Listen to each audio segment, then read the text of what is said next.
Mike. Okay. Mayor Johnson, Here. Mayor Pro Tem Bump, Here. Mayor Pro Tem Chris McCormick, Dan McCormick, sorry. Councilmember Blesh, Here. Councilmember Gortney, Here. Councilmember Wellen, Here. All right, we have a quorum. Thank you. Councilperson Rowland will now lead us in the invocation. Let us pray. Heavenly Father, we come together this evening with gratitude for the opportunity to serve our community. We thank you for the residents, families, businesses, and neighbors who make our town a special place to live, grow, and work. Guide us as we undertake the important responsibilities before us. Grant us wisdom in our decisions, patience in our discussions, and humility in our service. Help us listen with open minds and respectful hearts, even when we hold differing opinions. May we always remember that we share a common purpose, the well-being of Double Oak. Strengthen the bonds that unite us and help us work together in a spirit of cooperation, understanding, and mutual respect. Where there is disagreement, bring civility. Where there is uncertainty, bring clarity. Where there is division, inspire unity. Bless our residents, our first responders, our employees, our volunteers, and all who contribute to the success of Double Oak.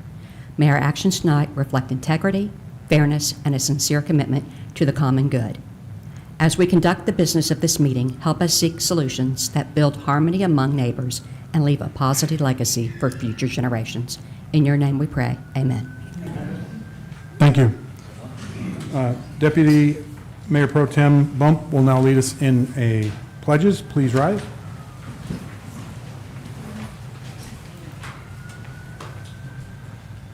I pledge allegiance to the flag of the United States of America and to the republic for which it stands, one nation, under God, indivisible, with liberty and justice for all. Honor the Texas flag. I pledge allegiance to thee, Texas, one state, under God, one and indivisible. Thank you.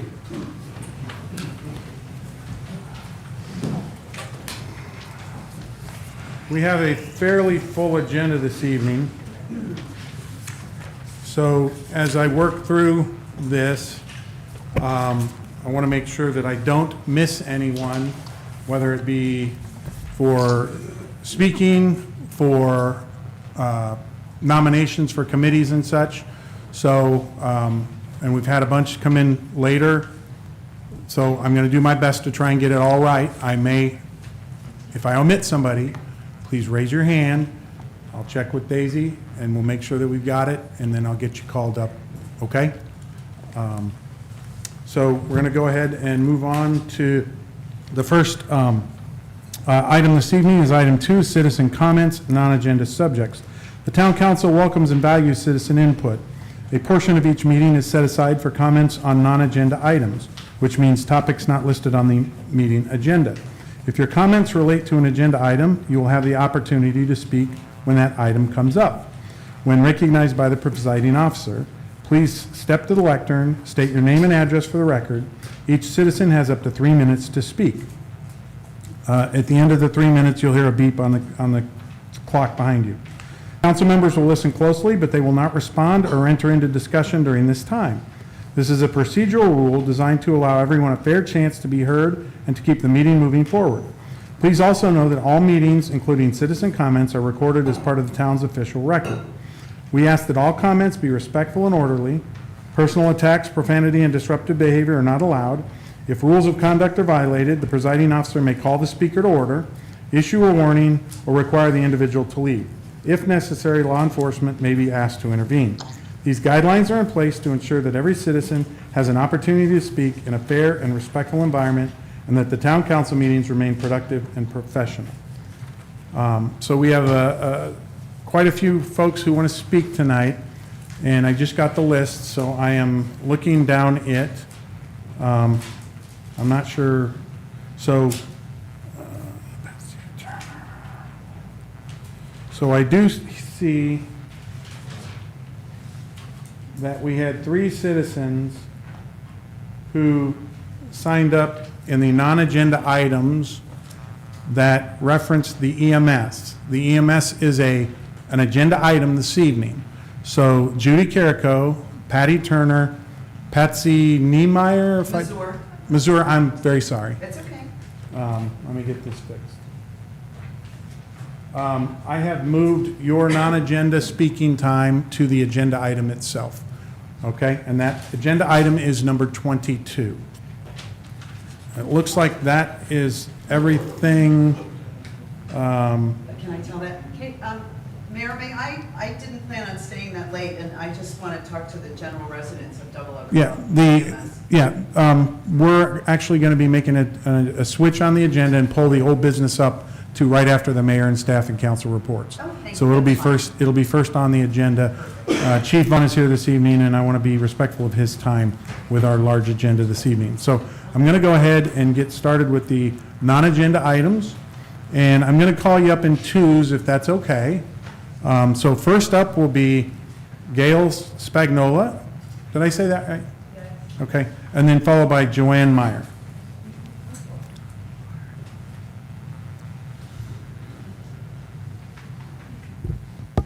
Is this on? Can you hear me? Yes. I'm Gail Spagnola. I live at 319 East Caruth. And I just have one issue to talk about today, and it has to do with the previous meeting. We were on vacation, so we weren't able to be here, but we were online watching the meeting. And then the meeting ended, and then when I got back, I found out that the meeting for tonight was supposed to be Monday, but it was changed to tonight. And I was understanding that there was like a procedure for moving a meeting like that. And I was wondering if at some point we can talk about that tonight. I don't expect an answer now, but that was very confusing to me that would happen. And I was hoping that we could talk about, that's all I got. Thanks. Thank you. Joanne Meyer, and then followed by James Herring. Hi, Joanne Meyer, 170 Park Lane. I'm reading this on behalf of my husband, Tommy Meyer, 170 Park Lane. Dear Chief Miller, thank you for leading such a professional and caring police department. I appreciate the courtesy, helpfulness, and compassion that the members of the Double Oak Police Department consistently show toward our community. While all members of your department deserve acknowledgement for the work they do, I would especially like to commend Officer Henderson for going above and beyond to help me recently. I have been having health issues and now need to use a walker. Recently, my wife's car would not start, and I was working on it in the street when Officer Henderson came by my house. He noticed I was having a difficult time and stopped to ask if he could help. He also called me by name, which surprised me because we have only had brief encounters in the past. He took the time to help me look at what was wrong and attach a battery charger to the car's battery so I could start it. Officer Henderson recognized that I was struggling and cared enough to stop and help. That was above and beyond the call of duty, and it speaks to his strength of character and compassion for others. Our town is fortunate to have him and his fellow officer protecting and caring for our community. And I understand he's gotten the letter, and we thank you very much. Thank you. Thank you.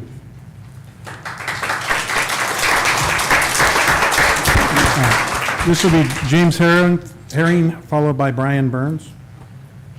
Very good. My name is James Herring. I'm an 11-year resident at 201 Simmons Road. First off, let me say thank you to the town staff, administration, council, committee members for their service. It is very much appreciated. Now, ladies and gentlemen, welcome to the Assumption Club. I think we all know why we're here. That's a joke. Assumption. Got it. All right. Now, what do I mean by that? Lately, there's been a lot of assumptions that have gone on relative to the shopping center project. But more importantly, on a broader level, assumptions that our permitting process is properly managed. Assumptions that a massive commercial development should be wedged between residential neighborhoods. And now assumptions that suddenly changing our dry status is going to be good for all of us. Folks, it's perfectly clear. There's a clear battle for the very soul of our small town of Double Oak. The question is, are we just going to assume this is a good direction for our community? Here tonight, let it be known to every single resident of Double Oak, these assumptions are literally taking us down to the path that will ruin our town. Now, I know that sounds a bit harsh, maybe overkill. Maybe it's just my opinion. But let me point out, there's a very clear difference between opinion and perspective. Let me repeat that. There's a very clear difference between opinion and perspective.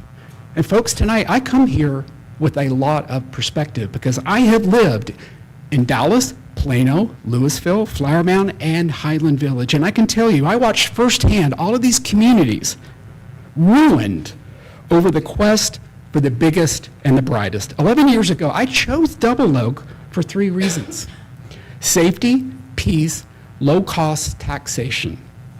You as leaders, I believe, are focused on delivering for every single resident safety, peace, and low-cost taxation. It's really quite that simple. With this development, I don't see safety because you're increasing traffic, unwanted traffic flow. We live on residential access streets, not thoroughfares for shopping excursions. I don't see peace if our police force is chasing down more drunk drivers. I don't see low-cost taxation. I mean, what happened to our budget? Just a couple of years ago, it was pristine and awesome, and all of a sudden it's dire straits. How exactly are we in financial peril? Where are the updated revenue projections for the shopping center? And what type of tax abatements and kickbacks are they going to get?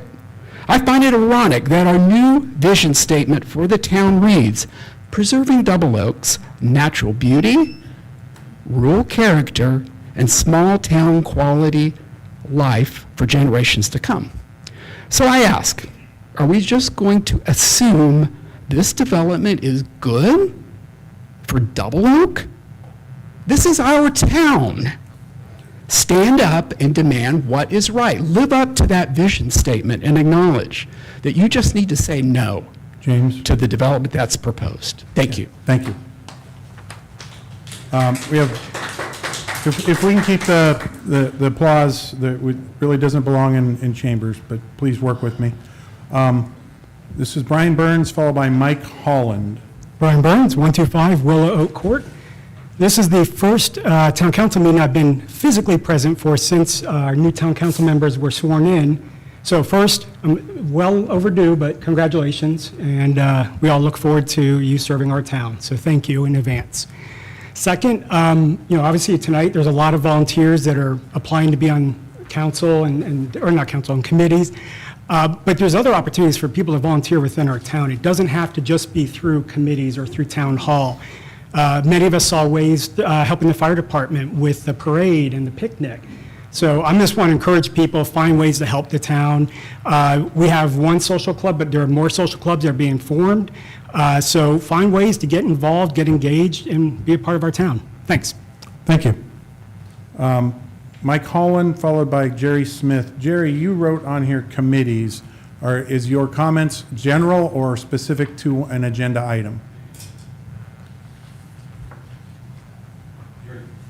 Jerry can't be here tonight. Okay. I submitted it. It's All right. all committees. All right. And Bree Hancock, same?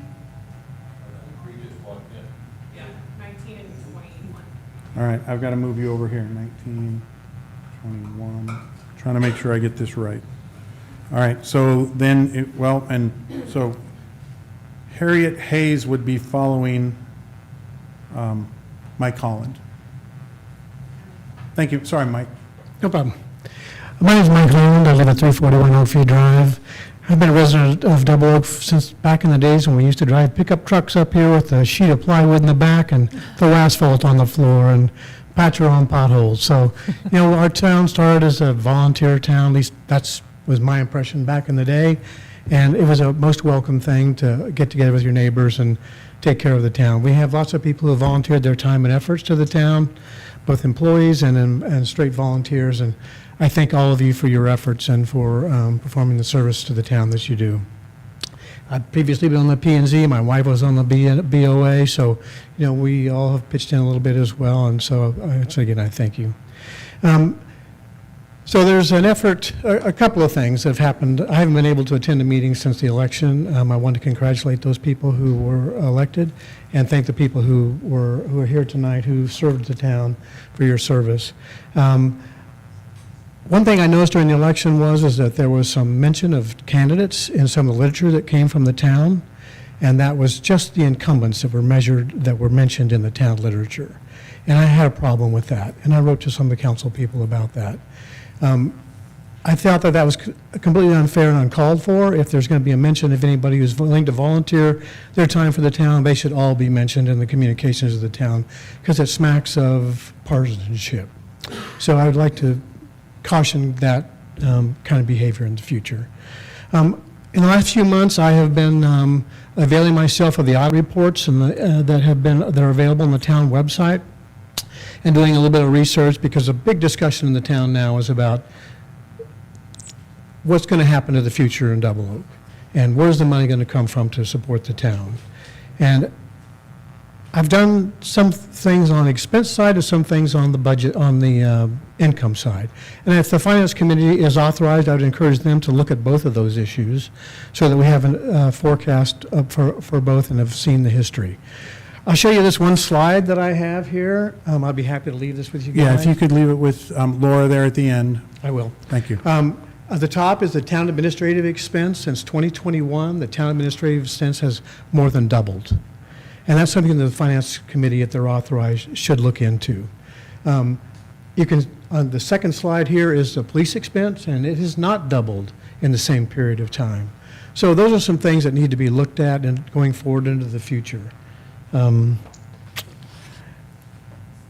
I think sunshine is a good thing, so I think these committees that are potentially being formed are something that will foster good neighbors in the town, and I would like to encourage that. I put my name on the list for the second part, and Yes, Mike Holland for committees. I just put down for committees, Yeah. because I wasn't quite sure how this was going to go. So if you could explain to us how you foresee how this is going to happen? Yeah, okay, I need to do that at a proper time. But yes, I will, absolutely, I'll be covering that. Thank you. Yes. So we have Harriet Hayes, followed by Robert Moore. Hi, I'm Harriet Hayes, and I live at 255 Foxtrot. I'm new to the community, and I've started to get involved, but a lot of things bother me on the, and let me just go through what I'm going to say. Thank you for all your service for Double Oak. As a concerned resident, I felt it was important to speak up. It is disappointing to see the level of unprofessionalism and the division in our community. Regardless of political differences, every citizen should feel safe expressing their opinions without fear, attacked, or ridiculed. I grew up in a small town similar to Double Oak, Taylor Lake Village, just outside of Houston, and I understand the value of respectful community involvement. While we may not always agree, we should not treat one another with unprofessionalism, and we should treat one another with professionalism and courtesy. Healthy disagreement is part of good government, but personal attacks only discourage participation. I am deeply concerned that our town council may not be working together to review and prepare the financial budget in a timely and collaborative manner. The budget and planning should not be driven by politics. It should be guided by problem-solving, fiscal responsibility, and a commitment to serve all residents. This is not about one individual, including the mayor. It is about the entire council working together to develop a budget that reflects the needs and priorities of the Double Oak community. I hope you will set aside your personal differences, focus on respectful collaboration, and move our community forward. I also am confused about the need to create so many new committees. It already seems challenging to find enough qualified volunteers to serve the town effectively. I understand the existing budget workshops were open to the public and provide opportunities for the residents to share ideas and feedback. And I know the mayor is going to touch on this. I would like to know more about it. That's why I didn't sign up, because I didn't know where my credentials would fall. Many people with valuable experience and thoughtful suggestions may choose not to participate if they believe they will be criticized, demeaned, or personally attacked. No professional workplace would tolerate that kind of behavior, and/or a community should hold itself the same standards. If we want to be the best to serve Double Oak, we need to foster the environment where everyone is treated with respect. I hope we can move forward and by focusing on solving problems together than creating unnecessary conflict. Thank you for your continued service to our community. Thank you. We have Robert Moore, followed by Mickey Spagnola. Thank you, Robert Moore, 120 Double Oaks Drive. So I've been online watching you guys for probably about 4 or 5 months now, first time speaking, so I appreciate the time. I wanted just to back up her comments. So I was recently just reading James 1, and a verse came up, James 1:19. Be quick to hear, slow to speak, and especially slow to anger. What I've been watching the last couple of meetings is none of that. And we are all religious here. We just did a prayer. So we can focus on getting the town ready instead of putting each other down or pointing fingers. It'd be greatly appreciated from everybody. You guys were put here for a reason, and it's to focus on the town agenda. So thank you. Thank you. This will be Mickey Spagnola, followed by Katie Grote. Mickey Spagnola, 319 East Caruth Lane. That's Caruth Estates. It's in Double Oak. As you know, Patrick, I like to come up here and ask questions. I've got some questions that you guys probably can't answer because you're supposed to be neutral about this petition to get alcohol sales on the election in November. My understanding is that the time period to get signatures has passed, and I think all these people here, the hundreds of people, by the way, that are watching online, okay? This last meeting, I watched this online, and there was 150 people watching. So just know, you're not just talking to these folks, you're talking to this entire town. And so I don't expect you guys to give us an update on where all this is. But Mr. Carrico is here, and I was hoping he would get up here since he's so concerned about the future of this city, this town, to give us an update on where the signatures are, did he get enough, and who's verifying the legitimacy of every one of those signatures that his hired hands got. So I was figuring, and I was hoping he would talk before me and give these people in this town an update. He can have the rest of my time if he wants to do it, but I didn't see anything posted online, and I think we need some official announcement on things. One last thing, and I just want to make sure everybody in this town understands that this alcohol sales is a veiled attempt to get the shopping center approved. Because everybody up here knows and has known that if the developer doesn't get alcohol sales, he is not going to ask for rezoning, and he doesn't want to build this if he can't build a grocery store and a gas station that has alcohol sales. So again, I bet the majority of these people are for alcohol sales, but they're not for the development to build a grocery store and a gas station in our backyards and in our front yards. So just everybody in this town understand what's going on, because nobody points out about, oh, if we get alcohol sales, then we're going to have an opportunity to get a grocery store here. So just make sure everybody understands what's going on. Nobody's pointed that out. All I see is these fancy lists on how it's going to help the town. Is it going to help the town if we have in our neighborhood a 23 acres filled with a grocery store and a gas station? That's what all this is about, and I hope everybody understands that. And I'm hoping Mr. Carrico is going to give us an update. Thank you. Katie Groot?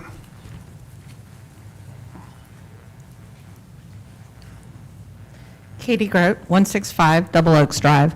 I was going to speak a little bit later, but on the way here, I just remember Patrick Johnson, or Mayor Johnson, saying, if there gets to be another hole on Kings Road that you're actually literally falling in, please let him know. So I need to let y'all know. Something just west of the Lusk Kings intersection is getting really big. If we could just put something in there.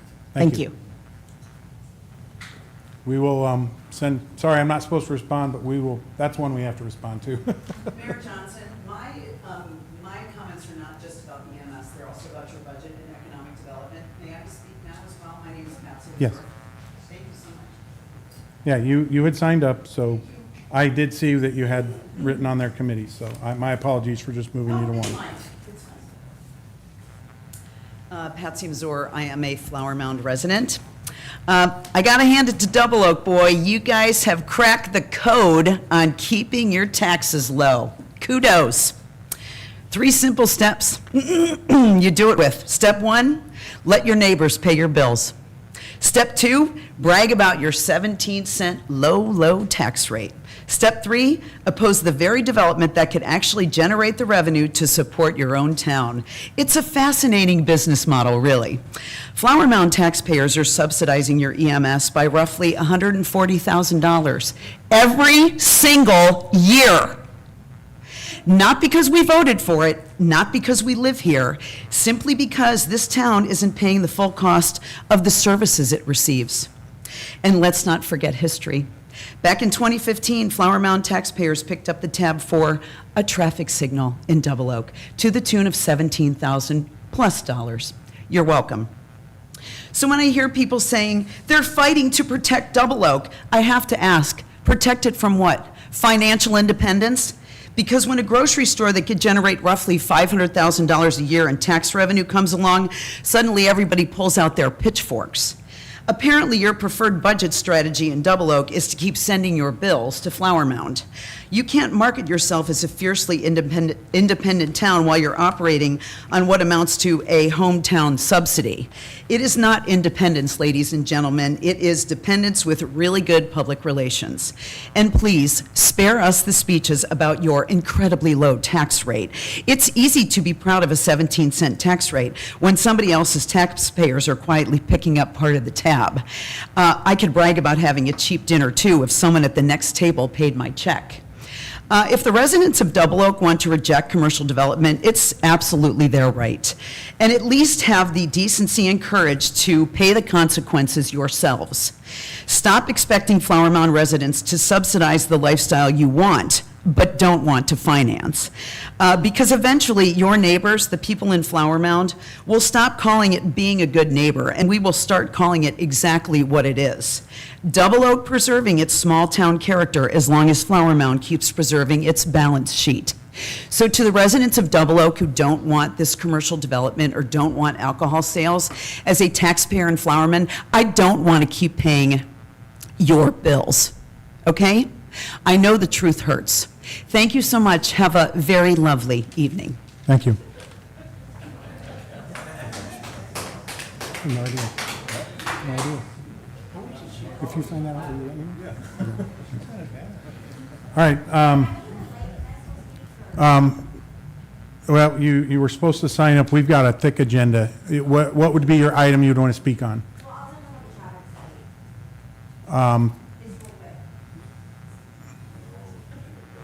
She was traffic study.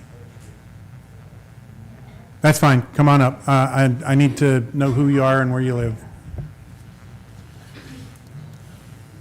Hi, I'm Jennifer Patterson, 252 Simmons. I just had a question. So the traffic study was a few weeks ago. It was for one day. Are we going to do another traffic study? Because it seems unrealistic when school's not in session. it's summer, there's people on vacation. We're not getting an accurate numbers on what the traffic is right now or what's going to be in the school year or whatever. So that was concerning. And then also the 18-wheeler traffic has really started, like there's an 18-wheeler that got jackknifed off Oak Trail a few weeks ago. And then I was literally out running and one blew through a stop sign. So that's concerning with the whole development. They say the 18-wheelers aren't supposed to be through there unless they have deliveries, but if they're delivering to the grocery store, how does that work? But anyway, that was my point, was the traffic study is concerning because it's just a one-day traffic study. I feel like we need more information in the school year as well. Thank you. All right, appreciate the comments, citizens.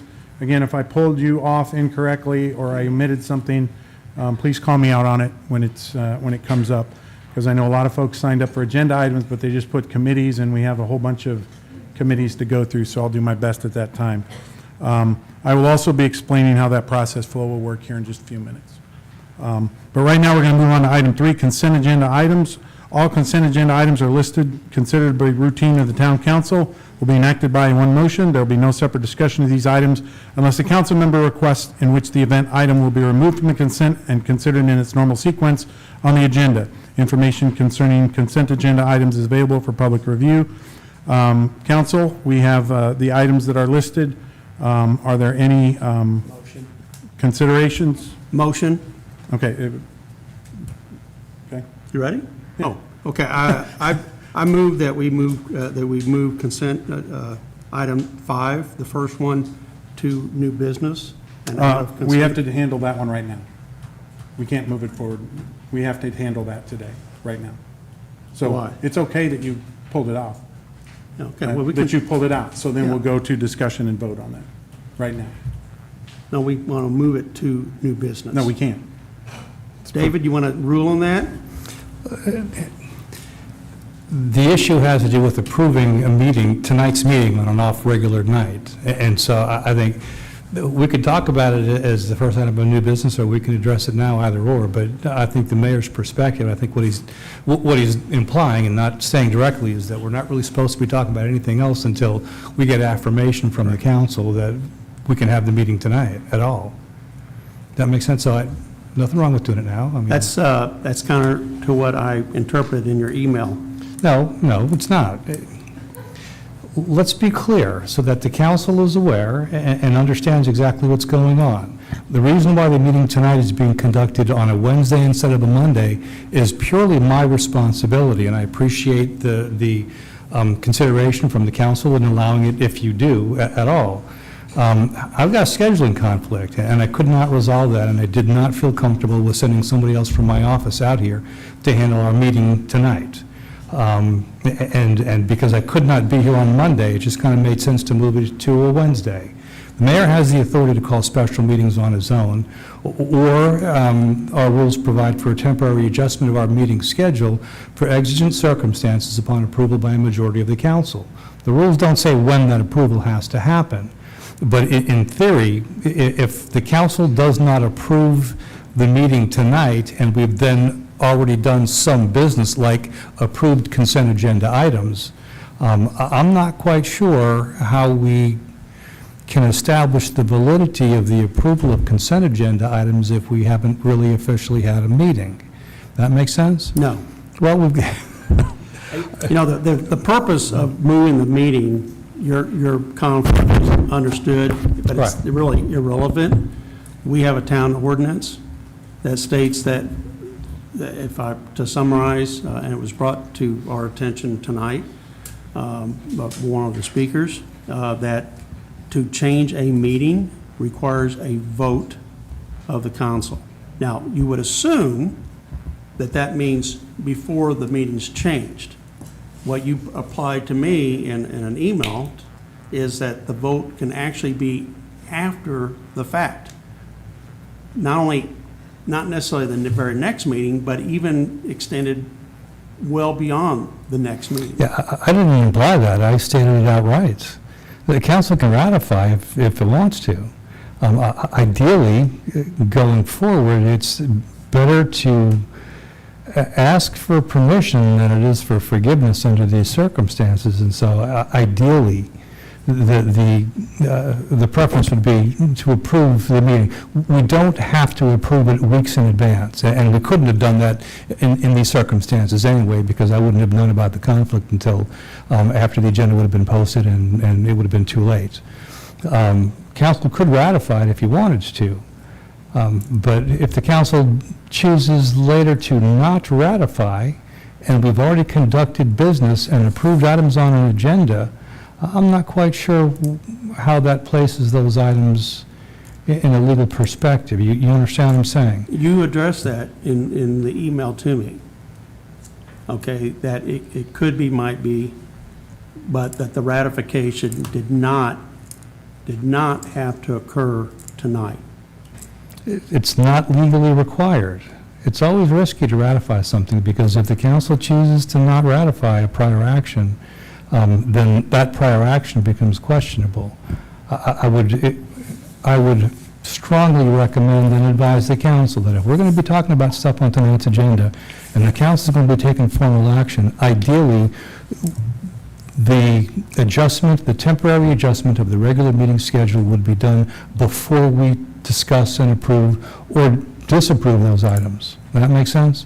We can approve it later if we want to. You can ratify it after the fact. But if you choose not to, and you can't, as you sit here now, say how every member or three other members of the council are going to vote on an item like this next month, ideally we won't take that risk. Worst case scenario, we conduct business. We don't approve the temporary adjustment before we conduct that business. You elect to ratify next month or 2 months from now, and the council declines to ratify it, then I'm going to tell you, we're going to need to have this agenda done all over again at another meeting, just to be on the safe side.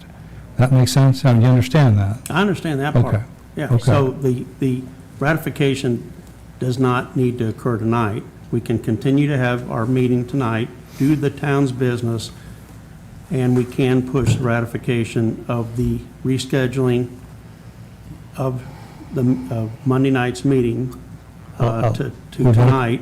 I'll say one more. It's counter to the ordinances. It's not counter to the ordinance, because the ordinance doesn't say when the meeting adjustment has to be approved. And I'll say it one last time. I'll say it again if I need to. The council can ratify it after the fact. If we conduct business tonight and we approve agenda items on tonight's agenda, and if this shows up on an agenda next month and the council declines to ratify, we're going to be doing this agenda all over again. All right, now, council can choose right now to decline to approve the temporary adjustment of the schedule, in which case, it's still pretty early. We can all go home early tonight. All right? But I don't think that there has been any, to the extent that there's an inconvenience, it's my fault and I take full responsibility for that. But it looks like we've got a full house, and so, Pat, you had a question. Yeah, I do have a question. And then Mike also, Mike does followed too. by Pat, will be Mike. So if we don't do it tonight, we take the risk that everything, if we then go ahead and do everything that's on the agenda tonight, it's null and void, basically. If we don't ratify. the council chooses not to ratify And we- after the fact, And we take that chance, and if we're going to ratify, then why take that chance? well, we can take the vote now. I think that's Yeah, what the that's what I mayor is mean. suggesting. Why don't take we the chance? Why not just do talk it about it and now? decide it now? My motion. Mike had a question? Yeah, I got a question is to the attorney also.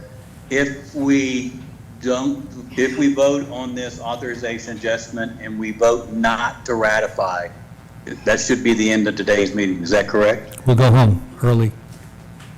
Okay.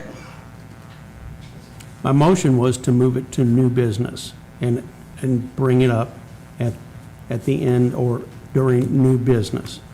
I didn't say anything about next month, I the understand. next meeting.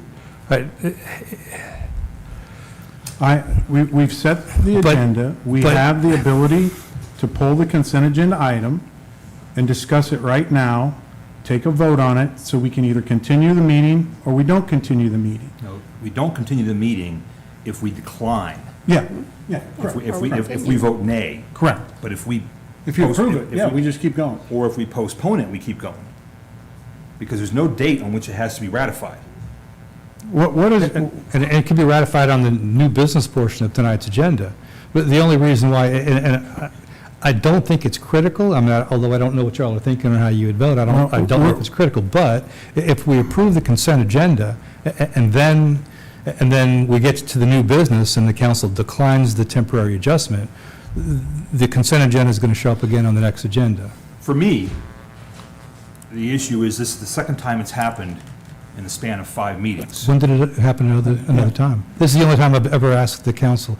This is the only time in over 30 years. The 19th. We moved it on the 19th as well, because you had your conflict with your daughter, yeah. right? So the point being that,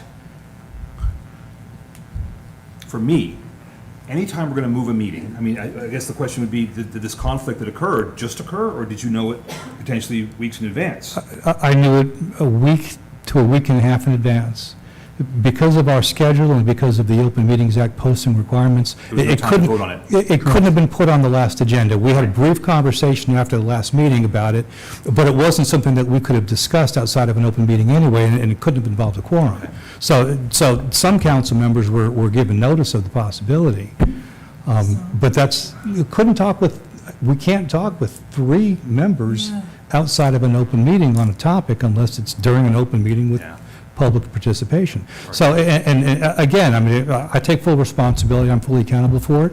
I apologize for the inconvenience. I don't think, looking at the number of people that are here tonight, that it was all that consequential. But Dan, in answer to your question, ideally, we'll get that off the table first. That way, there's no issue with regard to the consent agenda in case there's an adverse vote on a temporary adjustment. That makes sense? Ideally, that would make sense. Right. We have a motion. We have a motion right now. So I also have the authority to adjust agenda items. And tonight, we have in our old business, our EMS contract, we have the entity that turned in the second bid, ESD2. Chief Vaughn is here to be available for any Q&A. Chief Vaughn is a very busy man. He's taken time out of his evening. And so I was going to move the old agenda up to the beginning of the meeting after the mayor reports, so we could give him the opportunity to be here. You all ask questions. We go through, discuss, consider, vote on the item, then he may leave, and then we could go on with the next item and then move into new business. If we take this vote in new business, and that's fine, we can, and something happens later with this, and we've got to revisit the EMS contracts, liaisons, all because of, I'm not sure what procedural rule it is. All I'm trying to do is direct the most concise and quick meeting possible with the number of agenda items we have. I don't understand why we can't. We're pulling it from consent. Why can we not have the discussion, go to a motion, a second, and a vote, and move on from our consent agenda? If, Dan, you're calling a point of order to move consent agenda item number 5 to the first item on new business. Well, just somewhere in new business. All right, if you are making a point of order mechanically or procedurally, you can make that motion because the mayor doesn't agree with you. You can overrule the mayor by calling a point of order and making the motion. It would be seconded. If it's seconded, it would then be voted on by the council. If the council overrides the mayor by a majority vote, then we'll talk about it during new business, and we'll just take our chances. That make sense? Yeah, no, that makes sense. So, up to you at this point. I mean, the town has established ordinances that have been established through the years, and we are all expected to follow those ordinances, every one of us. And as Councilman Bump mentioned earlier, this is actually the second time in just a handful of meetings where there's been a change in the date without a council approval.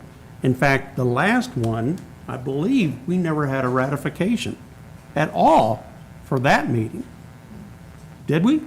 When the last meeting moved from a Monday night to a Tuesday night? No, sir. And then from Tuesday night at 7 to Tuesday night at 7:30, there was no vote at all, and there was never a ratification. So did all the business that occurred on that night,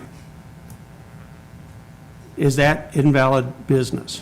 We'll revisit that. Yeah, I wasn't here, so I don't know. We'll revisit that. And, you know, I love the fact that we have all these ordinances, and it's kind of like, did anybody watch the Brady Bunch? Remember the episode where it was exact words? The exact words mattered? The exact words in our ordinances do matter. But if you look at the history of our town, dating back through multiple mayors, there's always been a conflict, there's always been a scheduling issue. There's been times when, hey, you know what, I can't be at the meeting, so we're going to cancel it. And they were done. And they were done without conflict amongst council. They were done without conflict amongst citizens. I understand where this is. We're trying to move forward with a meeting. So please make your point of order and tell me where you want to put it in the new agenda. And then we'll vote on it. Point of order, then, to move consent on item 1 to new business, Where in new business? at the end of new business. Okay. I second that.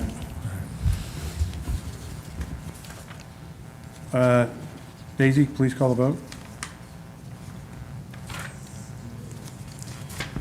Councilmember Bush?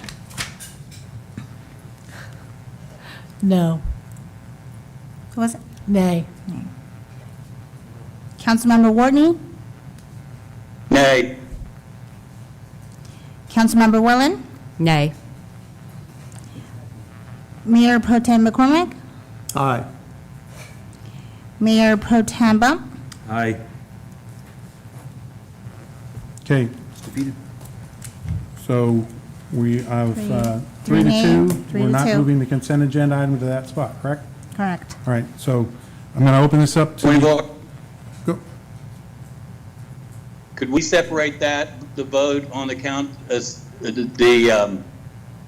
consent agenda items number 5 out and vote on it by itself? yeah, we have to do that now since it's been pulled from the agenda. That's what we were going to proceed to right now. So we have now pulled agenda item 5, authorize, ratify adjustment of regular council meeting to July 22nd, 2026. We've now pulled this out. We'll have a separate discussion on it. So council, I'll open up the discussion, followed by a motion, a second, and a vote. Discussion, council. I think we've discussed it. Councilperson Blush? I didn't hear what you had to say. I didn't hear that. What did you just say? I was saying that we now have this open as a discussion item. Once our discussion is done, and we do it now, once our discussion is done, then we will go to a motion and a vote, or a motion, second, and a vote Okay. on this consent agenda item. Okay. I do have, I am confused. I just want to make sure this doesn't happen again. So I'm not sure what I should do with that. So So if there's going to be a move, if there's something that's going to happen. here's the How do we challenge. make sure that that doesn't happen again? Because we have meetings every 2 weeks. Right. Right? Any conflict that occurs in between will have to just become announced, because if we want to make a vote on this, hey, we're going to vote to move this meeting, it has to be on the agenda, which means we got to know about it at least 2 weeks in advance in order to put it on the agenda. Most things do happen in advance. I mean, very rarely things will happen like spur of the moment, but they do happen. Right. So therefore, you have, And when we, because we've actually, since, what, September last year, what was it when they changed? We lost an actual day. We literally lost a day. We have to do the agenda now a day early on it, so. But anyhow, so. For future reference, to avoid this kind of thing. This is what we will do in the future. okay, Well, that's all I wanted to know. If we don't know in advance. strictly, and Chris, you're right, what we would have to do is, if we knew it far enough in advance, it would have to be known at least more than 3 business days prior to the prior meeting. So you're talking at least 3 weeks, maybe more. So this one circumstance is unique. I've had 3 council meetings on last Monday night, and I had 2 on Monday prior, and it's just a bad month, and this is all my fault. I apologize for that, and I appreciate the consideration to move the item to a special date. Okay. And I promise you I'll do everything I can to prevent it from happening again. Any additional discussion? Comment? I'm sorry, what was that, Mike? Patrick? Yeah, I got a comment. So I don't think we should approve this to make an adjustment. I think that because there have been many people who have been against this meeting on the 22nd, that we should not approve it and move forward as that needs to be. Is that your motion? Well, no. Because of waiting for the discussions to finish. So, okay, thank you, Mike. Any other discussion? Do I have a motion? I'll make the motion to ratify, authorize the changing of the meeting that was supposed to occur on Monday, to move it to the 22nd, with a notation that hopefully in the future that ordinances will be followed as written. I second. Okay, thank you. We have a motion. Question? Point of order. Yes?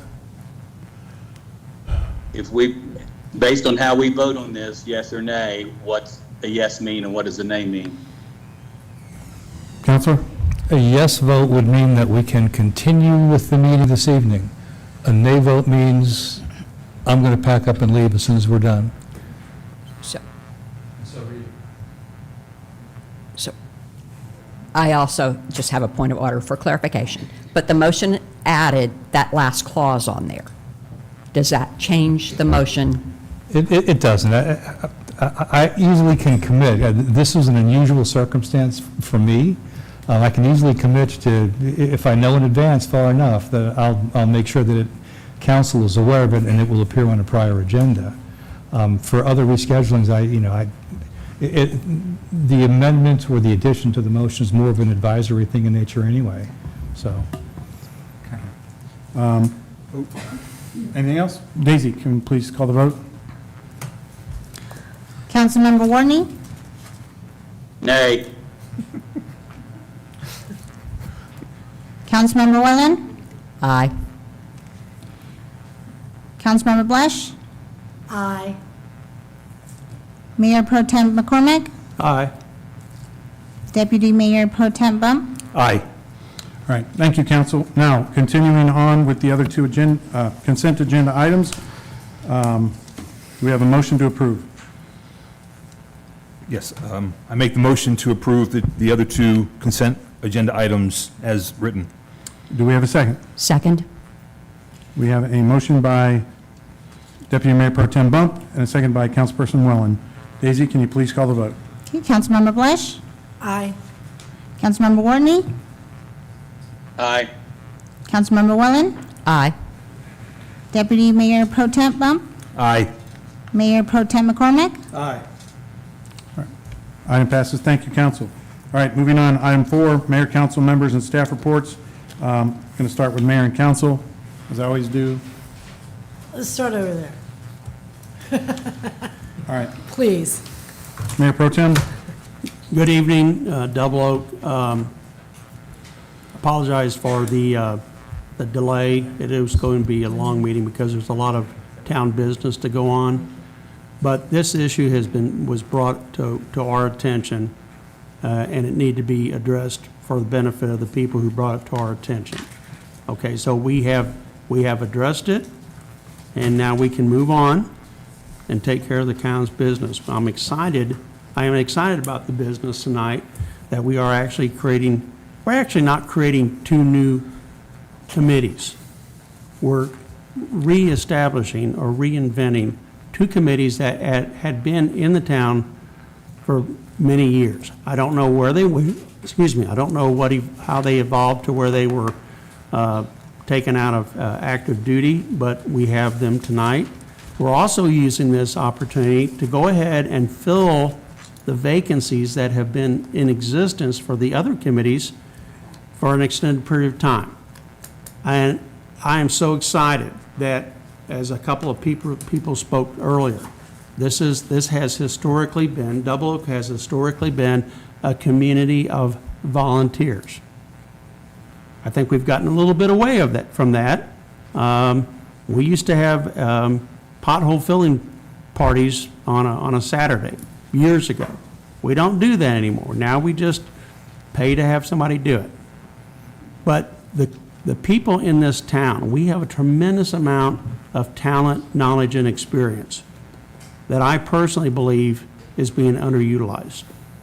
And if we can get the committee program, not just the two new ones, but the other committees, get them up and running, filled with enthusiastic volunteers, it will do nothing but benefit the entire town.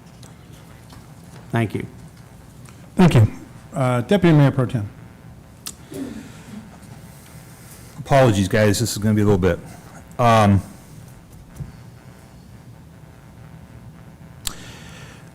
The last two meetings, I've watched a series of attacks, unwarranted attacks. And I am loath to take part in social media, but I'm hearing from those who do that it is getting a little hairy out there. It is my impression that the incumbents and the supporters of the incumbents never believed they could lose, and went into that election with a very strong sense of it was a fait accompli. Obviously not. It was a landslide, and when it was over, the winning side did not spike the football. We didn't gloat, we didn't celebrate, we simply took the seats with some focus on humility to try and step into the roles.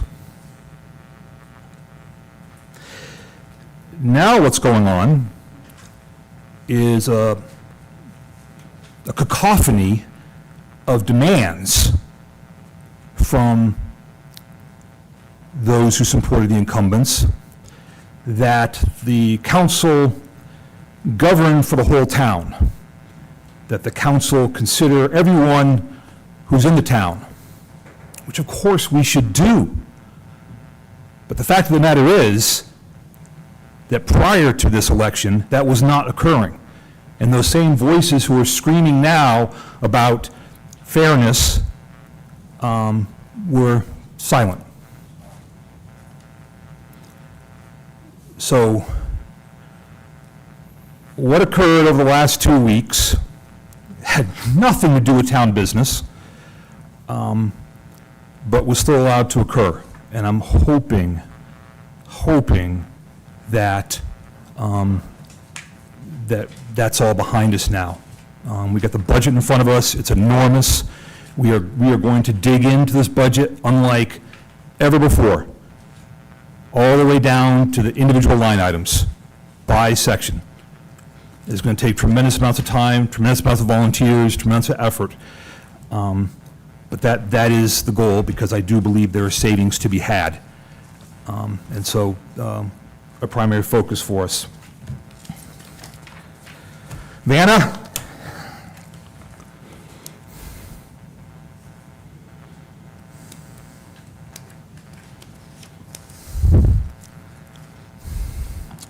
The first one, please.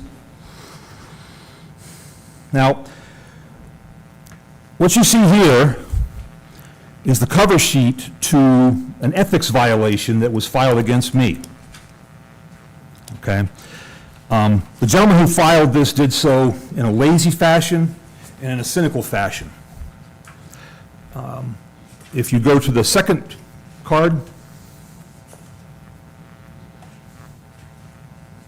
okay, you can see in the first line the proclamation of what the rules are.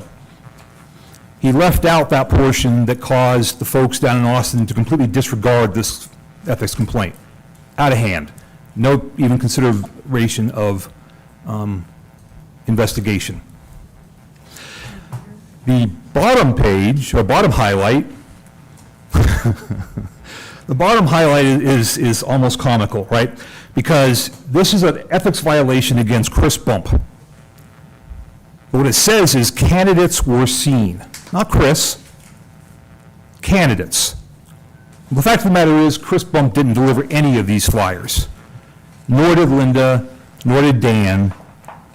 our band of conspirators wouldn't allow us to. We got nowhere near it. We weren't allowed to know about it at all. Now, if you go to the third, what you see highlighted here on this official Texas document is a statement. I swear under the threat of perjury to know this to be true. And it wasn't. I'm guessing that someone reported it, and very cynically, the person who filed it maybe thought they put a shot across our bow. Now, why do I bring this up when I'm talking about putting this behind us? Because this very same thing happened by this very same councilman just this past week, where he sent a request to the town administrator asking, I want to see everything each of the candidates brought to the meeting. I want to see their notes, I want to see anything they received, and I want to see everything they brought. So we complied. And it ended up about 400 pages of documents to be presented to Daisy, who was then going to have to copy all those on the town dime, on the town time, in order to meet this demand. When asked about it, well, that's an awful lot. Are you sure that's what you want? Well, that's not what I want. What do you want? And the response was, I don't know. Okay? So again, my point is a very cynical effort at using process for nothing really at hand. Now, when I talked to the ethics committee lawyer, when I called him about this, he said I could file an ethics complaint. It probably would not go anywhere. And even if it would, I was not going to do that. That's not what this is about. Right? This is supposed to be for actual ethics violations. But he did say to me that the state's attorney general might be interested, because there were 3 separate cases of swearing under the threat of perjury that what he said he knew to be true. Not going to do that. Not interested in that. Not interested in bringing that kind of light on it, or certainly that kind of scrutiny on our town.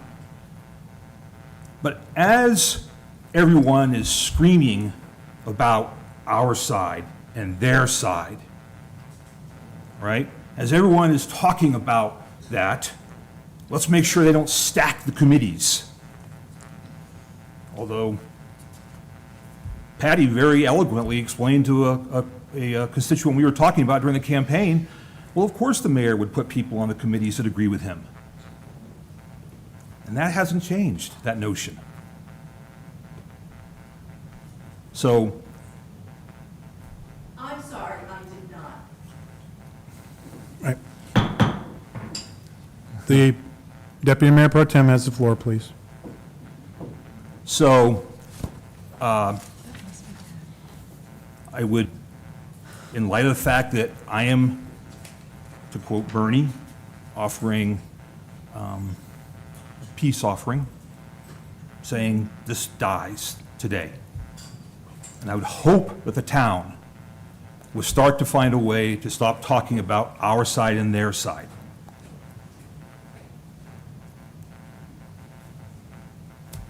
With that, I will concede I won't go any further than that. That's enough. Okay. Thank you. Pat? Okay, well, I went to a meeting today and learned something new that I did not know. So we have appointed somebody to the Upper Trinity Water Authority, and he is our representative for Double Oak. And I did not realize that not only is he our representative for Double Oak, but now Dave Nelson is on the executive committee. He has been elected or appointed to the executive committee of that board that governs our water in North Texas for all of Denton County, and he is the secretary for that executive board. And so I thought the people of Double Oak should know that we are well represented, and that he has impressed the people there that are his peers, and he has moved up to the executive committee. And he never told us that, so I was surprised whenever I heard it, because he had never told us that. So I just wanted to let y'all know we have good representation, and we should be proud of him. Thank you. Yes, Dave does a wonderful job, so, I too was there this morning, and that was a Okay. very, very informative Trinity Water meeting. I really enjoyed it, and I thank Dave Nelson for inviting us to go.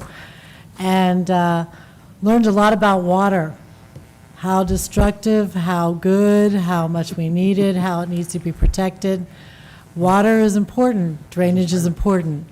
It was informative, and again, I'm going forward with a positive attitude that there will be hopefully no more divide between everybody, and we can just go forward for the town. That's why I ran, that's why I won, I hope. And I look forward to working with everybody, and if anybody needs to talk to me, I'm willing. Thank you. thank you. Mike? Yeah, so I need to address Mr. Bump. First of all, the main reason that inquiry was made for the last council meeting was because Jean Hillier, that's one of the reasons, is she asked for my notes also. So we're not talking about what she did, we're only talking about what I did. And then as far as me saying, I don't know, that was never said. And the one request from the town administrator was, could you clarify a little bit better what you want and how you want it? And the main thing I was clarifying was a note passed to only three council people. Linda Blesh passed the note to Dan and to Chris and didn't bother anybody else. So there's a question of whether or not she's violating an Open Meeting Act. So, I can say that, we will try to stop making it us and them, but I will also say that almost every time I speak, it's because somebody lied on their side, and yet it is us and them. And so that's the reason I said what I did. Anyway. All right, thank you. My comments this evening are real brief. I'm going to do my best to run a very efficient meeting while we go through a very difficult process.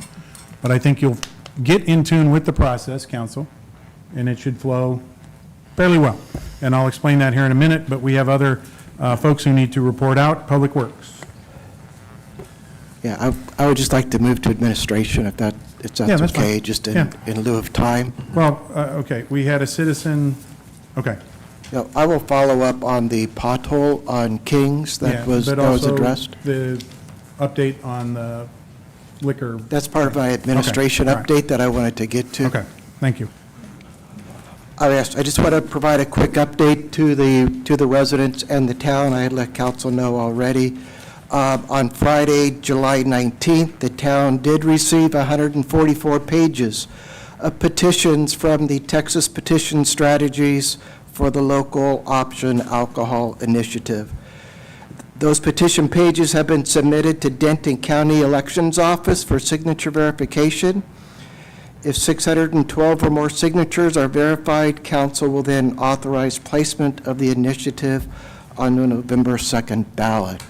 They are looking through every single signature. They are not doing a random sampling of it. I have not received that back yet, and when I do receive that back, I will let council know. Next announcement is there is a budget workshop, just wanted to get out, scheduled for Saturday, August 8th in the morning. I'll now be narrowing down a time, and just wanted to let council know I look forward to working with them in the upcoming budget process. And finally, as a way to improve our tracking system for our trash service issues that we've had over the last few months, we have added a link on our town website for residents to report missed trash pickups. We also request that you contact Republic Services directly as soon as possible. But what that link does is that gives us the backup necessary to follow it up from a staffing perspective, because as was talked about at the previous meeting, if following up with them, if they flat out missed a pickup, then we have the right to fine them. And so this gives me now the justification that I need to to follow up with the Republic on those. So if the residents can complete that link, that will just help us follow it up with Republic.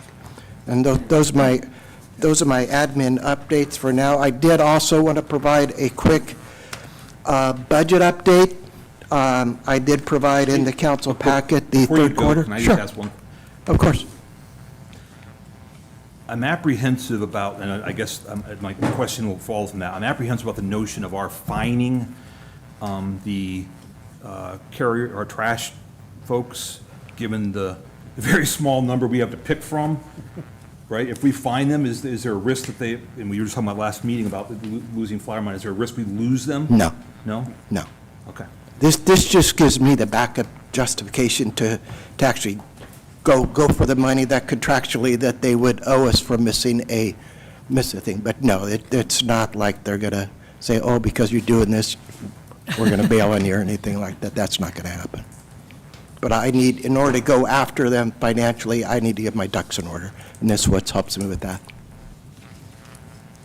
Okay. If I could just give a quick budget update. I did provide the third quarter reports. We'll be getting much deeper into budget when the workshops start and all that, but I do every quarter like to provide an update of where we're at. So just at a high level, these are numbers through June. I did provide you with a slightly revised copy that I left on your in front of you this morning. We're able to adjust a couple of our revenue sources. That it's money that we brought in early in July that should have been shown in June. So just some cleanup stuff, but it gives a truer picture. Our operating revenue right now, we brought in over $2.4 million in revenue, which is over 90% of our anticipated revenue. That's pretty normal. It's actually about $100,000 more than what we brought in last year, which is good, which is primarily due to our sales tax is higher than it has been due to online sales. When you say 90%, 90% of what? Of total anticipated revenue. So that sounds like we have a shortfall. No, that's total anticipated revenue for the year. We bring in revenue throughout the year. So through 75% of the year, because we collect revenue throughout the year. Gotcha. We've Roger that. already got to 90%. So we're doing good. Okay. Okay. And also, just real quick interjection there. Also, we're always 2 months behind on sales tax. So it's not like we're going to get last month's sales tax this year or this month. We're always 2 months. We're actually better than 90%. Well, It just depends. we're- This is the time of year. Bottom where line It is- gets tough to pinpoint, so we get the Yeah. starting point for the budget. yeah, we receive sales tax on a monthly basis. All the mayor was saying is it's 2 months behind. So, for example, the December one, which is skyrocketing because people are buying Christmas gifts, we don't see that till February. So that's basically what that means. We did, though, in July, receive a one-time unexpected $15,000 payment from the county for some prior year property tax that we were not expecting. So it's nice to get a surprise bump every once in a while. We rarely get that size of revenue from prior year collections or penalties, because traditionally, this town has a very, very high collection rate. So I don't know if it's because maybe all the houses that are for sale right now, people are catching up or what it was, but that was a nice surprise in early July, and these numbers that I gave you do not show that because that was actually received in July. As I've shared with the council previously, our sales tax continues to be over the projections, and again, that's due to the online sales. Our brick and mortar have kind of evened out. It's kind of maxed where it's going to max. That's kind of what happens over time, but our sales tax coming from online sales is continuing to be to the good, which is I'm projecting by the end of the year will probably be between $40,000 to $50,000 over in our sales tax projections, which is a good thing. You can thank my daughters for that. So I know there was a resident who, I believe it was Sterling Caraway, brought to the council a concern about the addresses. If my address does say another town, making sure that the sales tax money does come back to Double Oak. I did follow up on that, and I did, the contract, we have a contract with a company called ZacTac who helps us track our sales tax. And they gave me a link of a website that you can actually type in the address and it confirms which city that sales tax is going to. So I tested Sterling's house and a few others that were kind of at the remote parts of town, and it appears that we are getting all the sales tax are coming right to us. Yeah, so thank you, Sterling. It kind of Just gives, as an aside, both Plantation and Pepperport Yeah. were owned by Flower Mound. Yes. The post office still calls us Flower Mound. Yes. Did you check that and make sure? yes, and I will double check again because I made sure I checked Sterling's property first, and it was, and I picked a few others. I'll go back tomorrow, Chris, and double check where you're at, because you're right, that a lot of it is I'll flower. also check Chin Chapel Place. And Chin Chapel Place is another one, but the state has done pretty good in terms of cleaning all that up. But if you know of any places, let me know, because they kind of gave me a cool little link where I can go in and check to confirm that we are getting all of the sales tax that we're supposed to get. So good thing is that people are buying online, and that money's coming right back to the town. So from a revenue perspective, we are doing very well. I'm fully expecting to be probably over our anticipated revenue at the end of the year due to the increase in sales tax and the good collection rate that we historically get for property tax. On operating expenditures, at 75% of the year, we've spent 77% of our budget, so we are pretty on track where we need to be. Again, as I've mentioned, we, up until the resignation or the retirement of our assistant chief, we had been fully staffed, so I wasn't expecting, I was expecting that to be right on track, and through June, it basically is. It's a slight bit over, primarily the fact because some of our payments, for example, the EMS payment that we make to Flower Mound, I make that every 6 months. So we are completely paid for the entire year for that $120,000. I have to, per contractually, I pay that at the first of the year and mid part of the year. So just from a percentage perspective, that's our biggest contract. So that's why we're a little slightly over in our expenses. And we'll be going over a lot more of this in detail with the budget workshop. I just wanted to kind of give you guys a brief overview of where we're at. We are sitting pretty good right now with our overall operating budget. Thank you, Chris. Public safety. Yeah, so our officers are currently completing a mandatory alert recertification training. Alert is the Advanced Law Enforcement Rapid Response Training. It's a standardized nationwide protocol for law enforcement response to active shooter situations. We partner with Flower Mound for that training because of the high likelihood that we would both be responding to any incident that happened in the area. We'd be responding together. June 30th was Assistant Chief Gaines' last day, which means, as Chris mentioned, we're currently down one position. We're currently recruiting for that open position. We are currently seeking competitive bids for animal control services in preparation for the budget talks. And then I'll close with our June stats for the Double Oak Police Department. We had 620 calls for service, including dispatched and self-initiated. We had 33 agency assist calls, 279 traffic stops that resulted in either a citation or a written warning, and 2 DWI arrests. Friggin' Reed's a rock star. Thank you, Chief. Roads Committee. No, I'll take that. I've been working with Jeff until we get the formal liaison. I've been working with Jeff Cronell, and I am anxiously awaiting him to get back to me the crack seal roads. I talked to him today. He's going to get that to me later this week, so I can finally go out to bid on those. So once we get those, we get the crack seal going, and I had to get back to our engineering team about the large roads projects. I had some follow-up questions for them, and as soon as I get that, I'll present it to council. Okay, thank you. Drainage Committee. Drainage Committee has a proposal by McAdams, and we are talking with the homeowner, letting them look at the proposal And then we will determine, after we've had a discussion as a drainage committee with the homeowner, as to how we should move forward. We are still looking for a proposal from McAdams related to Cross Timbers. And until we have that, we're just kind of waiting to see what the next area is we need from the drainage committee. Okay, thank you. All right, moving on with the meeting.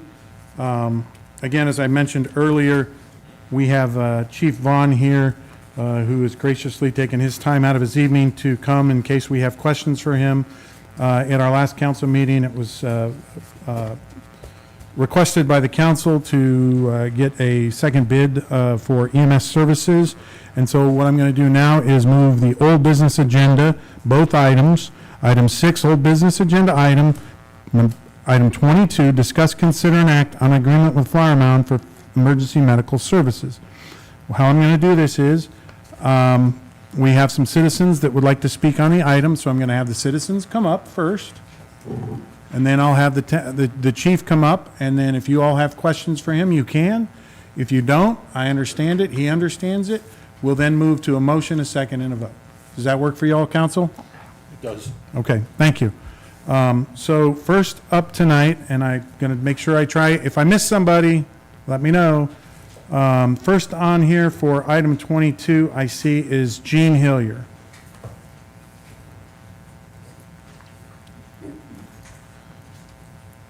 Gene Hillier, 170 Trailing Oaks Drive. Couple quick comments. At the July 6th meeting, I suggested that the town solicit additional bids for EMS services. I was in error. As the attorney noted, that state regulation requires multiple bids for contracts over $100,000. However, as Councilperson Welling suggests from time to time, there are best practices in municipal government. Obtaining additional bids provides insight to Double Oak citizens that their best interests are foremost in the minds of our elected representatives and in practice by town staff. The information provided by Denton County EMS is insightful and clarifies some prior confusion. Specifically, that EMS services can only be obtained if the service is billed on each property owner's taxes. I have friends living in Robeson Ranch in Lantana. Robeson Ranch has a contract with DSD for fire services that is billed to Robeson Ranch, not individual residents. And if I'm wrong, please correct me. But that's what they told me.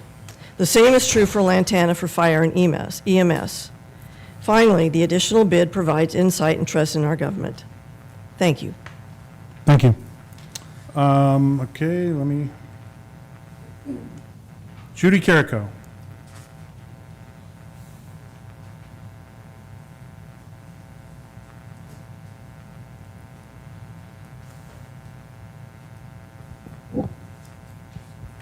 Judy Carrico, 510 Cross Timbers Drive. About 250 years ago, our nation struggled to get a consensus on the authorship and the content of the Declaration of Independence. After months of contention, Benjamin Franklin stepped up and reminded those brave men that the one strategy they were forgetting was to invoke God Almighty. Each state had used prayer as an intervention for decision-making. I can't tell you how proud I am of this group who invokes beautiful prayers on behalf of the citizens. It's important, and we need to get back to using prayer as an avenue for wisdom and discernment.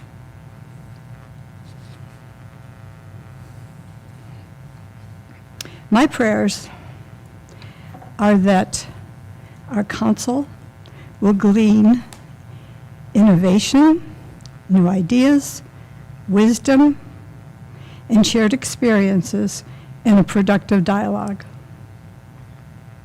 That they would open each heart and mind to hear each other, and that they would hear the voices of our Double Oak citizens, and to act always on all the Double Oak citizens' recommendations and needs. This council has enormous power in deciding the future paths of its constituency, of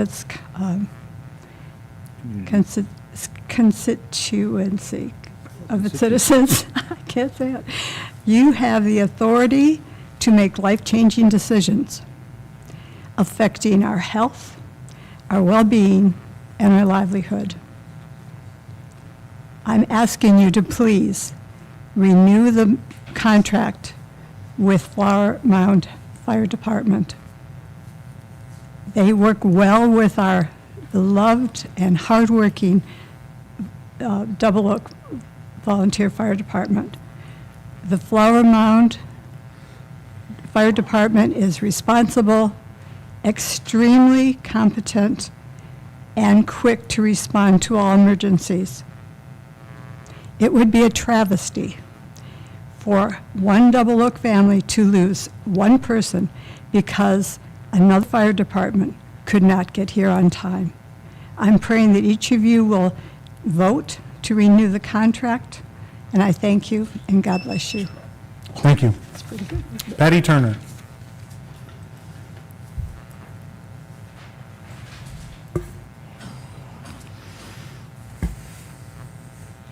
Patty Turner, 220 Twin Lakes Court. 4 of the 5 council members knew at the last meeting that the EMS proposal from Flower Mound was the right answer. People-pleasing overrode the intestinal fortitude needed to vote aye.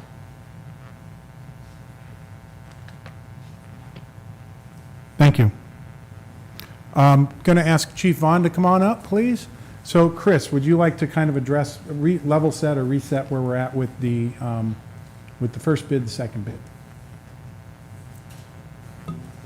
Sure. At the last meeting, Flower Mound came and gave a presentation. A lot of questions were asked. They are proposing a 3-year contract. Again, just starting with the upcoming year at $130,000 and $145,000 and $160,000. It'd be a 3-year contract. There was a lot of discussion about different options and seeing what ESD Fire could provide, and if they could provide something similar. And so I reached out to the chief. He provided the proposal, and he's here to answer any questions. Did you all review the proposal?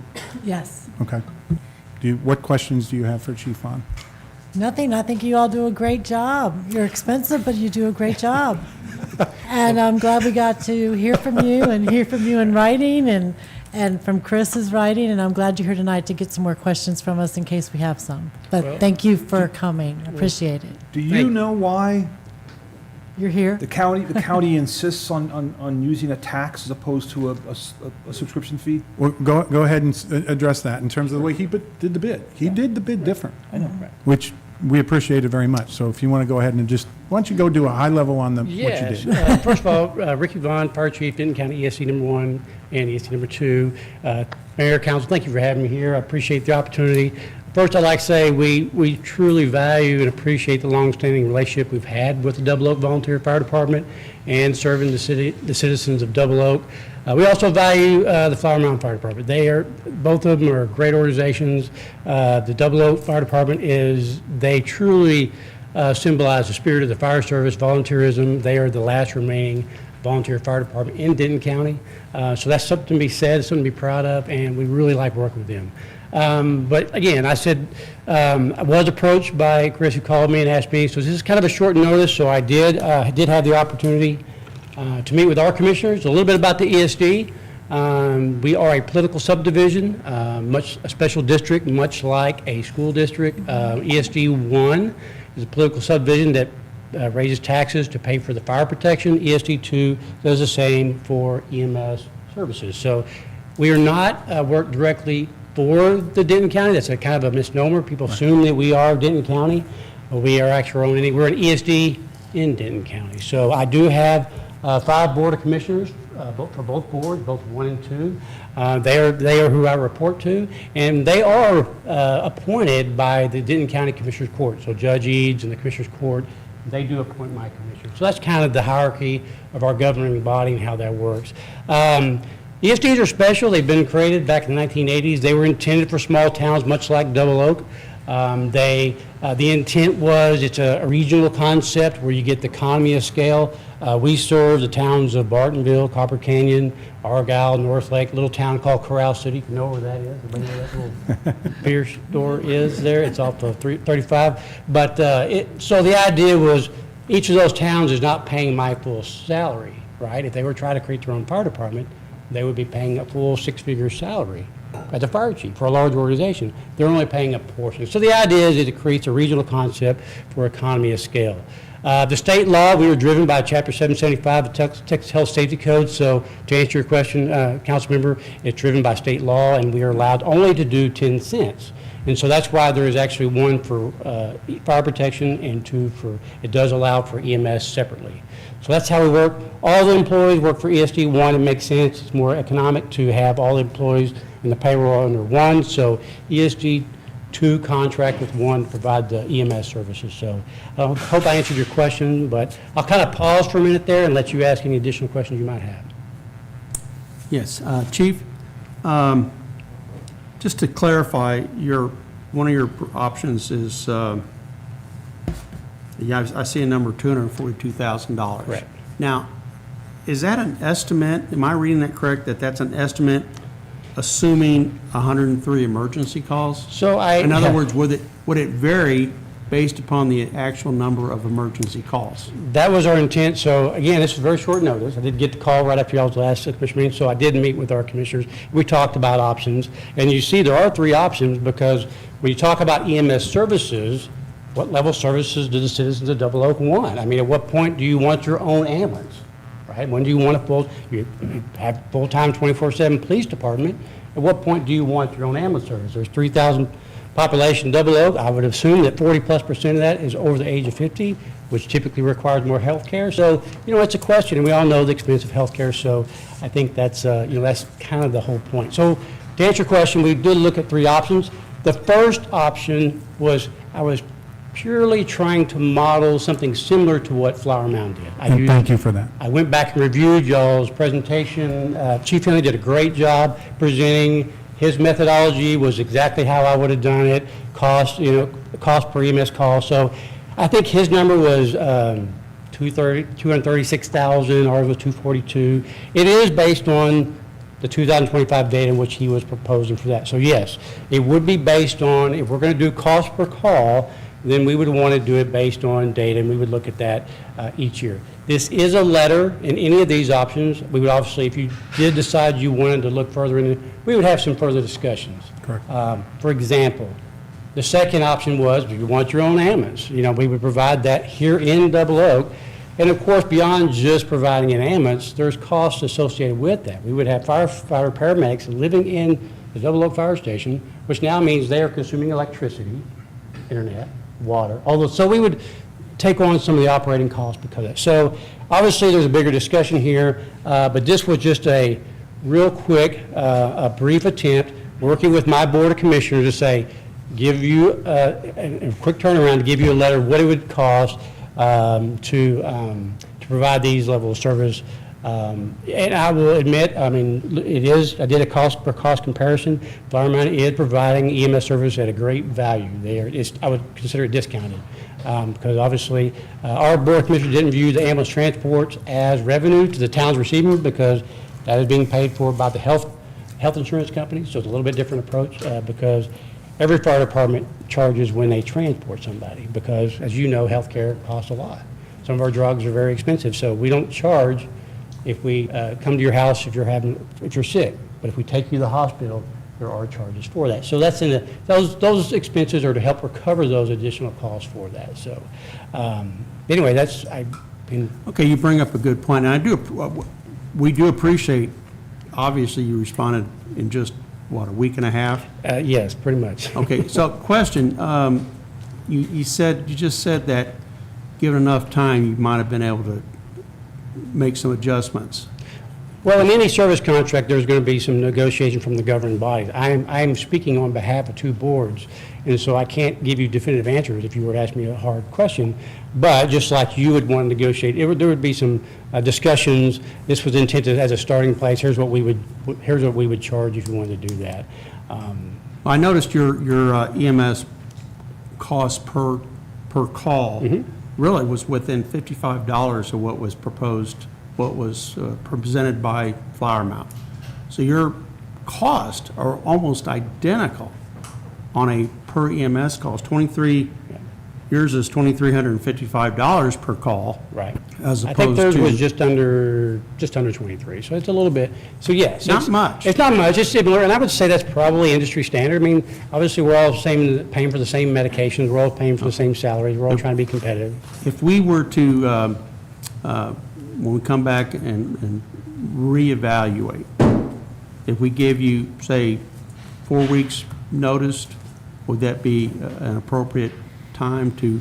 I don't think it would change, I don't think it would change the numbers tremendously. I think it Okay. would be more in the weeds of the negotiations, what does this mean? For example, as I said earlier, this doesn't say anything about operating costs, right? If I have firefighters living in a Double Oak fire station and the air conditioner breaks, who pays for that, right? I mean, we should share in those costs because our firefighter paramedics are living there.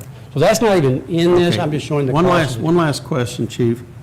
Going back to my original question, the $247,000, is that fixed or is that based upon an assumption of 103 calls per year? In other words, would it vary based upon? It would vary. I mean, Okay. if we use this same methodology, which is similar to what Flower Mound was using, then the idea would be that, yes, if your call volume goes up and we make more EMS calls in Double Oak, I would expect that you would have to pay more for those services, right? Because we're providing more services. So to answer your question, yes. All right, If so the call volume did go up, then we would evaluate that. Okay. Now, it could be done annually, or it could be a 3-year. I mean, it doesn't have to be that's part of the negotiations I was telling you about that I don't have the answers to because this was a pretty quick turnaround. And if we had fewer calls, the cost would. Yeah, exactly. You know, and if our tax rate goes down, there's things, and then obviously our expenses go down, then obviously that would be impacted by you too.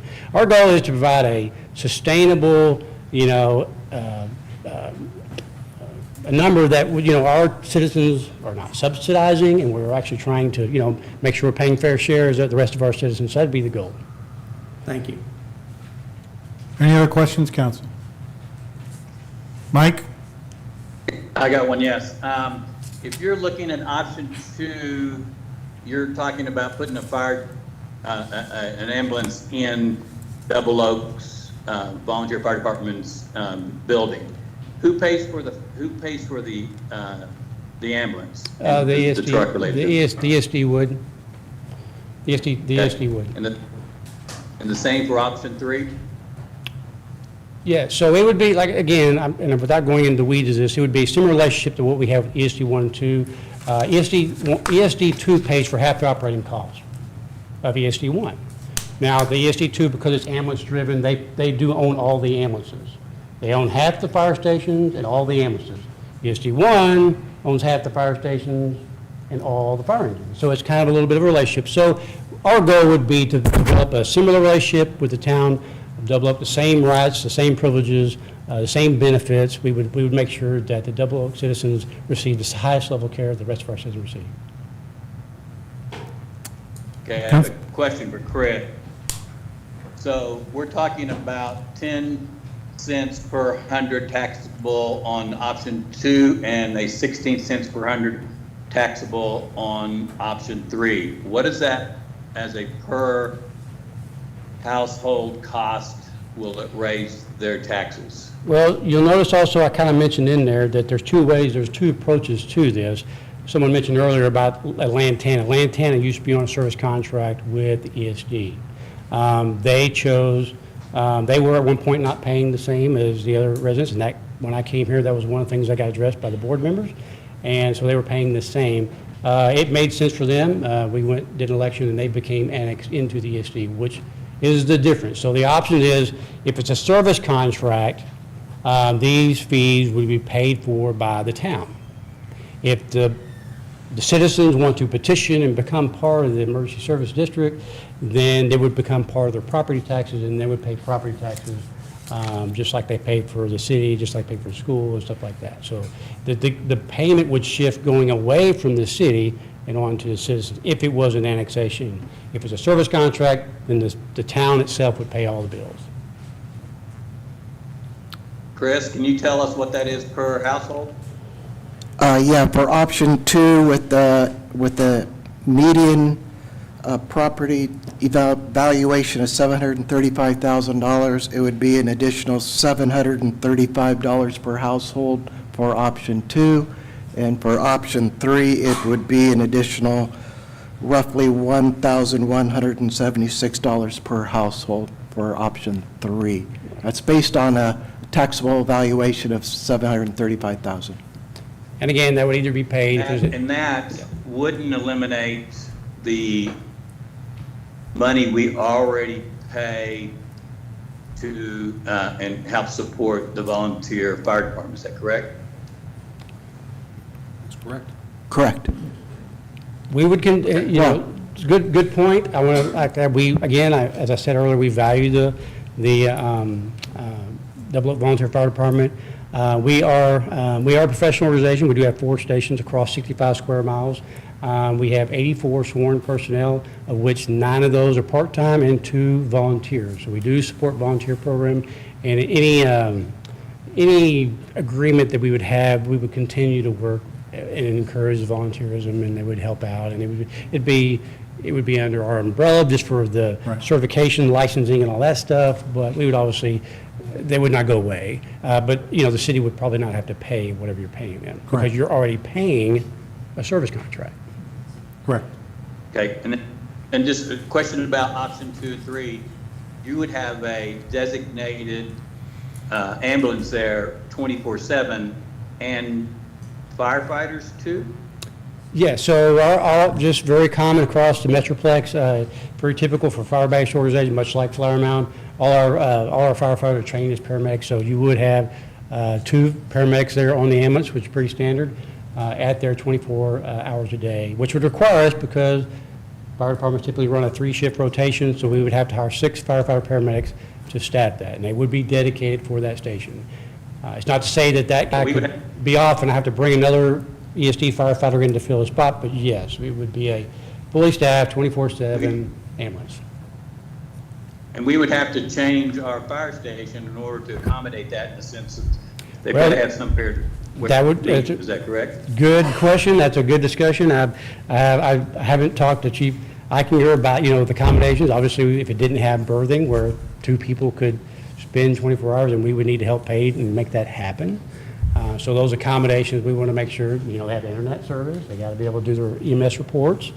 And so electricity, all those things. So we'd have to, obviously, that's getting in the weeds if you did decide that this is the route you wanted to go. Right, I understand that's getting in the weeds, but those are direct costs that would have to be. And I'm glad you're asking those questions, and I want to be full transparent and say, look, we would obviously work with you, and it would be a very similar relationship we have with ESD 1 and 2, where ESD 2 and 1, because they partner really, would be offsetting just blanket half the operating cost, right? So that would be. Thank you. Pat? I have no further questions. Actually, Mike asked the one that I was thinking about is there's no place to live over there right now. There's no bedroom space. There's no anything like that. So that would have to change the configuration over there. Yes, you'd have to accommodate enough for 2 berthing, just for 2, but you would have to have that, yeah. And we would work with the town, help to pay for that, and, obviously, it's an investment. Yeah, I also know that y'all are in a high-growth area right now with North Lake and Argyle and all of those areas, too. So that's, Yes, I know, putting pressure on everybody. We just opened a new station there off, if you know where Del Earnhardt and I-35 is, so that's part of North Lake. It's a very growing area. And again, I spent 28 years working for the city of Carrollton, so I've worked both in municipal government and working, I didn't know much about ESDs. Since I've been here, I think it's the greatest thing. I really do. I wish all fire departments this way, because, and here's why. We are more community-centric and focused on providing fire and EMS services versus working for a town where you have competing interests. The dollars that citizens pay have to go to pay for roads. They got to pay for, in some cases, a library and the police department, and all these things are tugging at that piece of the pie, right? Well, in ESD, it's one mission, one focus.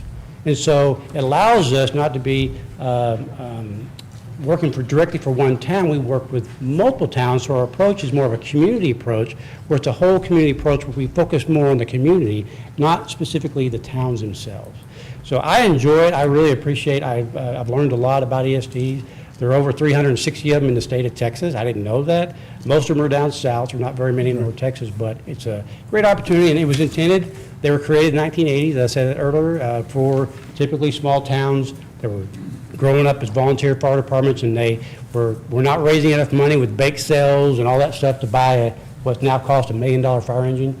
And so that's why they were created. And so it's a great model. It works better for smaller towns, I will say that, than larger towns, because in the larger town you get that economy, right? You're a larger city. But anyways, I'll keep it brief. I'll answer any other Councilperson Blush, questions. did you have questions? I do not. Okay. Chief, as always, you've been awesome every Enjoy. time we've got together. I see him at mayor's lunches and things, and he is just a top-notch professional in the fire industry in the state of Texas. So thank you for your chiefs, your team. Right. We appreciate the board in turning this around and getting us this. So Yeah. I guess we're releasing you to the evening, Yes. so you have a good Well, rest of the thank evening. you, and again, I want to say y'all have a great organization. Your firefighters are just amazing. They truly are. And I just want to say, my point of that was saying, look, I know you're evaluating this, and I'm not looking to outbid anybody. This is not, we're talking about, serving the citizens and what they need and meet their needs. So I'm not looking to bid Flower Mound. But to say that is, what I'm saying is, we all work together. Correct. We made 7 calls to Double Oak Lab. We transported 2 patients. I mean, it's not, we have high standards. We've received the Gold Award from American Heart Association last 4 years. So Chief Henley, as much as I respect him, he's going to tell you how great his firefighter, I'm going to do the same for mine too. So we're a high-level service, and we're here to help anything you need, so thank you. All right. Thank you, Chief. Appreciate it.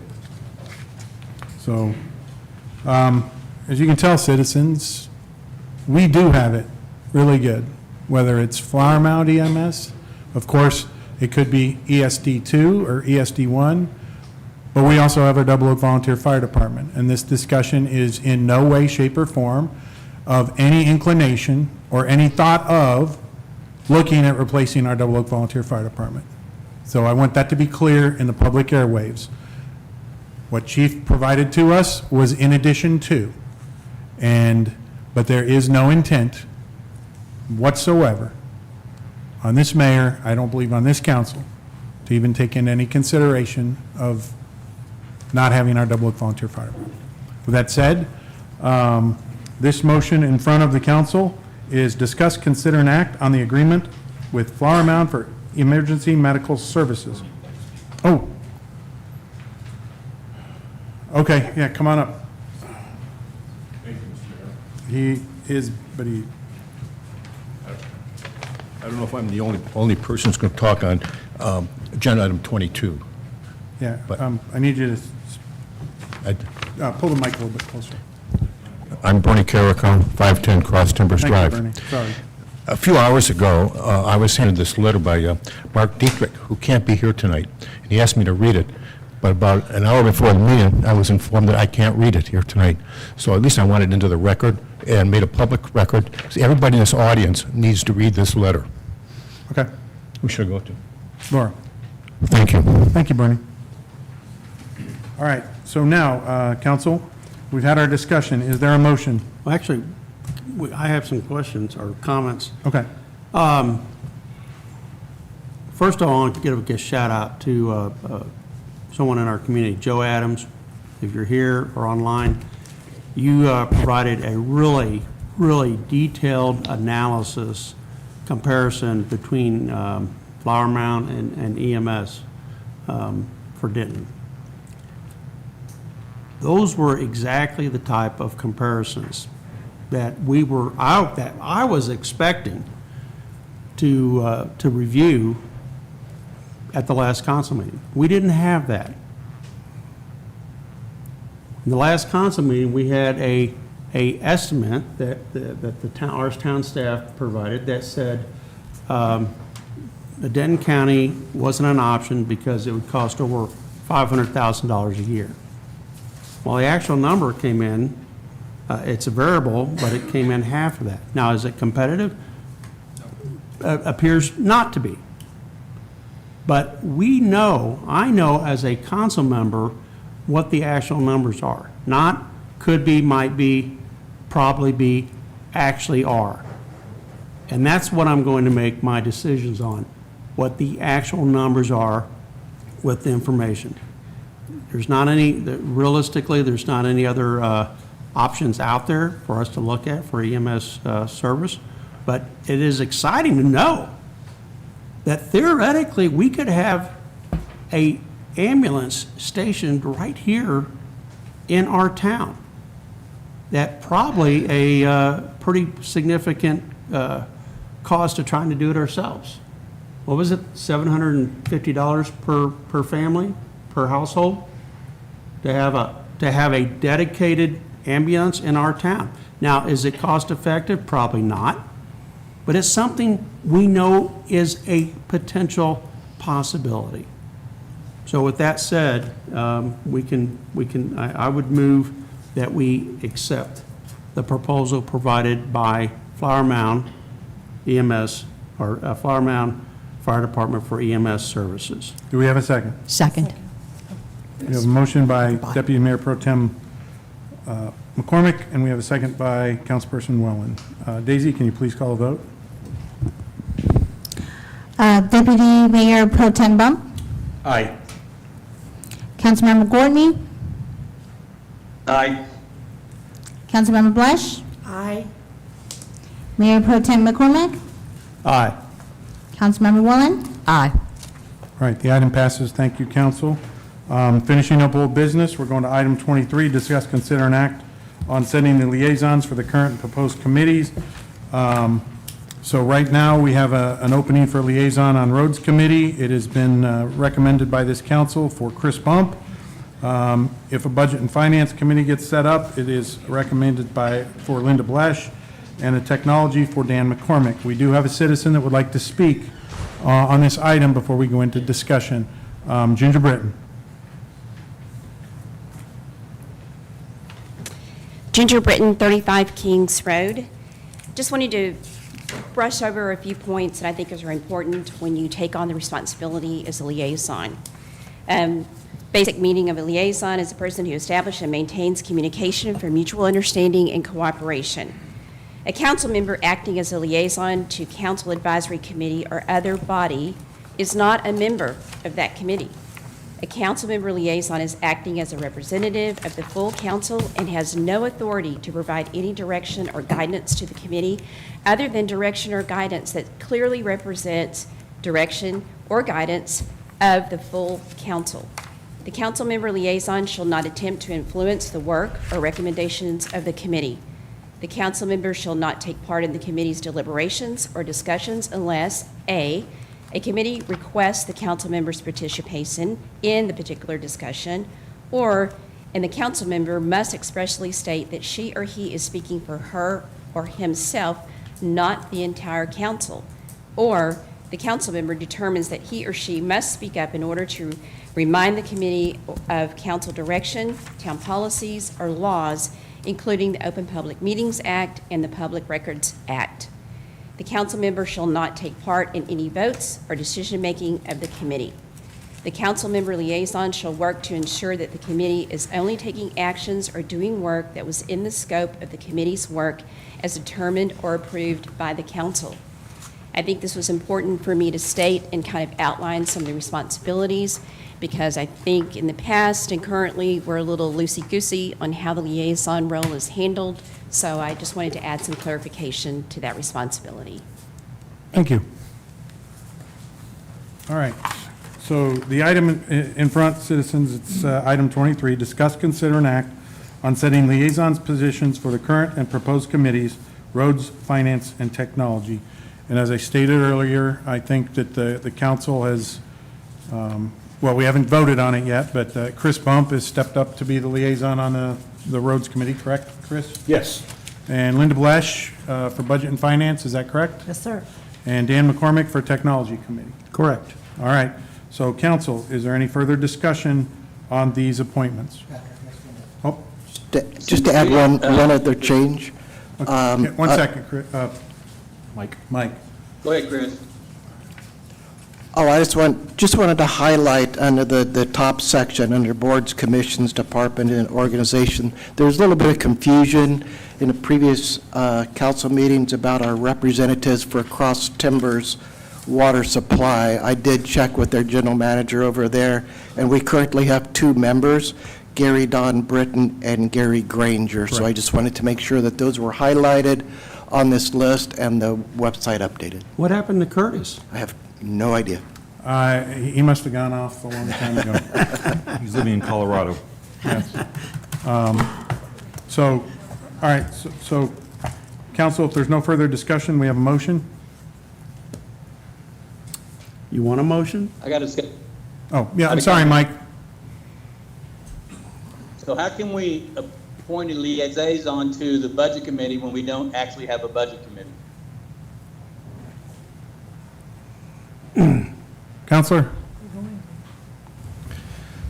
If we don't have a budget committee, we'll at least have a liaison, and they won't have much work to do. So the appointment becomes pretty much void if we don't create the committee. Well, as it was, we had a technology liaison with no technology committee, so. Right. So I guess. We're already there.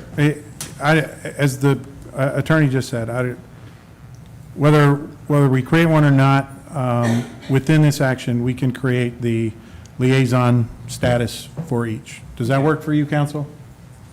Yes. I got one more comment, but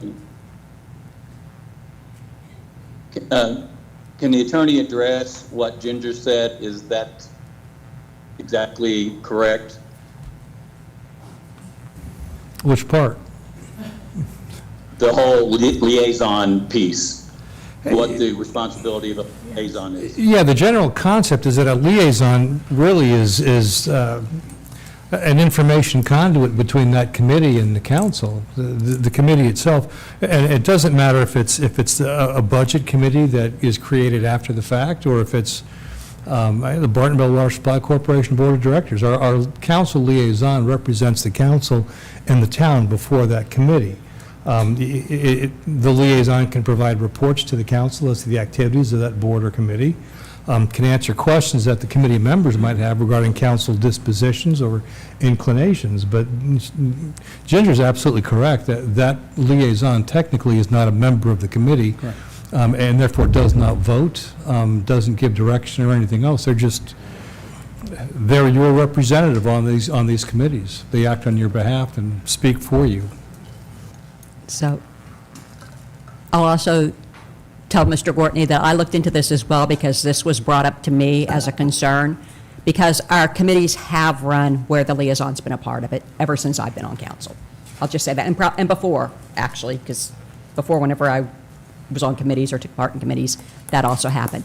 We also did not have it set up where we were under the Open Meetings Act. In Texas, state law does not require us, as a committee that does not have any legal or binding actions, takes no legal or binding actions, just gives recommendations, to actually be under the open meetings.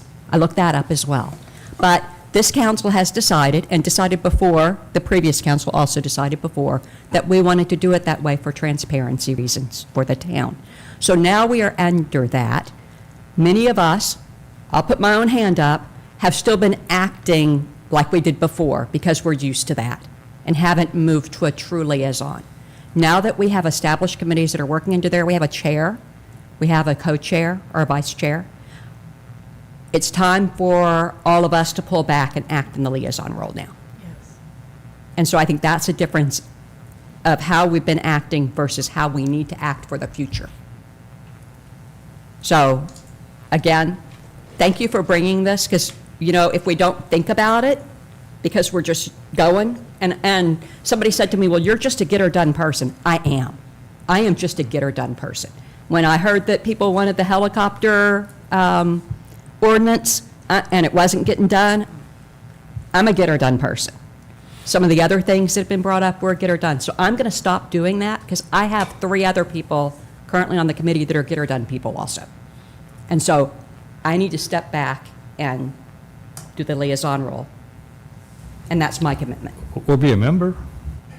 Well, You ought to do that. but I'm the liaison, so I'd have to step down as the liaison if I'm going to be a member. So it does give specific things, though, that if requested by the committee chair or the vice chair, that a liaison can do certain things. So that is actually how we have been working with the committee, is they have requested that I help them with some things, too. Under their direction, I can, but I can't do it unless I'm under their direction as a liaison. So that's another piece of it that I went through and I read Texas law and I read all of the things about it. So, so I'm going to make a commitment to act as a liaison from here on out. And if they ask me to do things, I will do them to help and support them. But if they don't, they're a great committee. So, thank you. Thank you.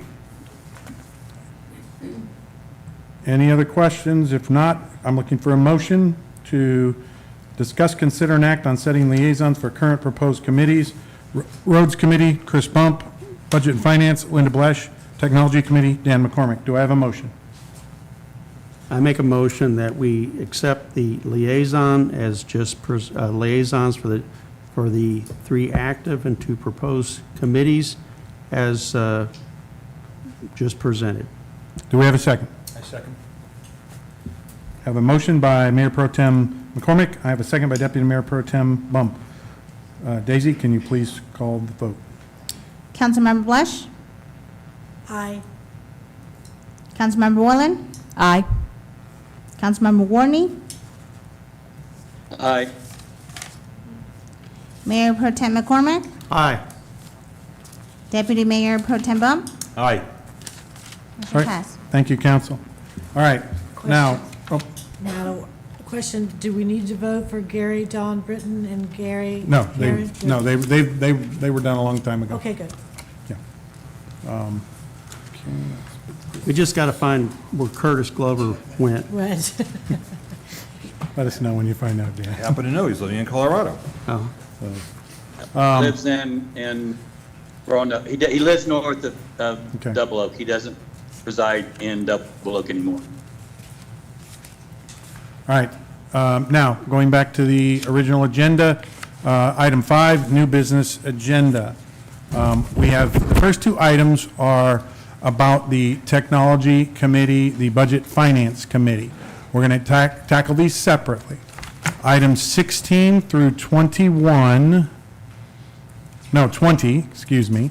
How that will work is for each item, well, I'll wait. No, I'll go ahead, because people are still kind of wondering. So items 16 through 20, we will call out the agenda item. We will call out the names of the people who have put their applications in. We'll allow them an opportunity to come up and speak on their behalf. Once that's done, we'll have our citizen comments. We'll then go to council member discussion. Once discussion is done, there will be a nomination, individual nomination. So if we have 5 seats to fill, we have to do this 5 times, okay? So bear with me. This is the way that we have to do it. We'll accept nominations. That can be discussed. We will then move to, with a motion and a second, to vote to fill a vacancy. And then we'll rinse and repeat, except for the fact we won't have the applicants come up again, and we won't have the citizen comments again. Does that make sense, council? You may want to reference that you can be nominated for a committee position, even if your name is not listed on the agenda as it was posted. That is correct. All right, so there can actually be, because we got a number of applications in, even just today. So just trying to get those people identified. So if names come up that are not on your agenda, it's okay. Right. And we'll get to that. I just wanted to share that with the citizens so that they're aware of the process that will take place. Let me get my paperwork back in order. So we're going to agenda item 14, discuss, consider, and act on a resolution creating the Budget and Finance Advisory Committee. So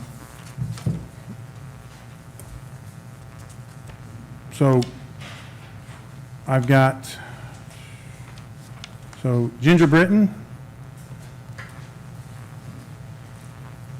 This is now open comments between citizens and the council. This is not like our citizens' comments at the beginning. You can have interaction. Ginger Britton, 35 Kings Road. My comments are really addressed to both items 14 and 16 regarding the formation of the new committees, along with resolutions, et cetera, that goes along with that process. I ask that as you start to review these resolutions and improve them, I would like to see some of the same verbiage applied to the road, drainage, and ordinance resolutions that were approved back in January of 2026. I think it's important that those resolutions be amended to give specific functions and responsibilities to each committee, as well as those you are reviewing tonight. I think it's extremely important to establish a chair, a vice chair in each one of these committees that are currently standing, as well as upcoming committees that might be developed. The chair or the vice chair are responsible for any presentations, recommendations, or findings the committee may have and can communicate those directly to the town council.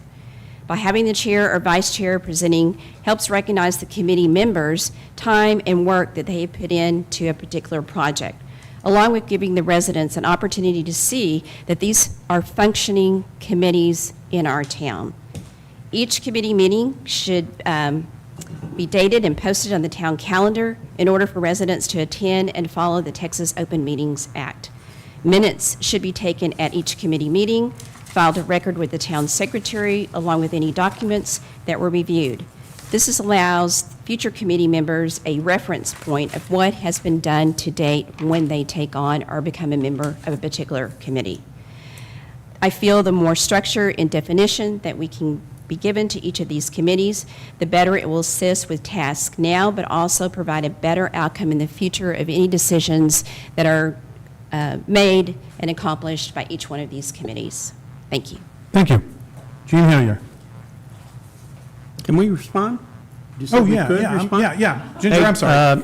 Come on back up. I'm No, sorry. she's fine. I just want to respond. We are, or I say we, this committee thing has been my passion. Again, I'm beating this dead horse, but there's so much talent in this town. And when you hear the people who have stepped up and submitted applications to participate, and you read what their backgrounds are and their expertise and their experience, you're like, why have we not been doing this already? Now, apparently it was something that was done in the past. Tonight, we're reinvigorating, hopefully reinvigorating two committees that did exist. And hopefully we'll be staffed with unbelievably capable, competent people. Now, the intent after tonight is to potentially have ready to be presented at the next council meeting similar resolutions, amended resolutions for roads, ordinance, and drainage. Now, I'm thinking about some other committees. I've already been bouncing some ideas off some of the citizens. I'm always open. In fact, it comments on that in our website, that if you have an idea for a committee, step forward. Now, I will tell you that if you've read the actual verbiage that we've got in the resolutions, it significantly expands on the function and the purpose of each committee. And my proposal would be, it'd be the same for roads, drainage, and ordinances. In fact, it also expands on the structure of the committee. Right now, our resolutions for committees is basically just one page, and it's not very clear. I will tell you, surprise, surprise, we got a notice public notice of an ordinance committee meeting to be held Thursday. Coming from Daisy. Thank you, Daisy. Is this the first one that's been sent out in a while? The intent is, so this is meeting public, the Texas Open Meetings Act. First time in a while. The intent is, Ginger, to have all meetings public notice to where people who aren't even members, if they so desire, they can go in, sit down. If they ask to be recognized, the chair will recognize them, but it gives people an opportunity to give back to the town. So, thank you, Ginger. If I could just make an additional statement. You can. Along with Dawn, with Dan. By having these chair and these vice chairs stand up in front of the council, as well as whoever is attending and watching the meeting, that not only tells them that these committees are working, what they're working on, what they're trying to achieve, what they are going to try to achieve, but also this gives a resident a point of contact with these committees. If they see someone and they know, oh, I know Joe Smith, oh, he's on that committee, oh, hey, I'm going to call him and ask him a question because he's in the weeds with that committee. I just think by making it more structured and what the responsibilities are, what the obligations are, just helps in so many ways with our residents, getting them more involved, more in the know, and more information easily obtained through these meetings. And Thanks. So I have a comment also. So tonight, Bree, who is our chair for our ordinance committee, was here to give a report for the ordinance committee. However, ordinance committee was left off the agenda.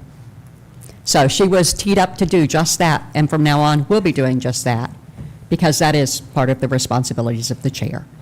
Right. And so instead of a council member giving it, from now on, you'll be seeing an ordinance committee member giving it. And I think Just like that's we perfect. also posted, and we have our meeting on the council calendar also, if you go out there and look on the calendar now, and have posted the agenda as well, so with Daisy's help. So we thank for that, but we are really trying to get ducks in a row. That committee is trying to get ducks in a row of how they're going to run in the future, so. Well, I think it's imperative now. In the past, maybe our demands for the town have not been what they are presently and will be in the future. So the demands of our committee was not as strenuous as it could be now and in the future. You know, our roads committee went out, they reviewed the roads, they came back, made the report. The council took it from there on the number of streets, what their suggestion was, and then they processed and went forward for that.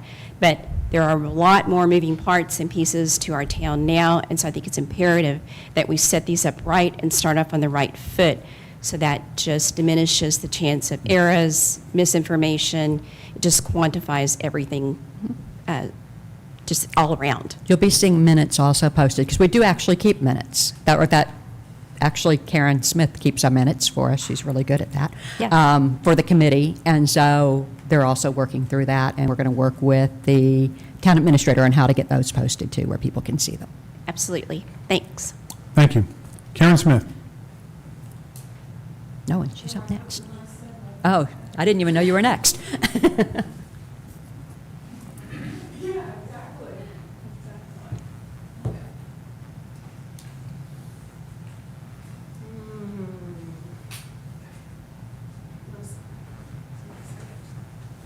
Karen Smith, 168 Meadow Knoll. As mentioned, I am on the ordinance committee. What I wanted to talk about now, though, is I kind of wanted more a general conversation across just all of this topics of committees, so I signed up for the first one, even though it might not be directly related to this agenda item. First of all, thanks so much for your involvement and your support of the committees. That means a lot. People have been volunteering for years, and it's nice to be the focus every now and then. Okay. My request, though, is that before you act on updating the makeup of these committees, that you meet with them. As Dan mentioned, we have a lot of applicants with wonderful qualifications, which I think would be great matches with the committees, but it would be nice to be able to match up those qualifications with the committees current skill sets, right? Let's get a nice mix. So I do ask that you make sure that you've talked to the committees before you make any recommendations for the members that you want to add. When you do choose to move forward, please select residents that represent the town and can be kind and respectful to their neighbors. We have several residents that have requested to be on committees that have not been able to share their views in a respectful manner to their neighbors or town council.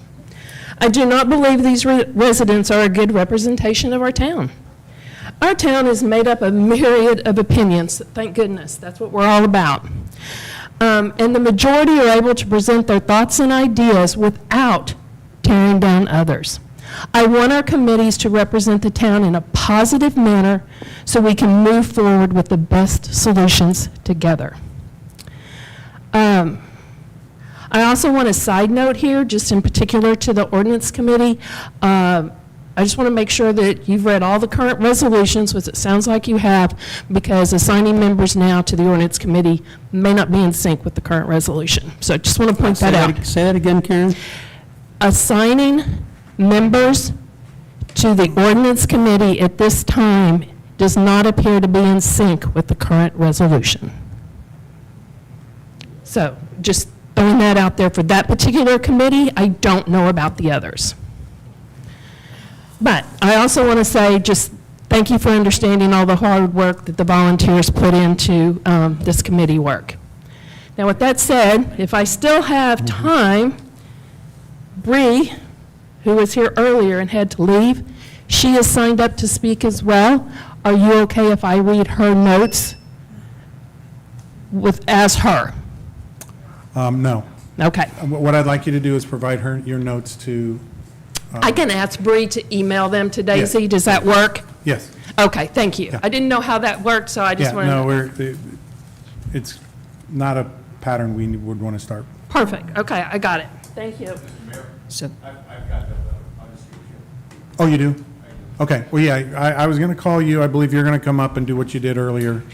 So, okay. Any conversation? Any yeah, conversation? so I do have a conversation with. Go ahead, Pat. So, in the past, when this is related to something that you said, in the past, when we got applications for the committee, I brought those applications to the committee. Correct. And who gave, I just want this because somebody said I picked the people on it. Who decided who was going to be on that committee? The existing committee members. Y'all gave me the instructions on who you wanted.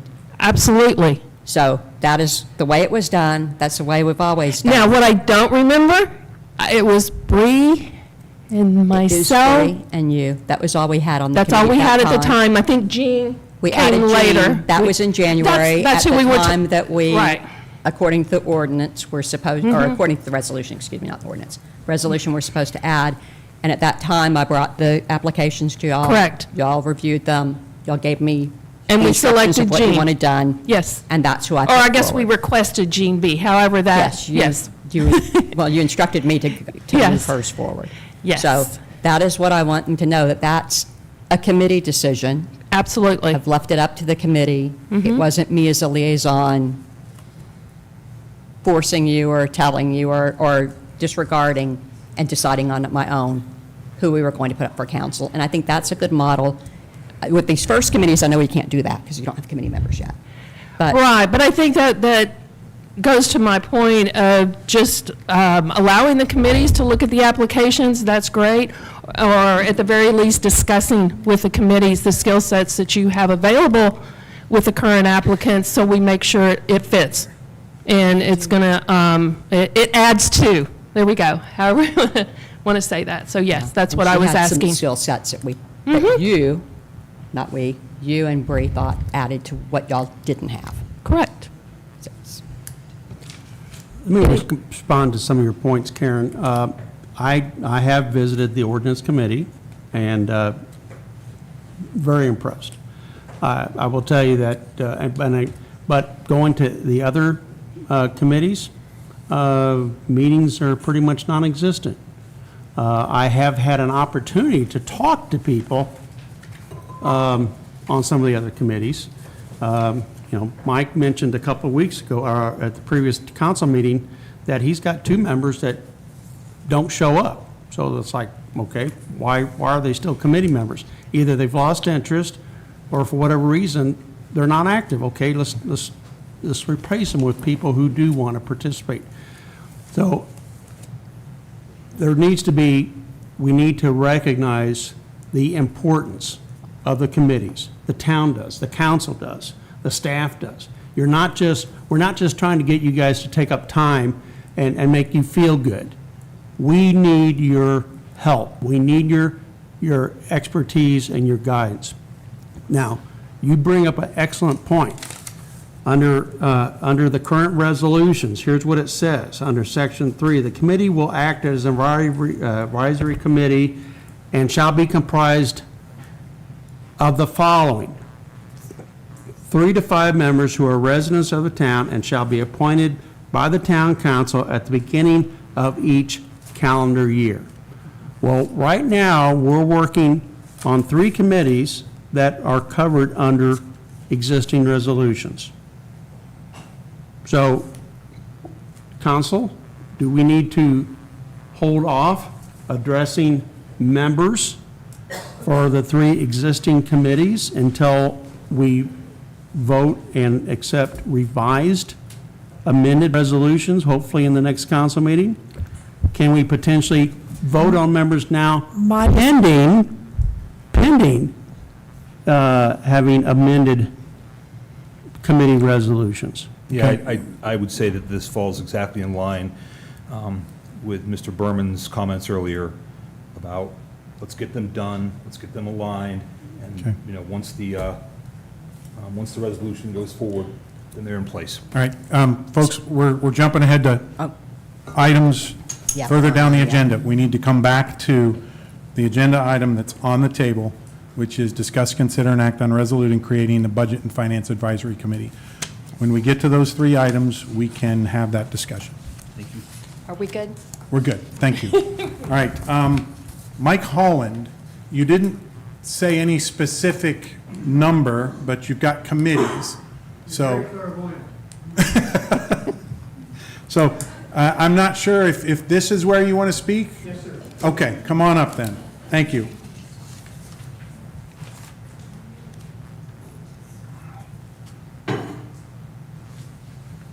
First off, who did you want me to give this to? Just hand it over to the chief. Give me just a minute. And you will need to re-identify yourself. Okay. My name is Mike Holland. I live at 341 Oakview Drive. I rise to support the idea of the Budget Finance Committee, reconstituted, as I've learned here again. Flashing back to this spring, we had an open meeting where we talked about financials related to the town and the proposed shopping center. I met with the town administrator after that meeting to try and learn more about where he came up with his numbers. Because I had reviewed some of what the slides that he had presented, and some of those didn't make sense to me. They projected data 20 years into the future, which in a situation like this really doesn't make a lot of sense. So what I did is I went onto the town website, I looked at the audit financial reports, I pulled down data from that for both income and for expense. And I charted those in a very simple graph, just to get a feel for where things are going. And that's what I showed you a few minutes ago. Correct. So I think it's a wonderful idea for the town to have a financial advisory committee or a planning committee, whatever you want to call it. Those duties would need to be filled in, of course, but it desperately needs to be done. He was reluctant to share his spreadsheets with the people who attended that meeting. And I did not ask him for his spreadsheets, but I did do the research on the data that I had available to me. So I think it's a very necessary thing. I think it would lend some credibility to the forecast that the town is making decisions on, because they've become very important in the last few months. So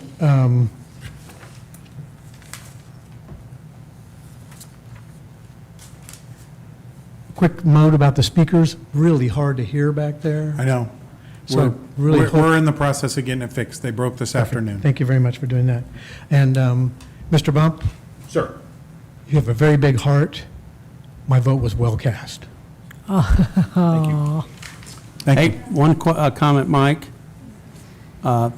Thanks for your comments, but I'm sorry, I don't see your application.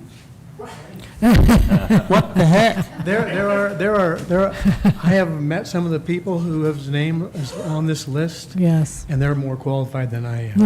Now, if you get down to where, I'm hoping that these committees will invite people to come and talk. Oh, yeah. Like the ordinance committee, when they get ready to do their thing, and they want to talk about the firearm regulation that the town has, that's apparently illegal under state law, I'd be happy to come and talk to that ordinance committee. Yeah. So, I think that the committee should be free to pull in other expertise in the town to do their work. And they will be. Well, now that if we follow the Open Meetings Act, the meetings will be posted along with agendas. So Perfect. we expect to see you there. Okay, thank you. Thank you. Thank you. Bernie Carrico, I believe you're going to be handing over some documents. Yes. But I need you to enter into the record, please. Once again, I'm Bernie Carrico at 510 Cross Timbers Drive. I have here in my possession 3 letters that until an hour before the meeting, I intended to read on their behalf. But I guess something has changed in a protocol, and I can't do that anymore. At some point in time, I'd like to know why. Just I can't do it. Is it everybody, and why did it change? But for the purpose of tonight, the first letter is from Bree, who was going to read this herself until she had to leave. So I just submit this to the town again. Correct? The second one is from Jerry Smith. Same process again. All 3 of these letters apply to really agenda items 14 through 20, all about the committees. The last one is from Cheryl Wortney. Same idea. All 14 through 20 committees. And I really, it's critical that everybody gets to read these, not just the council members who have it in their inbox already. There are some really great rationale and reasons to what these fine citizens have taken the time to write for all of our thought processes. So let me know where they're going to be published. All right. Thank you, Bernie. One more comment. Yeah. It's my own comment, if I can. It'll be 10 seconds. Yes, no, you're on here. Obviously, I'm a finance person. We are so far into the budget cycle, I think we've got scheduled a workshop for like 2 weeks from now or so, that I would respectfully request that you defer any vote or establishment of the Budget Committee until next year. I mean, it's just going to get too cumbersome and bogged down, and we'll have arguments till the cows come home about insignificant items. So that's all I've got. Thank you. Joanne Meyer, I've got you on here for committees as well, similar to Mike Holland. Is this the place you would like to speak? Sorry, I've been sitting there too long. Joanne Meyer, 170 Park Lane. Say again? Oh, I'm always afraid to touch this thing. I've had it fall off. Anyway,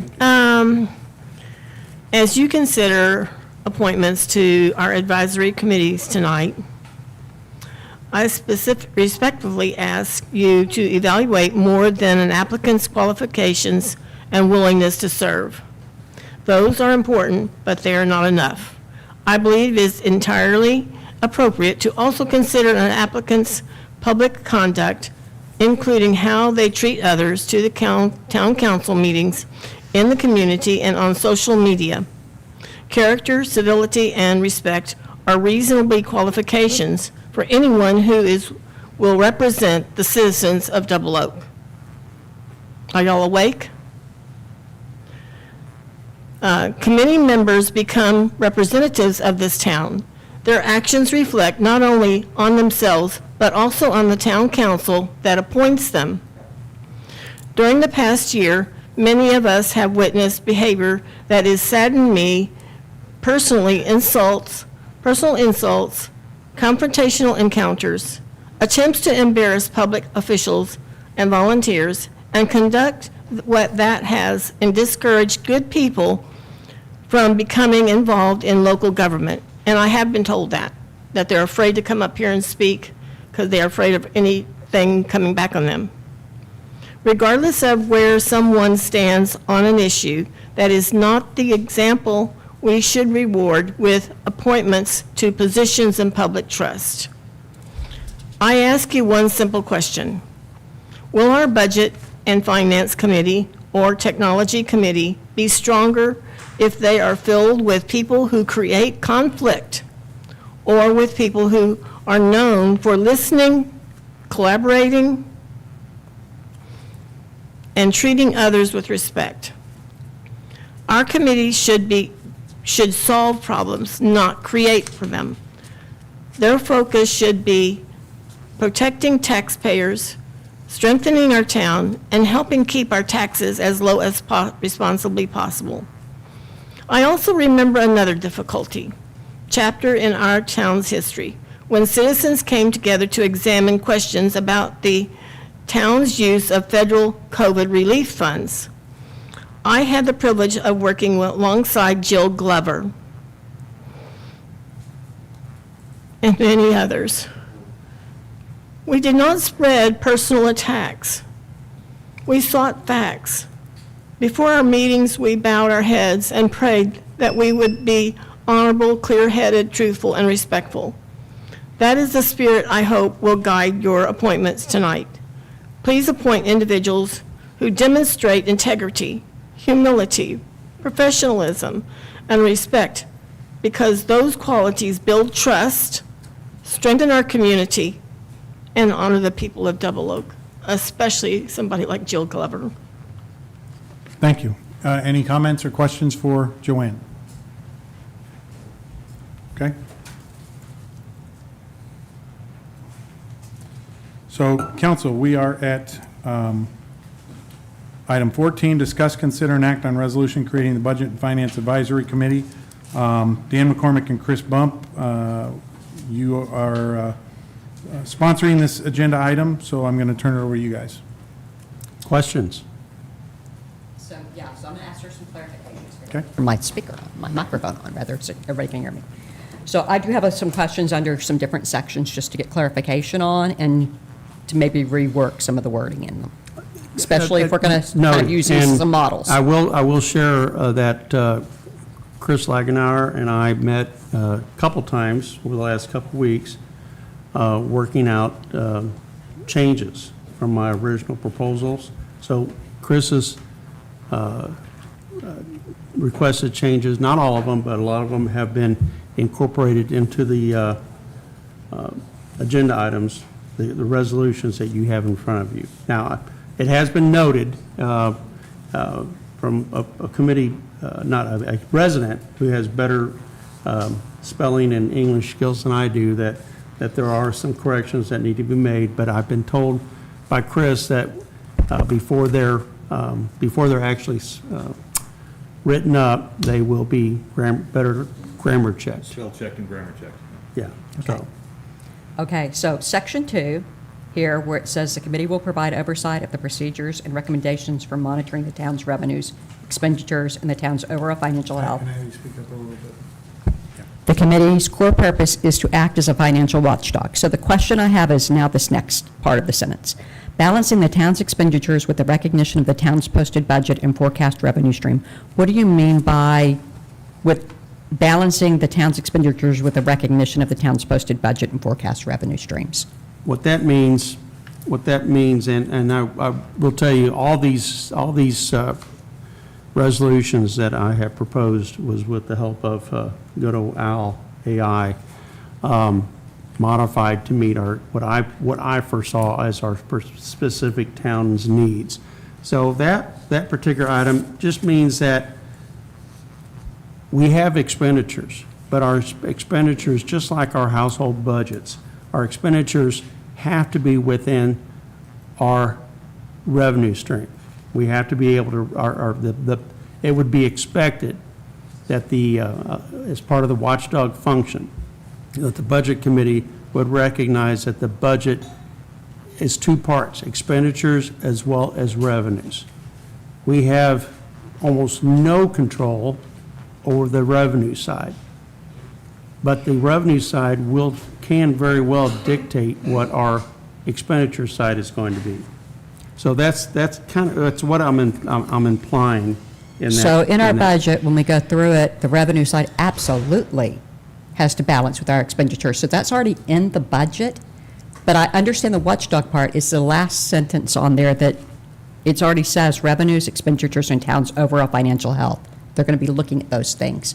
So I think this last sentence is redundant and is confusing the way that it's currently written.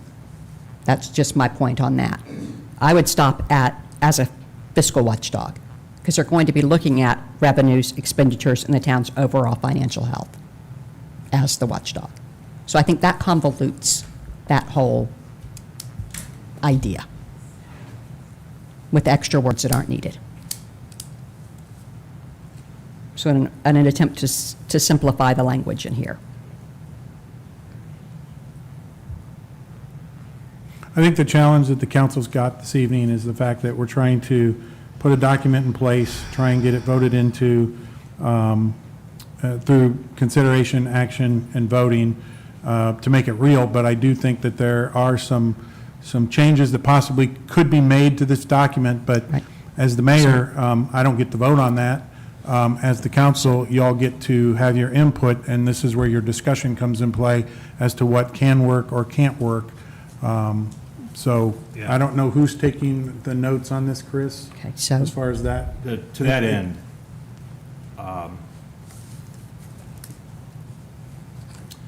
Were there any other comments, Pat?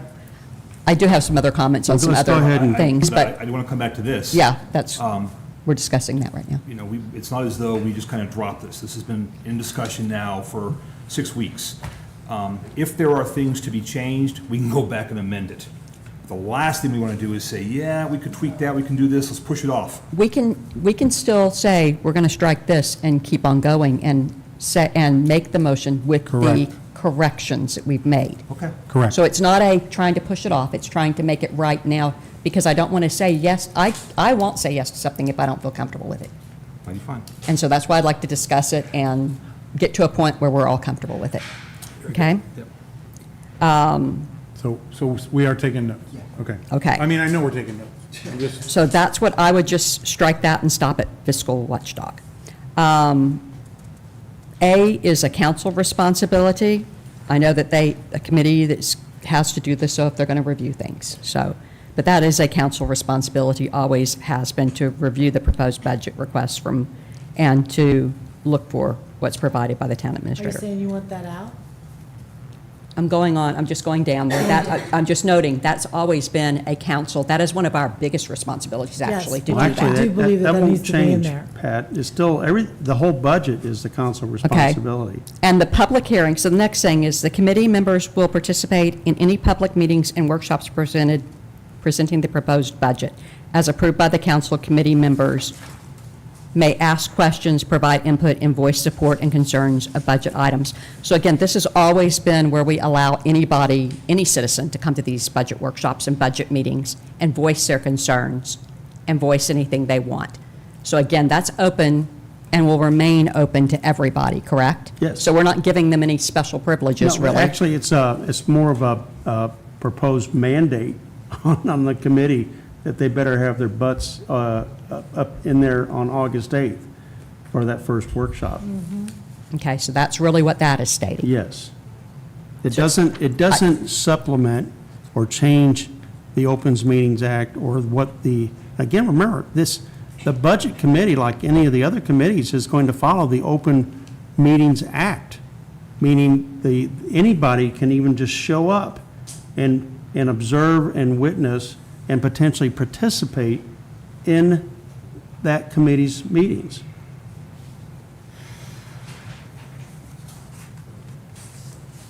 Okay, so C, I do have a couple of things. Those I was just getting clarification on. C, I have another recommendation for taking something out of this.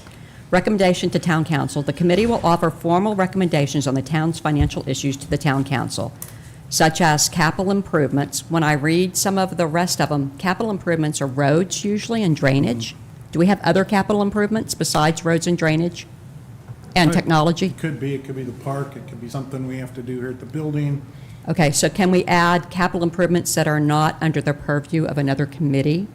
Because those committees should be giving the capital improvements for roads. The roads committee should be in charge of that. The drainage committee should be in charge of the ones for drainage. The technology committee should be in charge of the ones for technology. I don't However, it's still money. I don't anticipate the budget committee superseding what the other committees are doing, only to the extent of the dollars and cents associated with those capital expenditures. Money, It's not going to be. finance. The budget committee people will not be recommending the actual projects. They'll be looking at the dollars and cents and then making a recommendation. Now, what those recommendations, I don't know. I do know that the people that have proposed to attend or to participate or to be on the committee are some pretty smart people, and they may come up with some options for financing that we haven't considered. Well, it goes on to say selections, new software, new equipment. So that's where I am like, but we have that written into this other committees, that they're going to be looking at selections of new software, new equipment. And so I think we have some overlap there on that language. Well, a little bit of overlap's not a problem. Well, I think it can lead to potential problems in that a person that is, we're trying to get people on the technology committee that really know technology and give recommendations on that. And then to have a finance committee say, no, we think you should go this way rather than that way. Who do we take? I don't think that's going to be a problem with, I'm just referring to finance and budget. I think that the people that get put on that committee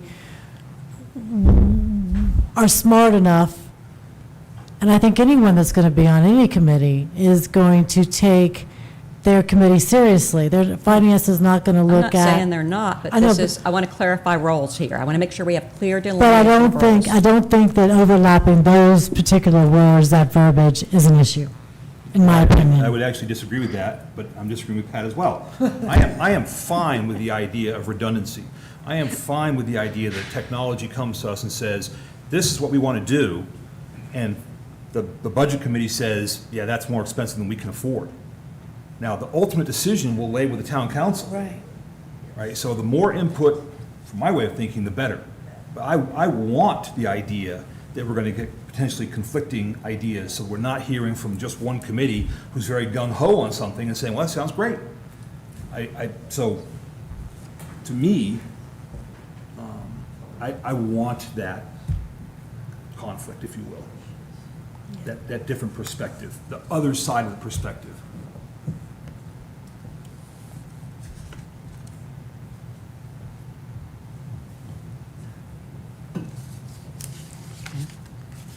All righty then. Any other any comments or additional? So I wanted more clarification on something else. Ensuring that the committee will advise the town on recommended spending limits and advice on establishing financial parameters. Parameters, what does that mean? What do you encompass that to mean? Again, just trying to get clarification on language. Spending limits, we have a resolution on already. And then within we have a resolution on how much people can do, or any individual. I'm thinking you're talking about the budget guides our spending limits. Like we can't go over budget. Most of this, Pat, this verbiage is somewhat generic, and we won't know, it's not going to be very specific. But purposely, it was not very specific. All this, if you look at it, all of it is very general and generic in nature. It's going to be an evolution of how we can make the most use of the expertise and insight that these people on the committee can provide us, could provide the town. Now, there's no secret. Chris pushed back, doesn't think we need a budget committee. His staff is more than capable of doing it. I agree. The next thing was, okay, let's wait until next year. Let's get through this budget cycle. Okay, that's a pretty good argument now. But what I've heard from people standing up at the podium just in the last few council meetings is that there is a interest and a desire by the citizens to have an additional level of oversight. Now, they don't make any decisions. None of these committees, none of them make decisions. They're all advisory to the council. And if you read these, in fact, it expands that they're advisory to the council, to the mayor, and to the town staff. Advisory only. Is that the way you see it, Attorney? And is it typical that council people write resolutions? And is it typical that we use AI to write resolutions within governmental procedure and policy? Use of artificial intelligence is not typical, but apparently becoming more and more common. And you get lots of generic statements that really don't have, that sound good but have no real substance. Yeah. And so if a council member were to write a resolution or an ordinance, you would assume that it would have been well thought out, well considered in terms of graphic details. And although this covers lots of bases, the language is pretty generic, and I'm not quite sure that it, I guess in response to some of Pat's concerns, that it really has any substance. But I agree with Dan, the process would be an evolutionary kind of thing. If the council were inclined to create the committee at all, it would kind of find its own way, and the council would give it direction as it progressed. Well, I mean, comparing it to the resolutions we've got now for committees that are unbelievably vague and no content at all. Well, you understand that the more rules you write in to an ordinance or a resolution, the more you limit the authority or the ability of that group to function.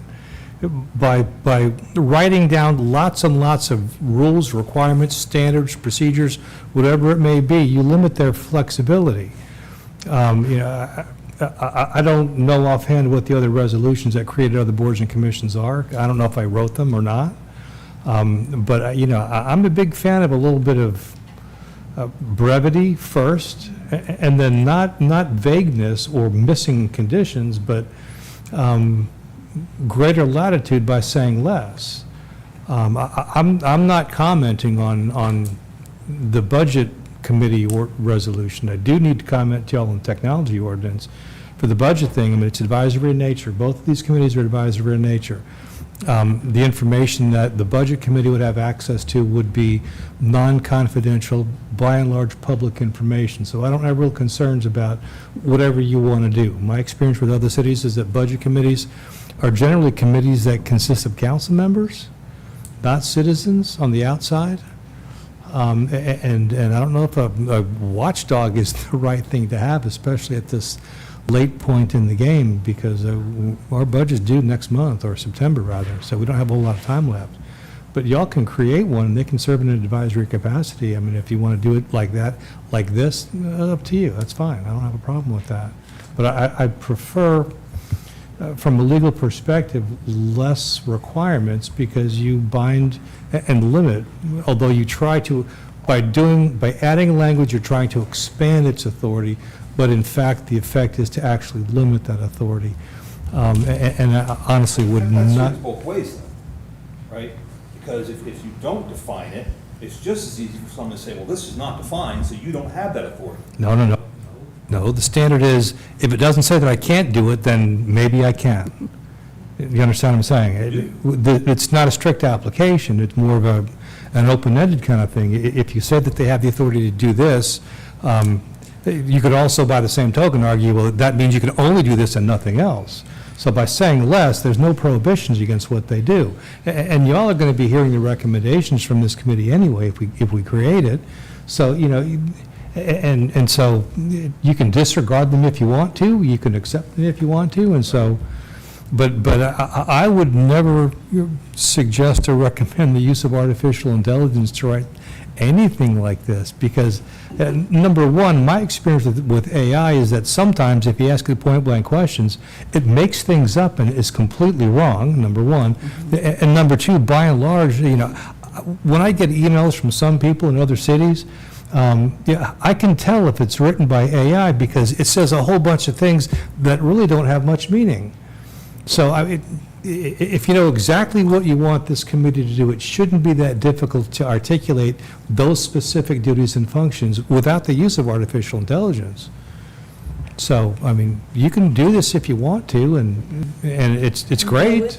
Yeah, and go with it, you know. along the way. And y'all are going to be the ones who are going to be asking questions of the committee and hearing the committee's And recommendations. the committee will be asking the liaisons questions, and the liaisons can go to the board and find out some answers.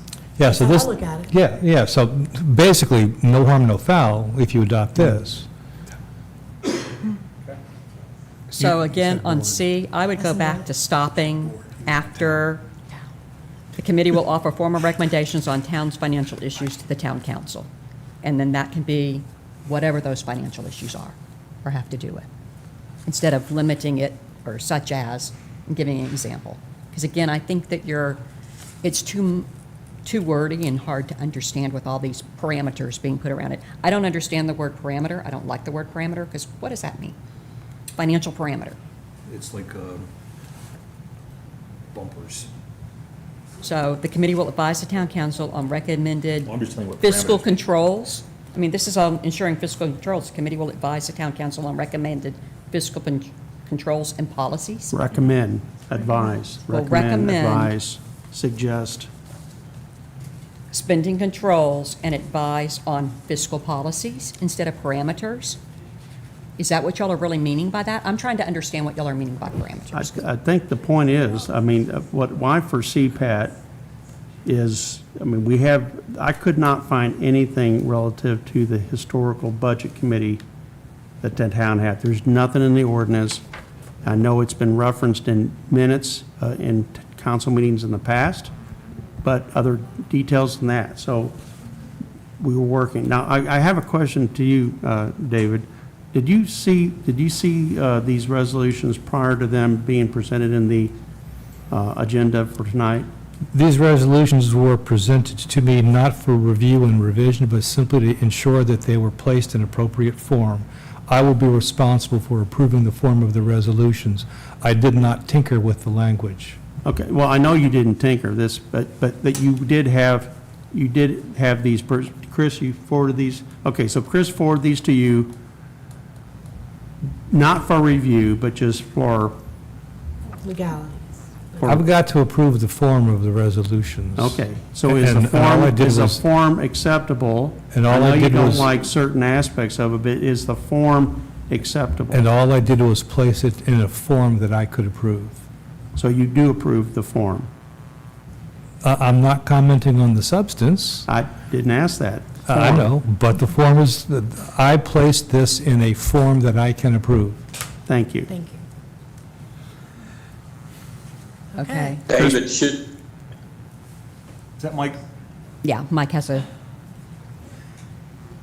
Mike? as far as from an attorney standpoint, shouldn't you review the language of a resolution before the town council approves it? Yeah, I do. And even though for this particular resolution, I simply approved the form, I also reviewed the language. To the extent that my focus when I'm reviewing something like this is just to make sure that it's not going to be something that's going to be harmful to the town, or something that's just flatly illegal or may give rise to liability exposure. And this is an advisory committee. Y'all can determine and dictate whatever your advisory committee does for y'all. You can say whatever, you can call it anything you want, you can delegate any tasks you want to it. So long as it's advisory in nature, it's not going to get us in trouble. So there really isn't any, unless asked to provide not necessarily legal, but best practices and operational review, you can adopt this and we're not going to get sued. Put you that way. And I think that they're an advisory. They're looking at things differently than the five of us would look at it. They're looking at things that maybe we've missed, that maybe there's a better way to do this. There's more money this way. It's advantageous to do this.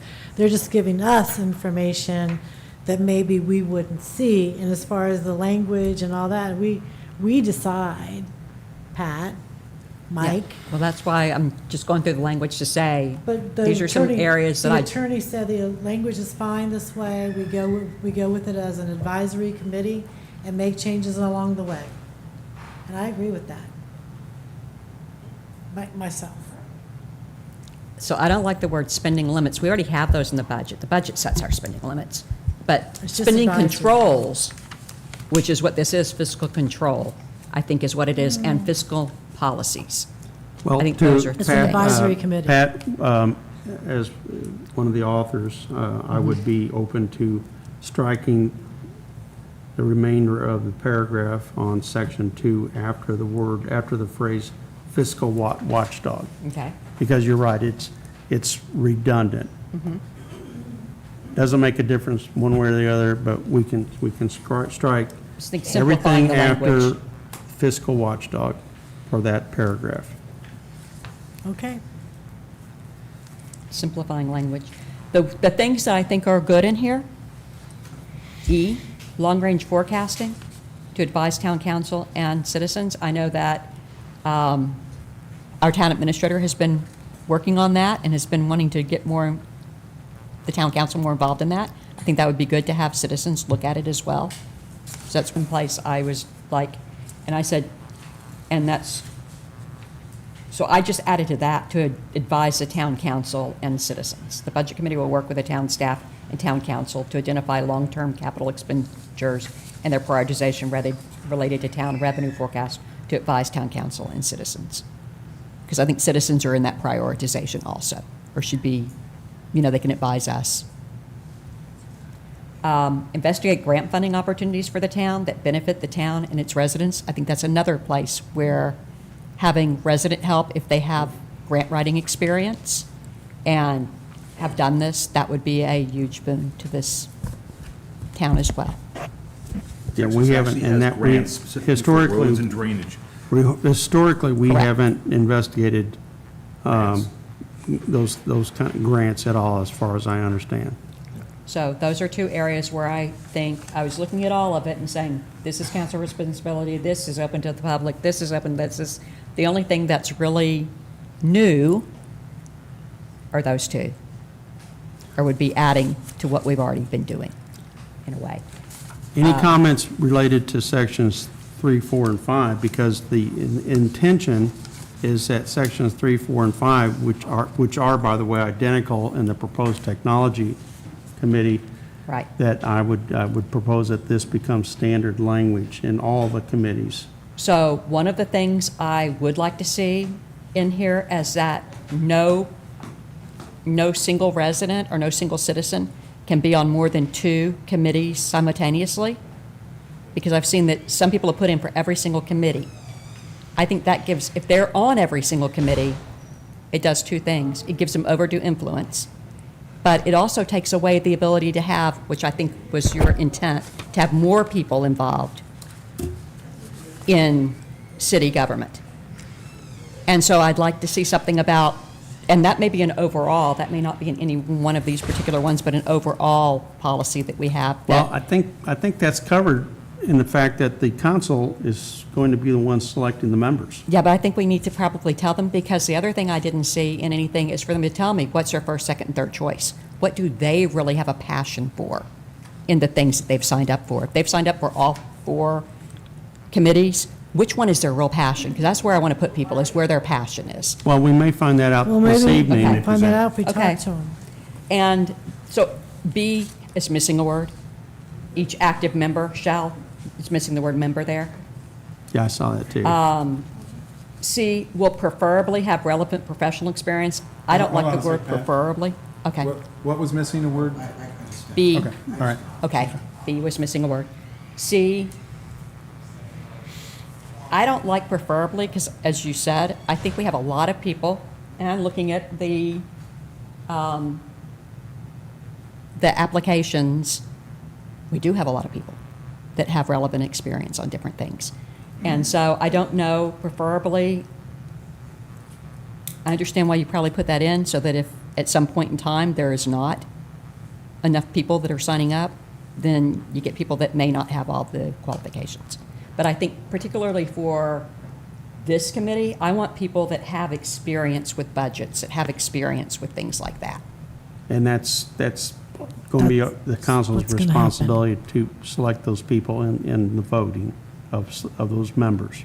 Okay. And which includes replacement of members that, for whatever reason, Participating. whether they become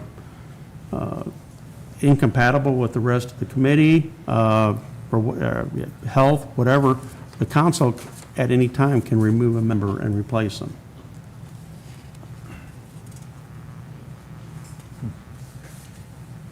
Wouldn't that be up to the chair? No, not under this proposal. Okay. Now, the chair can make a recommendation to the council So we would know. that there's a problem within the committee, Yeah. or a health issue, or for whatever reason, and the council will take it up and address it. Right. That's also one of the things I read in liaison responsibilities. That's Yes, usually a place I where have they'll read come to the liaison and say, we're having trouble with this, and that the liaison would either work as an intermediary to try and work that problem out, or would then take the committee chair's recommendation And say that they be bye-bye. taken off. Gotcha. So it wouldn't HR. really be the council member deciding that. It would be the committee chair or somebody making that recommendation to the council, Understood. to that liaison. So the rest of this, your B, your C, all the things that I read about the duties of chairs and vice chairs and all that go along with everything there.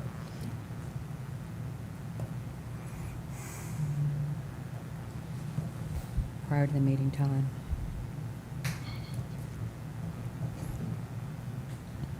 Contract authority. So that's what I saw in this first one, so I don't know what else anybody else has. Okay. So, Pat, are you complete? Yeah, like the other members, though, I do think we need to look at how people treat other people, other residents. I mean, I think that's come up again and again and again in the things we've gotten, and we just need to be cognizant that that is something that is a concern of people as they come onto committees. Everybody wants to be respected and be treated respectfully. I Thank think you. that's been the problem on why we have not had full committees. Because they were afraid. Hopefully they're not afraid anymore. Mike, comments? Yeah, I got one comment. It only applies to the budget. It wouldn't apply to any other committee, but should we do a check on whether people have any convictions or whatever it may be have they been convicted of a crime or something that has to deal with money or checks or items along that line, just a check if have they been involved in that in any form or fashion. I don't think we want somebody on a committee like the Budget Committee if they've had trouble in the past related to financial issues that involve the court. That's pretty broad. Have you ever heard of Frank Abagnale? Yes. I've actually heard him speak. He was convicted and sent to jail, and he's hired by virtually every major corporation, financial corporation today for his advice. This is an advisory committee. They don't have access to our checks. They don't have access to our money. But honestly, if it was a con man and he came with ideas that would benefit the town, it'd be worth listening to. So I think that that kind of background check for committee members would be prohibitively invasive and unnecessary. Agreed. Anything else, Mike? No, I'm done. All right, do we have a motion? I move that we accept the, You're going to include changes, right? yes. Okay. I move that we move to accept the creation of the Budget and Finance Committee as presented with the change noted that under Section 2, the last sentence after the phrase fiscal watchdog be struck And then on Section 3, Part B, we add the word member after each active member. So, are you, Okay. If there's Okay. any other, if evolution suggests we need to make other changes after this thing's up and running, we'll address it again then. So is that a motion? We have a motion. Chris, did we capture all of the changes? I would still, Yes. And, okay, and you're, Pat? so, I think, I'm trying to think of the word I'm supposed to use now. Where I'm saying, I would like it amended. There we go. I'd like it amended, because I really do think D is also still too vague. And say spending controls instead of limits.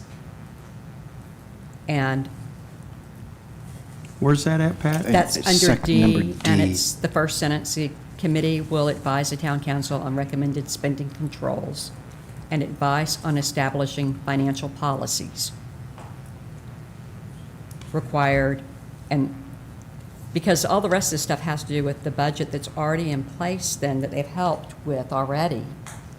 That's, the budget's going to show the expected revenue streams and all that, and they'll keep monitoring that.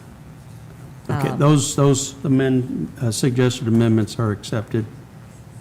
Okay. Did you catch all that, Chris?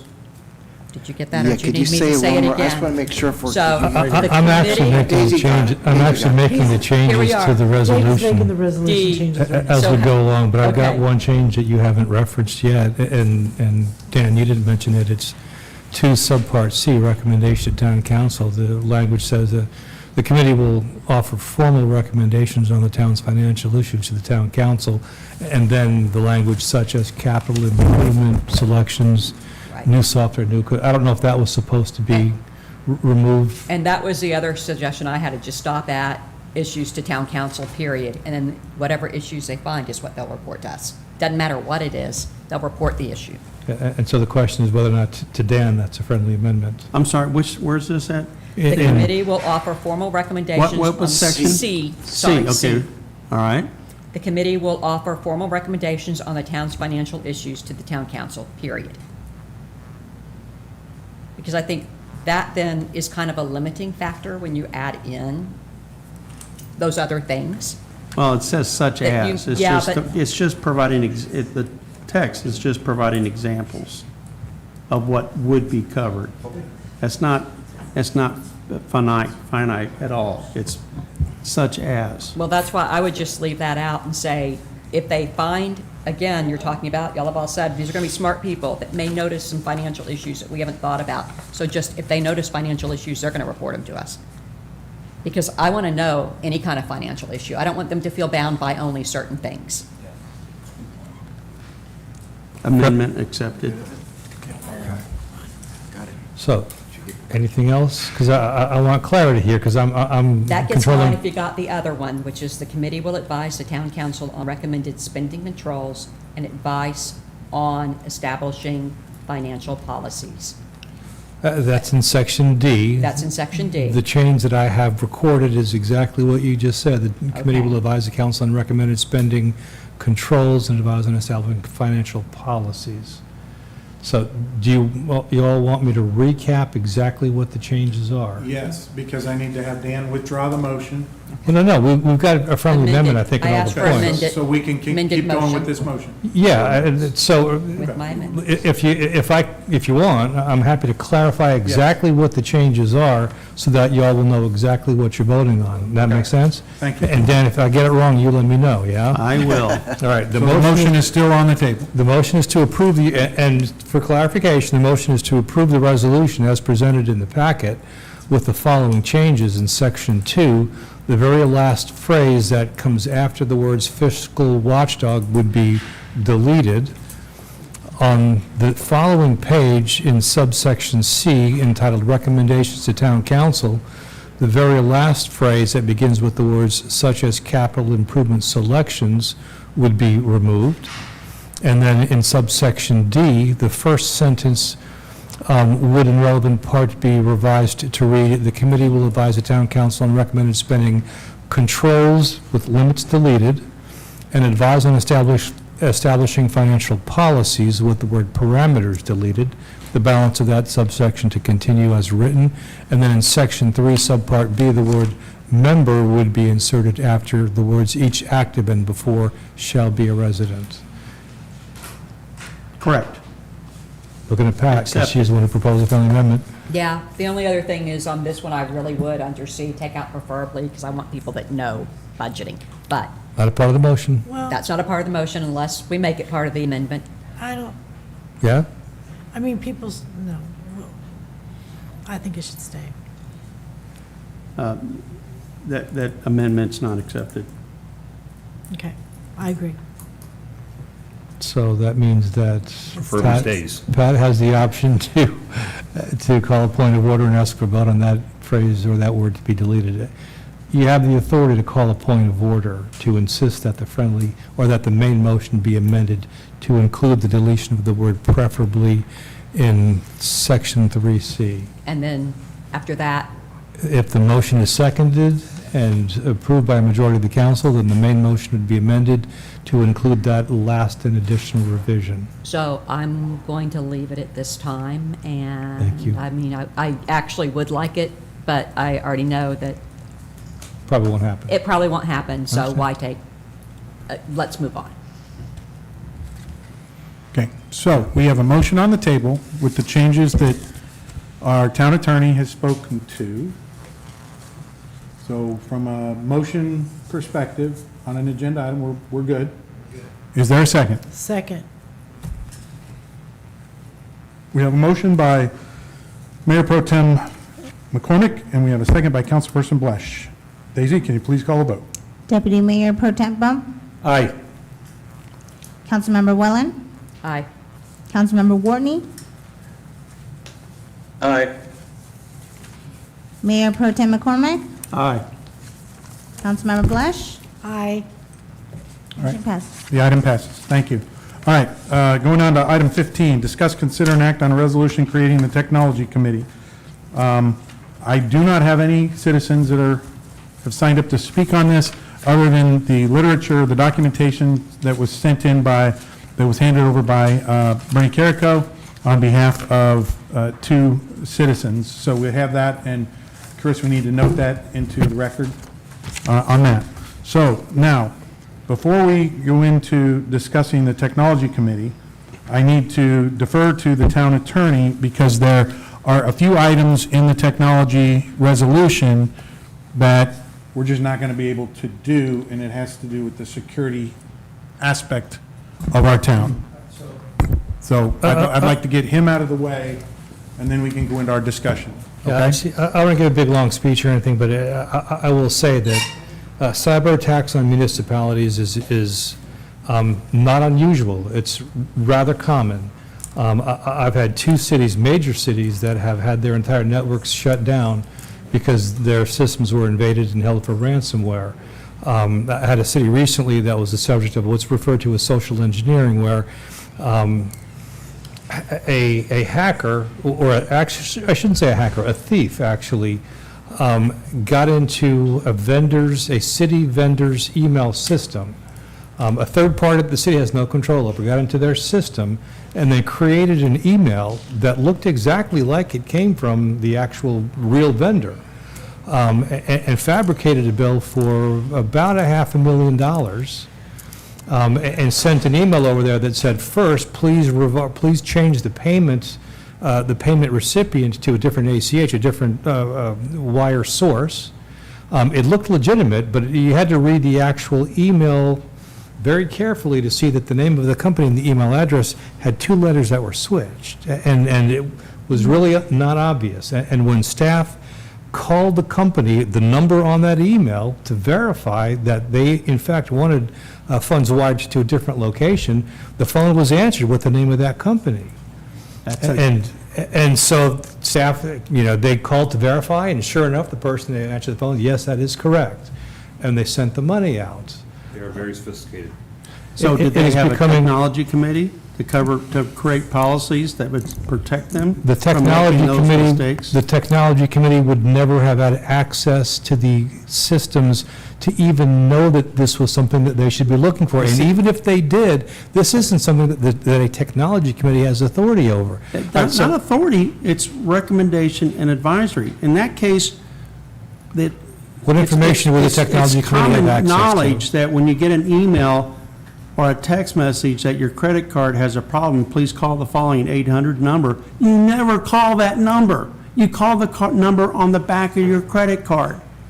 Common knowledge, but a lot of people forget that. This is what the technology committee would potentially recommend procedures that you never call the phone number on the email. You call it from an independent source. Those are exactly the things we're trying to protect the town from. But people who are way smarter on technology, the people that have submitted applications for this, unbelievable what their backgrounds are. Have you verified their applications? No.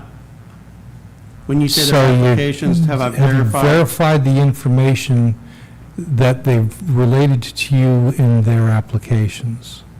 I have Do you- independent. Do you have any assurance that their own emails, that their own personal emails, because they're not going to have town emails, Right. when they correspond by email with the town, do you have any assurance that their email systems, their personal email systems, are virus protected and firewall protected? You can't. Do you have any, will this committee have access to the town's, to information regarding the town's network structure, the specific software systems that we currently use for virus protection and malware defense? Will these people have access to any areas in which there is a TLETS terminal? I don't mean have access to the terminal itself, but access to the actual area itself. And are any of these people CJIS certified? Now, you understand that the dangers associated with invasions and hackers, and these people are becoming incredibly sophisticated, and they recognize that municipalities, we can't actively, successfully compete in the labor market against the private sector for IT personnel because of the demand. Right? No city can, and so it's, I think, pretty much becoming common knowledge among hackers and thieves that cities are often pretty easy targets. We've been lucky because we haven't gotten hit. Not yet, but I'm going to tell you, when it happens, it is absolutely devastating. The city of Coppell got hacked, held for ransomware. Their system was down for about a year. They are still, this was 2 or 3 years ago, there are still problems with their software system. And when I use a computer in Coppell, and I have a designated desktop, I have to change my password every couple of weeks, and it has to be really stupid passwords, and I still don't have access to the same systems that I used to have access to before. I'm CJIS certified, and I'm qualified and authorized to have access to a TLETS terminal area, but that requires annual annual training as well as biannual cybersecurity training. Right?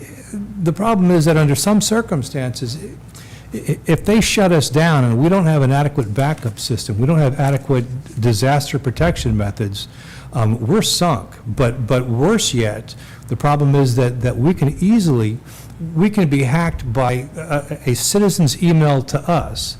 If we open it up and open an attachment, that attachment can include viruses or malware, and then the hacker is in. And I'm not worried so much about, we could, I believe, recover from a ransomware attack if we have proper disaster protection.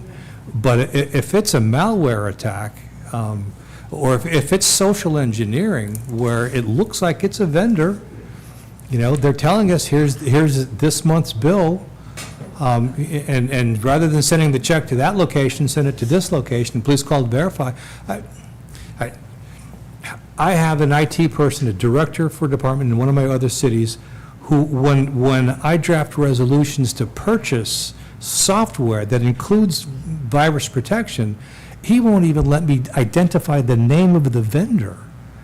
Much less, I mean, I was able to convince him to at least let me state the amount of the purchase in the resolution, but I can't even state the name of the vendor in that resolution. I mean, I understand that it is incredibly helpful, very beneficial for the town and for the citizens to have, I guess, a group of citizens who hopefully have been vetted, that we can rely on, that have adequate experience in the area, to provide recommendations. But my concern is, number one, corresponding with them and opening attachments, and then number two, giving them access to what is otherwise confidential information. Now, I did not, as I said before, same thing with the budget ordinance, I did not proof or in any way evaluate the substance of the resolution. All I did was put it in a form that I could approve. Now, this is in a form that could be approved by the council and would be valid. But I'm going to tell you, and I'm not saying that we shouldn't have a technology committee at all. I'm saying that I don't believe that the parameters or the scope of its authority have been adequately considered. I didn't write this resolution, because if I did, I would have wrote it differently. I mean, first and foremost, I would put a provision in there that would say that every member of this committee, before they even communicate with staff at all about anything, sign a non-disclosure and a confidentiality agreement. And I've got a form for that, for just this reason. This is something that, if we're talking about a budget committee, they've got access to documents that are otherwise public information. Now we're talking about things that are deemed confidential as a matter of law, and things that are incredibly dangerous, potentially dangerous for the town. So I think that for tonight's purposes, you all can adopt this if you want to, and I'll approve the form, but I'm going to tell you, I can't support this kind of a resolution. How long would it take you to craft a resolution that would be more in line with the security concerns you have? I don't know, when's the next meeting? 3rd, August 3rd. So three Sure. weeks. You do not? No, we do not. We've had a technology liaison. So here's what happened. So many years back, there was attempted a committee. Ms. Hillier was the liaison for the council, working with Brian Schultz. When we went to form a committee for that, it became apparent quickly that that probably was not the best thing to do at the time, because of all the sieges and stuff and other security type stuff. So we left it alone. We left it as a liaison, where Ms. Hillier was the liaison to the technology. And then when Mr. Dietrich joined the council, because of his background and having government clearance, so he met all these requirements, he became the liaison. That's how we've operated for the last probably, 5 years or so. Now we're looking at a technology committee, which is fine. It's about the wording in the document. So my recommendation was going to be to this council is that we postpone this item and let our legal counsel create the proper definitions in a resolution that protects our town.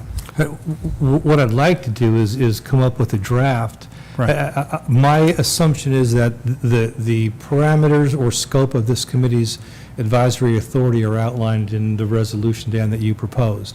What I'd like to do is to create a draft that is based on and kind of digests those parameters, and then get it to you for input before it's shared with the balance of the council. Right. I'm going to tell you, you may not like it, but you and I can debate it as much as we need to before it's in at least final form to be included in an agenda packet. But it's got to be watered down. I mean, we get hit one time and we learn that lesson the hard way. We don't need to learn it the hard way.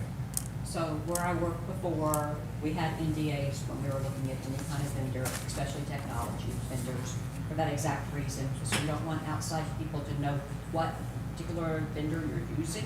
You don't even want to know the So they can name. figure out what the back door is. It's exactly So what- they can figure out Yep.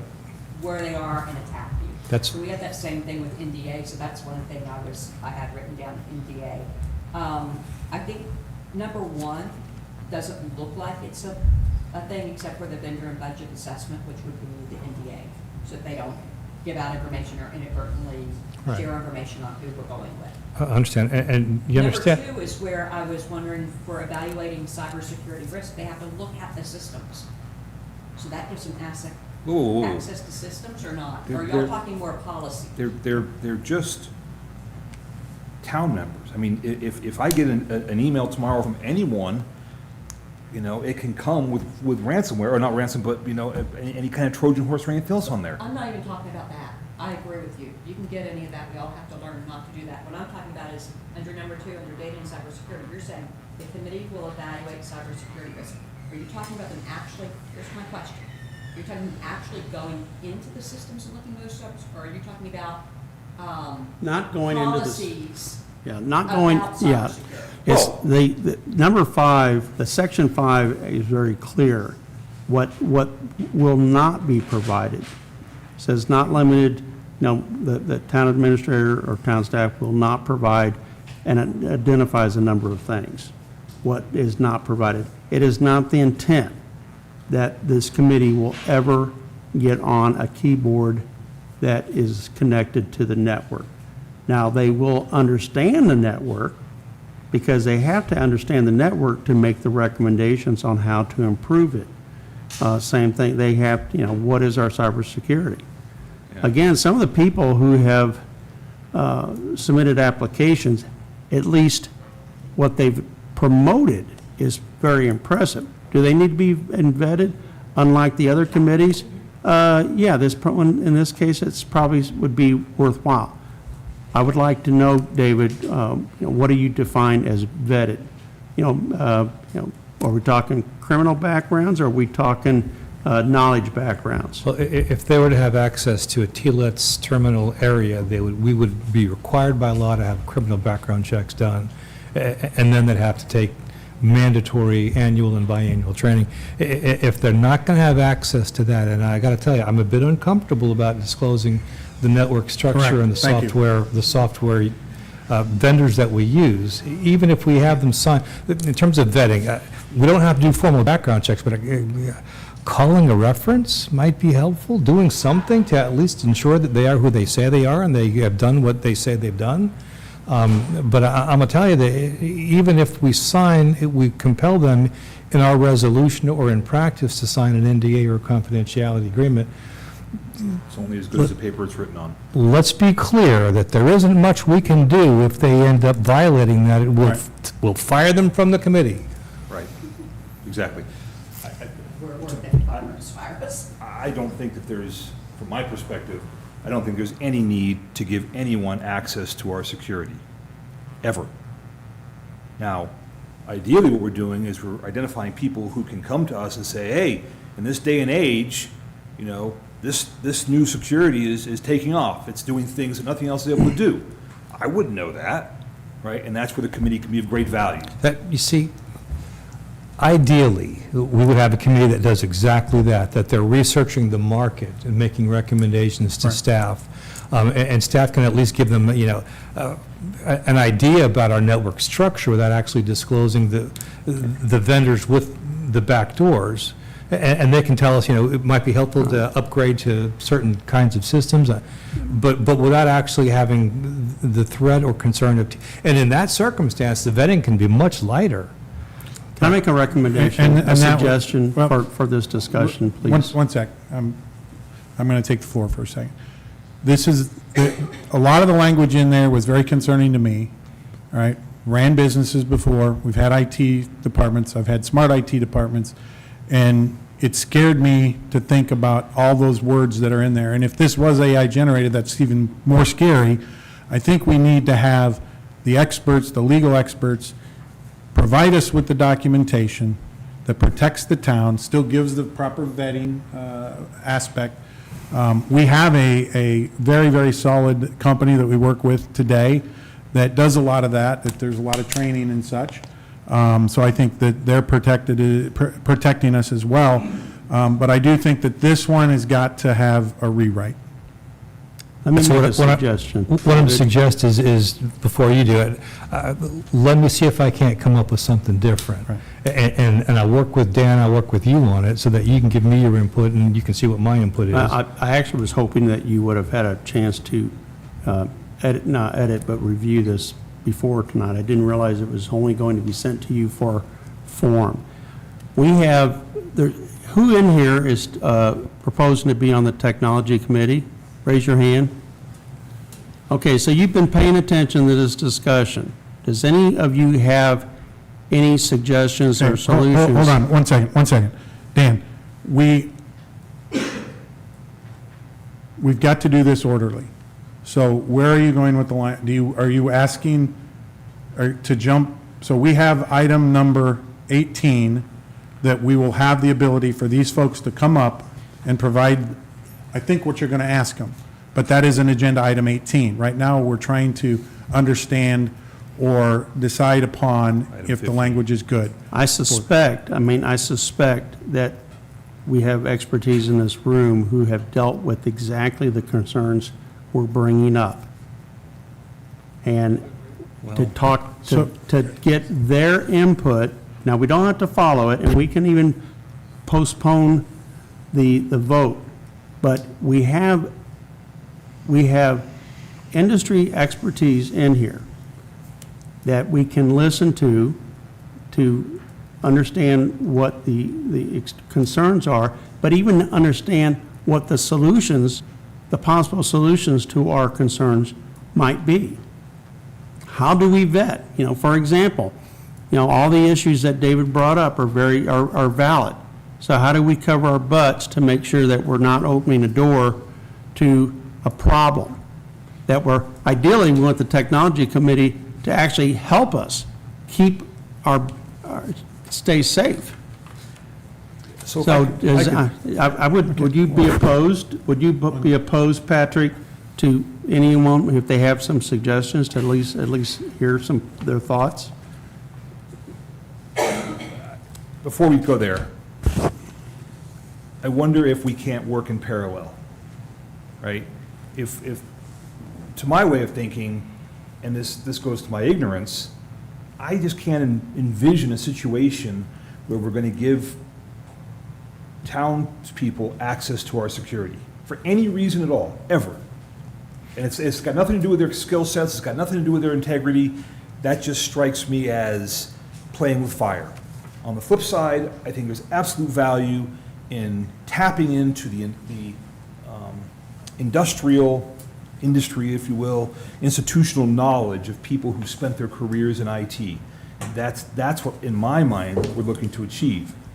So I'm just wondering if there's value, rather than saying, hey, can you come up here and give us some thoughts, and we just find ourselves exactly where we are now.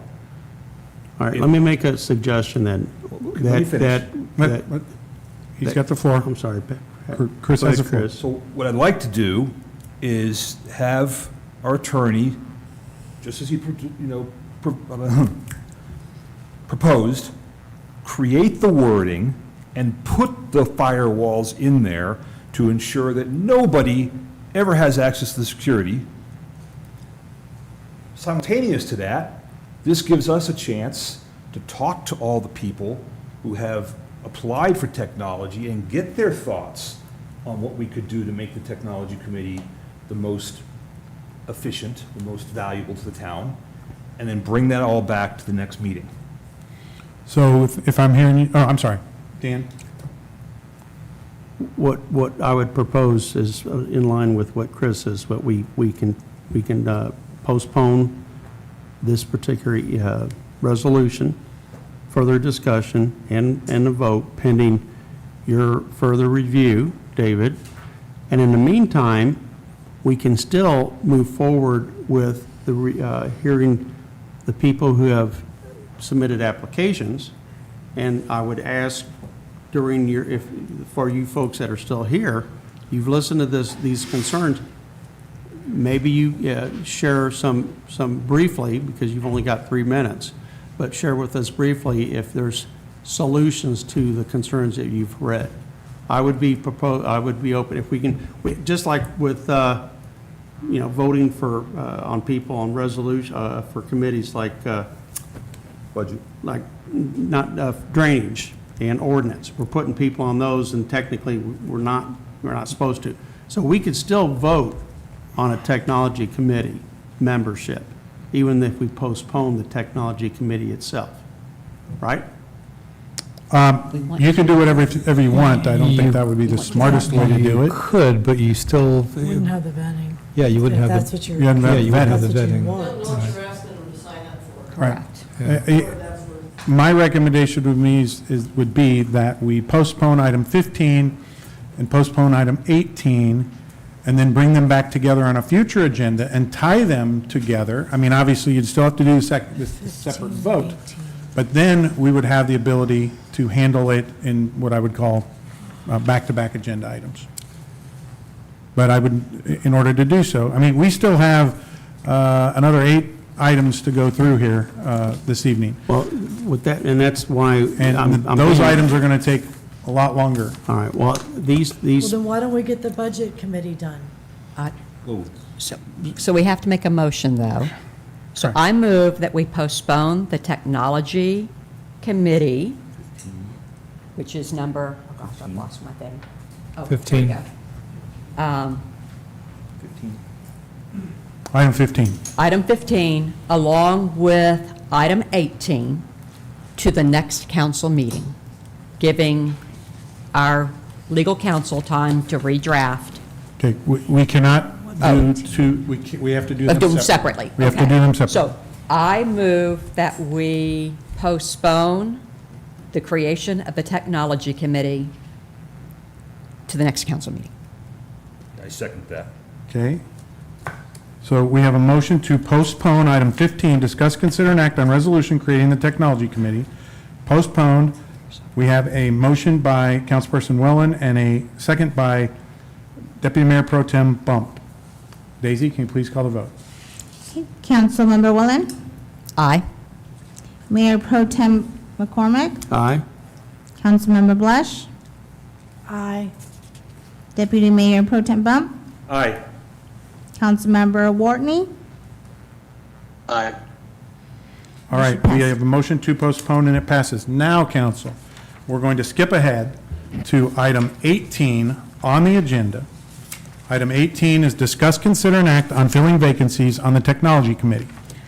We I had- move that we and- post, okay, So sorry. now I'm asking for a motion to postpone. I move that we postpone acting on filling the vacancies on the technology committee until we have the rewrite from the legal counsel. I'd like to make an amendment to that. Go ahead.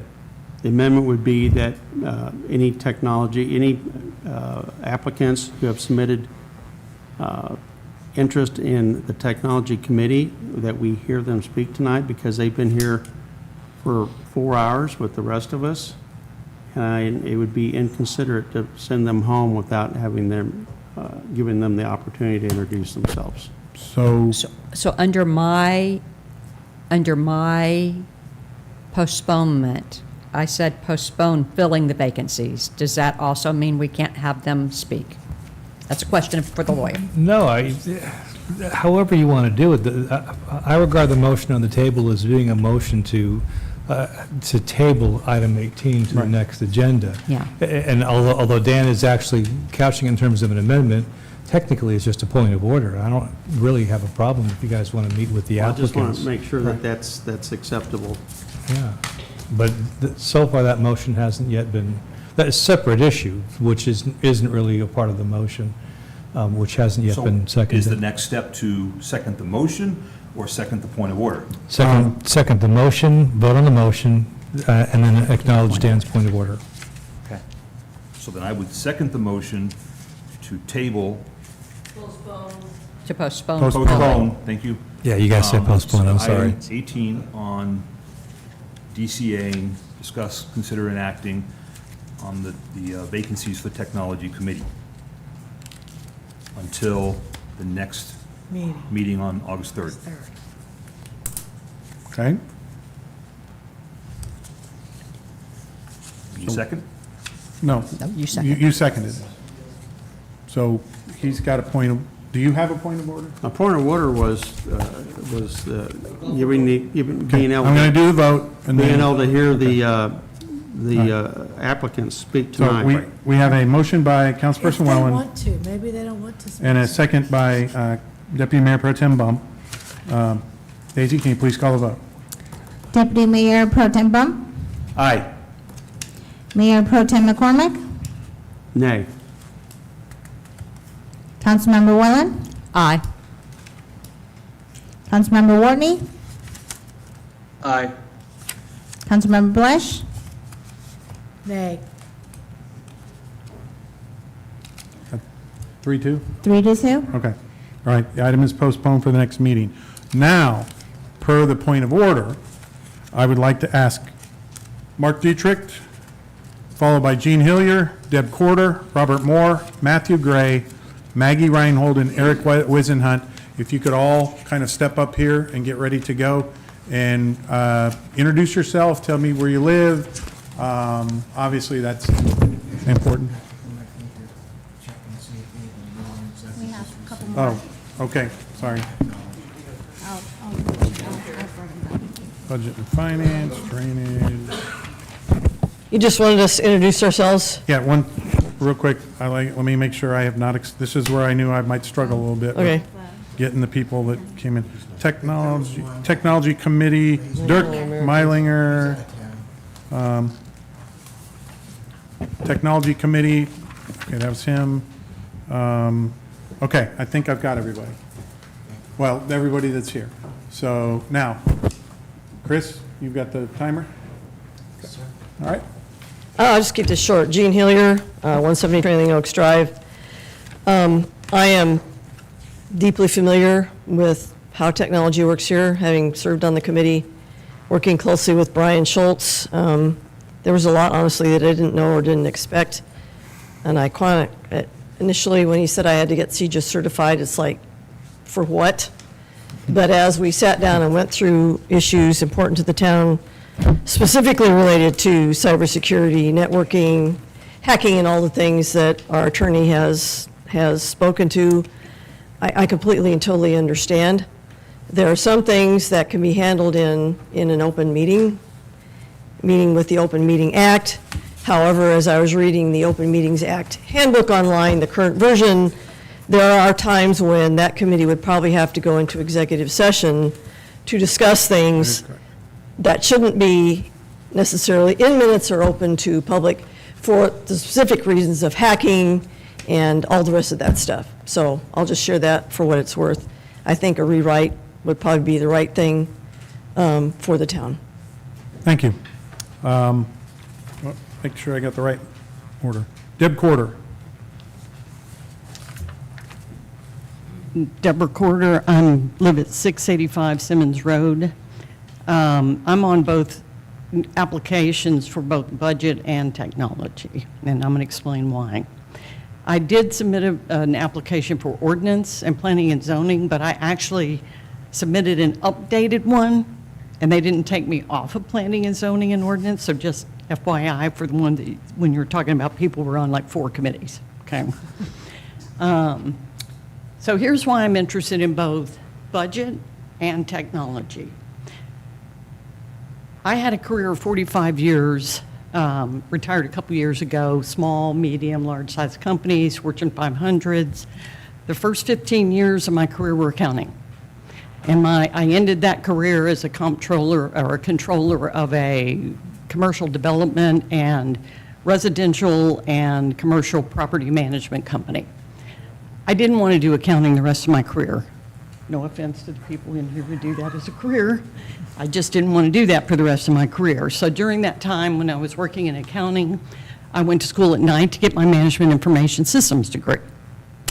And soon after that, I got my project management certification. So what happened as I transitioned into IT, my superiors realized that I had accounting background. So in every company I was in for the next 30 years, I became the liaison between finance, accounting, and IT, because I could speak both languages. And so what I did during those 30 years of IT work was software development, selecting third-party packages, doing the assessments, contract negotiations, software maintenance contracts, so on and so forth. I ran teams of 10 to 20 people to do this development or to do implementations. Many of the systems that I implemented were HR, payroll, ERP, accounting systems. So I never, as much as I tried to get away from accounting, I never got away from accounting because of my previous background. So that's why I'm interested in both, because there is an overlap between these two committees. And I know that from experience because that's the background I have. So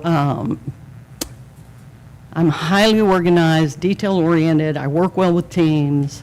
I can be a leader, I can be a follower, whatever the team needs. If I see a gap in leadership, I'll step up and take the lead.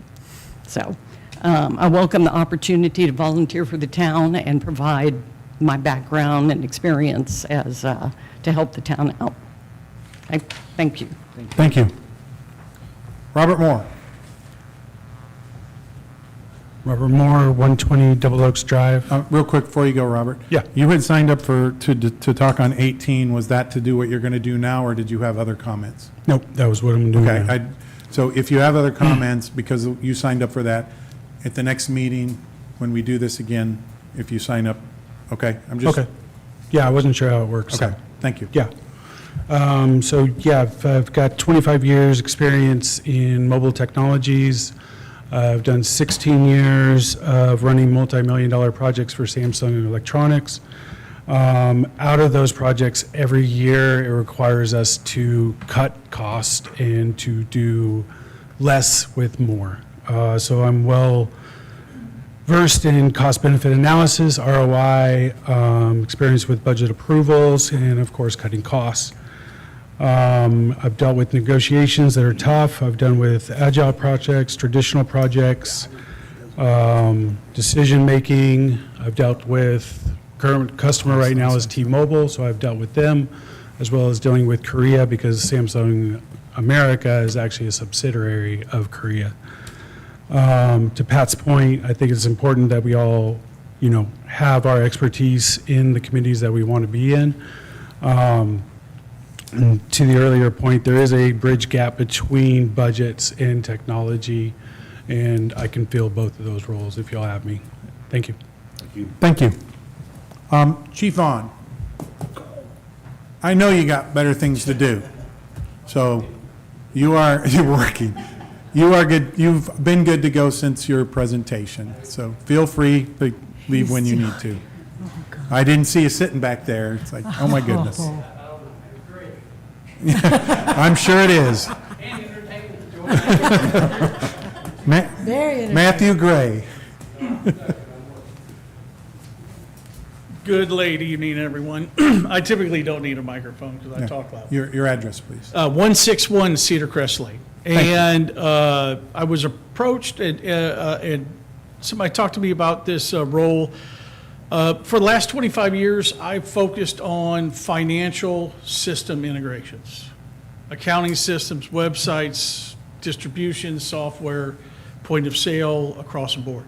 For 14 of those, I owned my own company across 3 different companies. We employed about 40 people.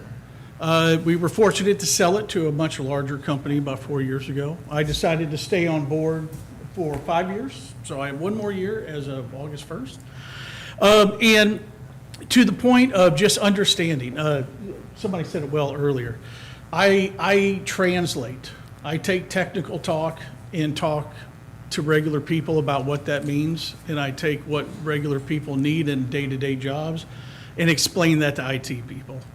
So I always, everybody in my company calls me the translator because that's my job, is to go in, figure out what you need, explain it well. Now, I agree with the points earlier on that. I jokingly was sitting there, I probably signed about 900 to 1,000 NDAs in my life. If you would like a couple samples, I would happily provide those over to y'all as a baseline on that. But I do feel this is very important because to the point, I would gather from what I've done my little research on, and I'll be honest with you, it hasn't been, I haven't spent 5 days on this.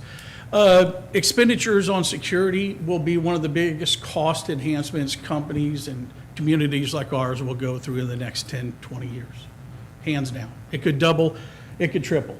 There are a lot of technologies out there, and I've been blessed over the years to have met many Fortune 100 CEOs and other people that if they don't know what to do, they know who that person to go to is.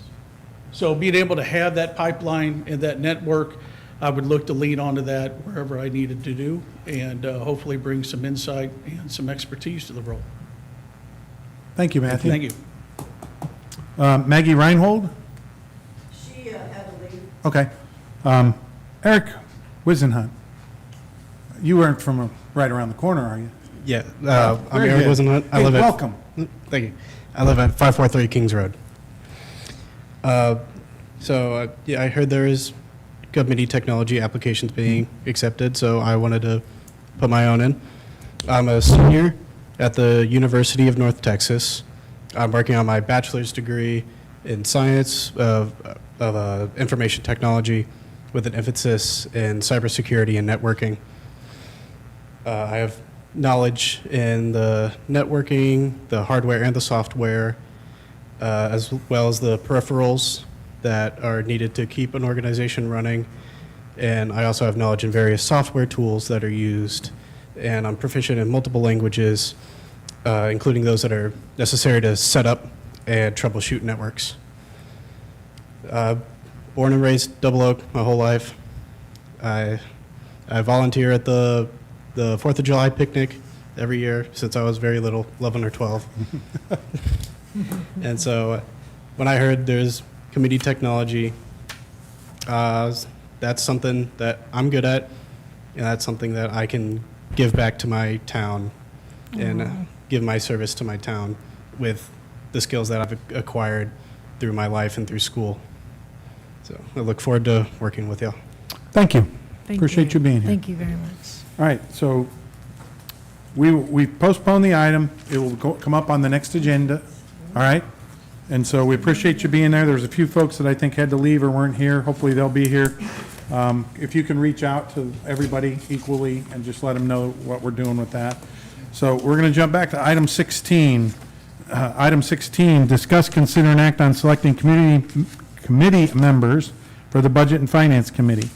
Now, how this is going to work, we have applications that have been received from, and again, bear with me, Deb Quarter, Christopher, if you're here, if you could raise your hand, Deb, I know you're here.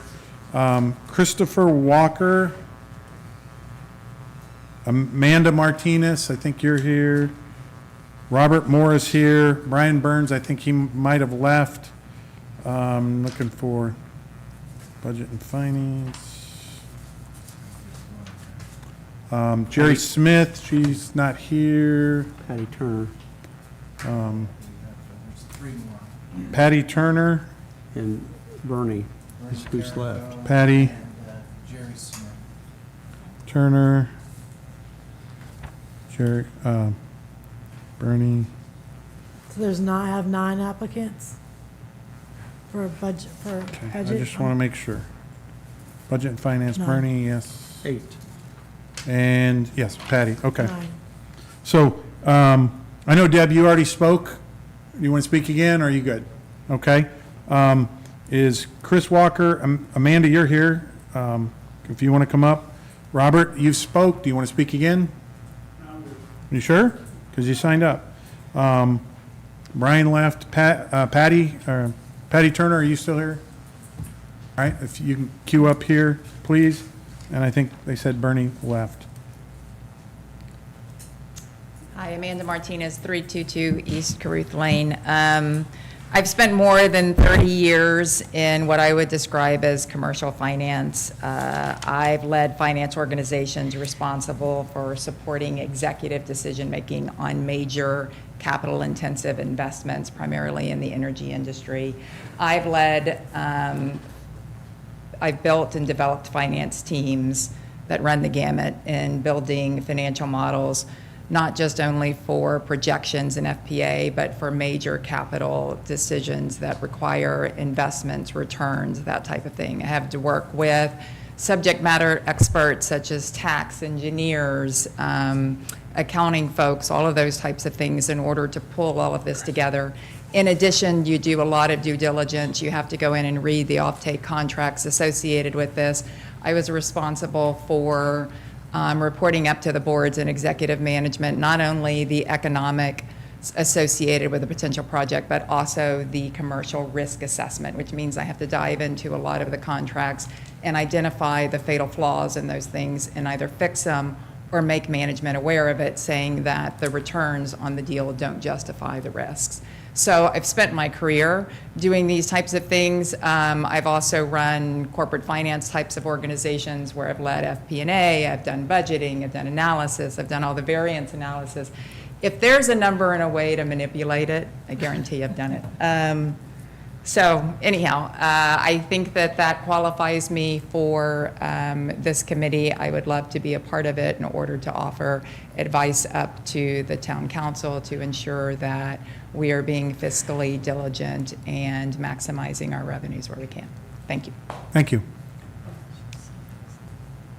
Patty Turner? Well, Patty Turner, 220 Twin Lakes Court.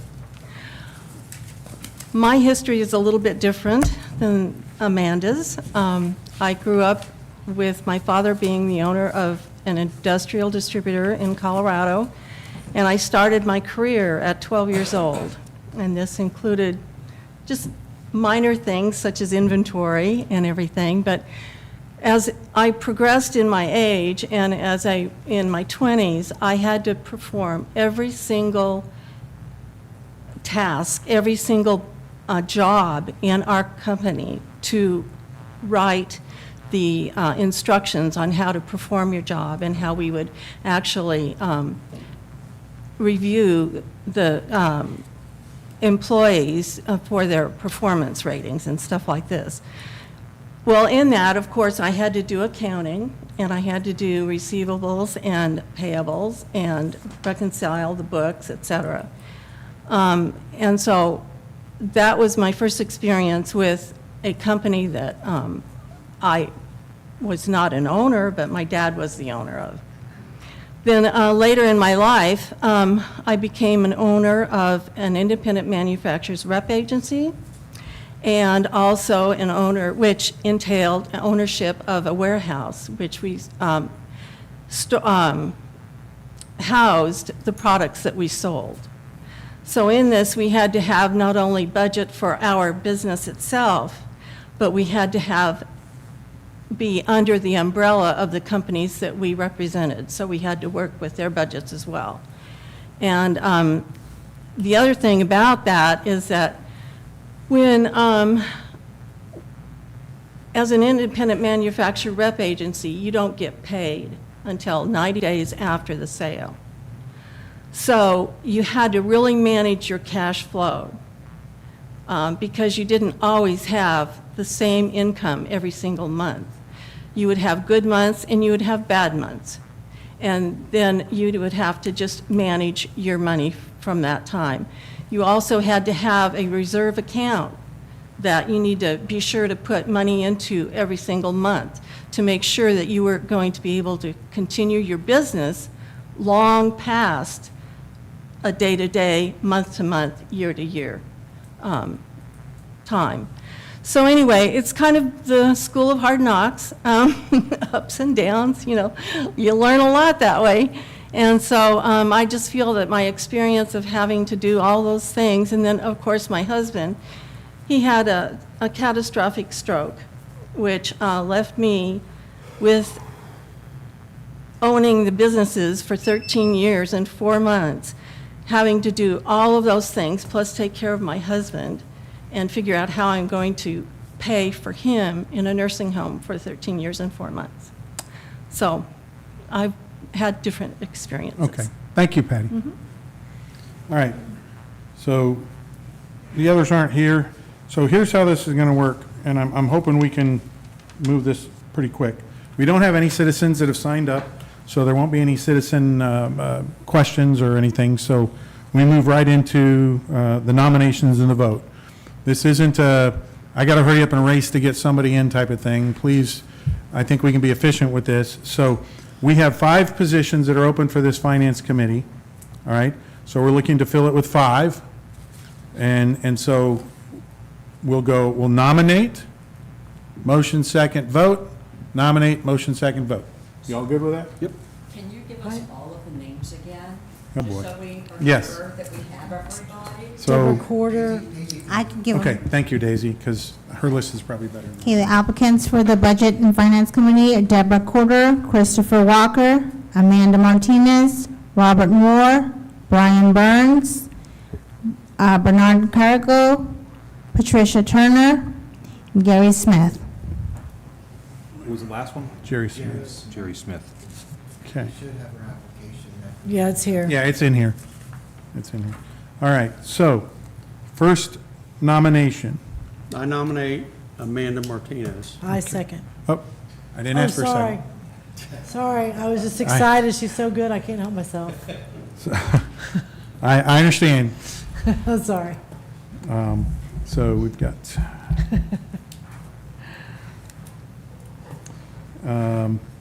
now a second. Okay, I second. All right, we have a nomination for Amanda Martinez. We have a motion by Dan McCormick and a second by Linda Blesh. Daisy, can you please call the vote? Councilmember Blesh, Oh, yes. Aye. Councilmember Warney, Aye. Councilmember Warren, Aye. Mayor Pro Tem McCormick, Aye. Deputy Mayor Pro Tem Bump, Aye. All right, motion passes. welcome to the committee, Amanda. Now, second nomination, and again, I got to write this down, so, I nominate Robert Moore. And I will second. Am I allowed to second yet? well, yes, you can, just give me a chance. Okay. So, Pat Wella. So we have a nomination for Robert Moore. We have a motion by Pat Wellen. We have a second by Linda Blesh. Daisy, can you please call the vote? Deputy Mayor Pro Tem Bump, Aye. Councilmember Warney, Aye. Councilmember Warren, Aye. Mayor Pro Tem McCormick, Aye. Councilmember Blesh. Aye. Okay, motion Okay, passes. Robert, welcome to the committee. Next nomination. I nominate I Deb Porter. nominate Bernie. Up. What was that? Okay, wait, I had two of you going on at the same time. So, Chris, go Sorry, no, ahead. no, Mike, go ahead. Mike, go ahead. I nominate Bernie Carrico. All right. Second? No, we have a motion. I need a motion. That, he just did it. Mike did it. Oh, no, he nominated. Then you have to do. Nominated. It's- Okay, I move to put Bernie Carrico on the Budget Committee. okay. Is there a second? Second. So we have a nomination of Bernie Carrico. We have a motion by Councilperson Gortney. We have a second by Councilperson Wellen. Daisy, can you please call a vote? Mayor Pro Tem McCormick, Nay. Councilmember Warren, Aye. Councilmember Blesh, Nay. Councilmember Warney, Aye. Yes. Deputy Mayor Pro Tem Bump, Nay. Okay. Next nomination. I nominate Deborah Corder. Okay, is there a motion? I move that Deborah Corder be added as a member to the Budget Committee. Is there a second? Second. Okay, we have a nomination for Deb Corder. We have a motion by Mayor Pro Tem McCormick. We have a second by Deputy Mayor Pro Tem Bump. Daisy, can you please call the vote? Councilmember Warney, Nay. Councilmember Blesh, Aye. Deputy Mayor Pro Tem Bump, Aye. Councilmember Warren, Nay. Mayor Pro Tem McCormick, Aye. All right. Deb Corder, welcome to the committee. Next nomination. I nominate Patricia Turner. Is there a motion? I move that we Nominate Patricia Turner. I'd use nominate. Is there a second? Second. Okay, we have a nomination of Patricia Turner. We have a motion by Councilperson Wellen, a second by Councilperson Gortney. Daisy, can you please call the vote? Councilmember Blush, Nay. Councilmember Wartney, Aye. Councilmember Wellen, Aye. Mayor Pro Tem McCormick, Nay. Deputy Mayor Pro Tem Bump, Nay. All right, next nomination. I nominate Brian Burns and move that Brian Burns be added to the Budget Committee. Is there a second? I second. We have a nomination for Brian Burns. We have a motion by Mayor Pro Tem McCormick. We have a second by Councilperson Blush. Daisy, can you please call the vote? Councilmember Wellen, Nay. Deputy Mayor Pro Tem Bump, Aye. Councilmember Blush, Aye. Mayor Pro Tem McCormick, Aye. Councilmember Warney, Nay. All right, Brian Burns, welcome to the committee. Last nomination. I nominate Jerry Smith. Is there a motion? I move to nominate Jerry Smith. All right. Is there a Second. Okay. So we have a nomination for Jerry Smith. We have a motion by Councilperson Wellen, second by Councilperson Gortney. Daisy, please call the vote. Councilmember Warney, Aye. Councilmember Blush,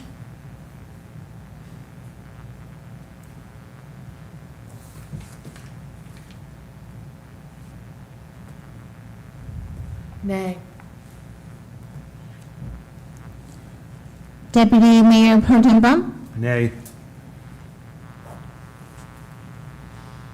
Councilmember Wellen, Aye. Mayor Pro Tem McCormick, Nay. Okay, next nomination. pass. I nominate and move that Chris Walker be added to the Budget Committee. So we have a motion.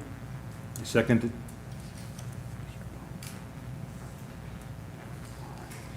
We have a nomination for Chris Walker. We have a motion by Mayor Pro Tem McCormick.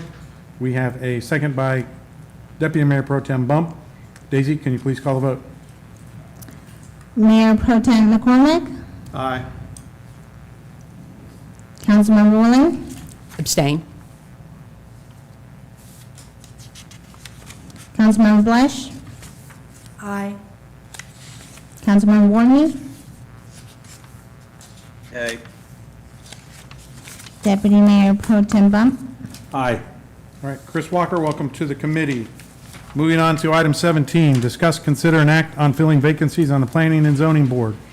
There is one current opening on Planning and Zoning. There are 4 alternate positions on Planning and Zoning. All right? I do want to make a statement and then follow up with some guidance from our town attorney. We have probably the biggest vote that planning and zoning is going to do in the history of this town coming up at some point in the future. By filling these positions now versus the way it's set up for them to be filled later at the beginning of the year, it could be a bit risky. Can you explain, town attorney, why it can be a little bit risky in terms of any sorts of legal action that can be taken against the town? Well, obviously, the U.S. president gets to pack the Supreme Court when vacancies become open, but we don't have the same latitude. If we're packing the P and Z with people that are specifically designated or known by everyone to be of a certain disposition in connection with a pending application or one that's contemplated, then it might be looked at as if we are, that the council is directing the P and Z to vote in a certain way, a way which is less than fair and impartial. The goal is that if an applicant goes to the P and Z and asks for a zoning change, the expectation is that the planning commission will evaluate the application with its knowledge of real estate, zoning, and the town, the community itself, will render a fair and an educated and fair and impartial recommendation to the council. If we're packing the commission with people that we know are of a certain mind that are not going to be fair and impartial, then we aren't really doing what we're supposed to be doing. I'm going to say that the likelihood, the risk is not great, but there is some risk nevertheless. I mean, the P and Z only recommends, and so you're free to disregard the recommendations all day long. But there is a thought that we don't consistently, but by and large, council does follow P and Z's recommendations because we appointed them, and so if you were to appoint anybody at all, y'all understand, you don't have to listen to them when the time comes for you to vote. Right. And I don't want to say that it's just for perception purposes, but more so than to ensure that we are giving applicants in our community a fair and impartial tribunal to recommend a zoning change to y'all. So that's the only concern I've got. Okay. I'm going to give the- Question? I have a statement also, but he just, Yes, okay. so, I'm sorry, Pat. no, that's okay. So this has been, I have the same concern that we talked about when we were appointing liaisons. And that is, if we appoint somebody now that has stated anything, and almost everybody stated something, I'll just put it that way, that I've seen in these, that we are opening ourselves up to another possible thing that can be held against us and can be litigated against the town. And we have seen it happen with other developers. You can look at Flower Mound. They had a $20 million settlement because of something the council did with the developer. It's a real thing. And so I think at this time, if the council decides to move forward with this, they're rolling the dice on something the taxpayers are going to have to pay if we get sued. And it could be a big settlement. So I think at this time, the most prudent thing would be not to do that. I even feel more strongly about this because I just got today, before at 3:53, an email from Daisy Torres where one of the council members went out and asked people to fill out a questionnaire. And two of the questions on there are, what do you think is good about this? And what do you think isn't about planning and zoning, about the commercial development out here? I think that enters in as a document now. It's legally discoverable. And if they're put on, they can look at what they just said. And I think that opens us up to litigation even further, where they can win against us because this document was When circulated. you say us, I don't know what that refers The town. I mean the town, by the town. Oh. So we have a fiduciary responsibility to understand make this. sure the town does not get sued, I because got I don't this. want a $20 million settlement or whatever. I don't know that they can do a $20 million settlement. I understand, but And David can correct me on this, but it seems to me that we can be sued for anything by anybody, right? The question is damages. And unless we've made a promise, unless someone amongst our leadership has made a promise, the current developer has no guarantees at all. The idea that we're going to staff P and Z or the town council with people who have no opinion, as you said, is highly unlikely. The fact that someone may have said something, to me, is just human nature. Again, in Flower Mound's case, they had put themselves in traffic because conversations were had, right? So unless we've made a promise, I'm not worried, other than. But now we've got it in writing what they think, and we're going to be voting on what they think, basically. Yeah. I haven't even And seen that's it. where like I said, we got it at 3:53 today. I never saw it. And so this is one of the things I just think as a town council, Can you please The make sure people that that are goes on record? currently on planning and zoning also have opinions, but they've been on there long enough where they were on there before these people even put in Well, their I application. understand, I was on planning and zoning. So, Comment, two things. One, I reached out to all the applicants with a 5-question questionnaire. So I'm that guilty party. And I actually went to our town attorney to ask if that was appropriate. And he said, yes, you're a council member, you're more than able, it's okay to reach out and ask questions. No, you can do that. And I did that. Well, let me clarify that here for just a second, because the question that was posed is exactly what you said. Is it okay for me to ask questions of applicants? You did not tell me, though, that you were conducting a survey that was going to be shared with the entire council that had very one-sided questions. That would have been a different question, and you did not ask me that. They weren't one-sided. What do you They think weren't is good? What do you think one-sided. is bad? Well, no, I know, but still, to be clear, you asked me if you could ask questions of P and Z applicants. The answer is do your due diligence. Yes. You did not say, though, that you were conducting even a 5-question survey that was going to be shared with the balance of the council. If I had known that, I still would have told you you can ask questions, but I would have given you additional qualifications. Because by doing that, you're kind of acting on behalf of the entire council. Right, point taken. So we've had an incident already where someone took it upon themselves to act on behalf of the Planning and Zoning Committee representing the town, which I had to deal with the landowners, the commercial realtor, and the commercial developer. And now we have this going on. The reason why, I'm not trying to impede anybody's ideas on this thing. It is up to us, or at least myself and Chris, the best we can is to make sure we are on the sidewalk as best as possible and that we follow the process the way it should be done to avoid us, regardless of the decision at the end, regardless of that, in order for us not to have the repercussion of a lawsuit. Tortious interference, when it was said to me by 2 of those people, first thing I did was call the town attorney. Oh crap. But we've worked through a lot of that. But it still stays on us for over a year, all right? All's my ask is here is that we try and do the best thing we can not to make it look like we're doing something that we should or shouldn't do. It says in our ordinances that we typically would change out or renominate or whatever. I think, what is it, Pat? 1st of October or something like that? January 1st. January 1st, okay?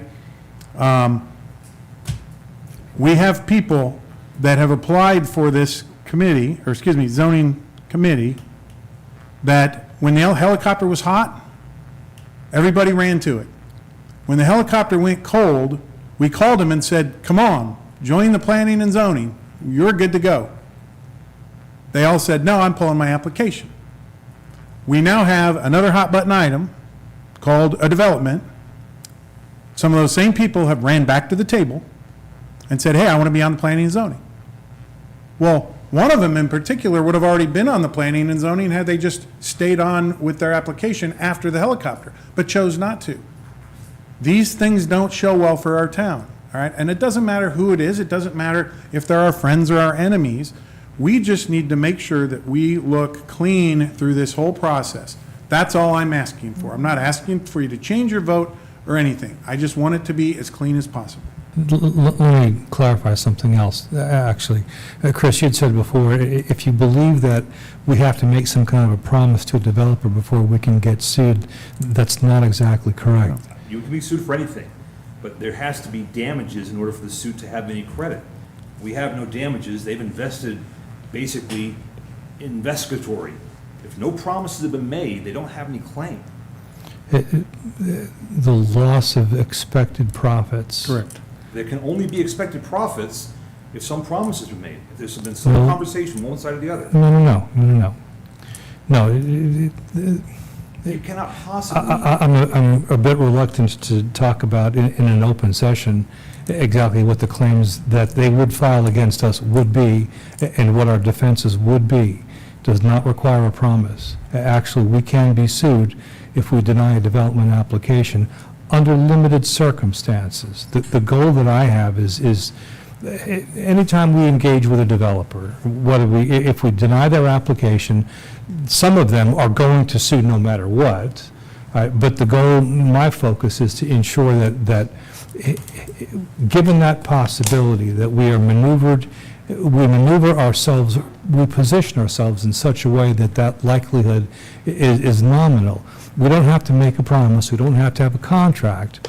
The simple denial of a development application can give rise to literally millions and millions of dollars. It's their expected profits that they would have generated from this project had we approved their project. You understand how large that could be? Sure. In single-family residential projects, it can be, millions. For commercial retail projects like this, multi-millions, tens of millions. But I need to be sure that our position is such that that the developer has so small of a likelihood of success that they won't even threaten litigation. Correct. Much less if they do, they won't bother to file because we'll just beat them up right away. That makes sense? And so right now, we have a process in place. Our process is set by state law and city ordinance. The developer is undergoing that process. My suggestion is let it work its way through that process. It will comply with all statutory requirements and all of our ordinance requirements, but it's not a good idea to be tinkering with it while the process is underway by doing something that looks as if we are maneuvering to assure a denial of the application. With one person.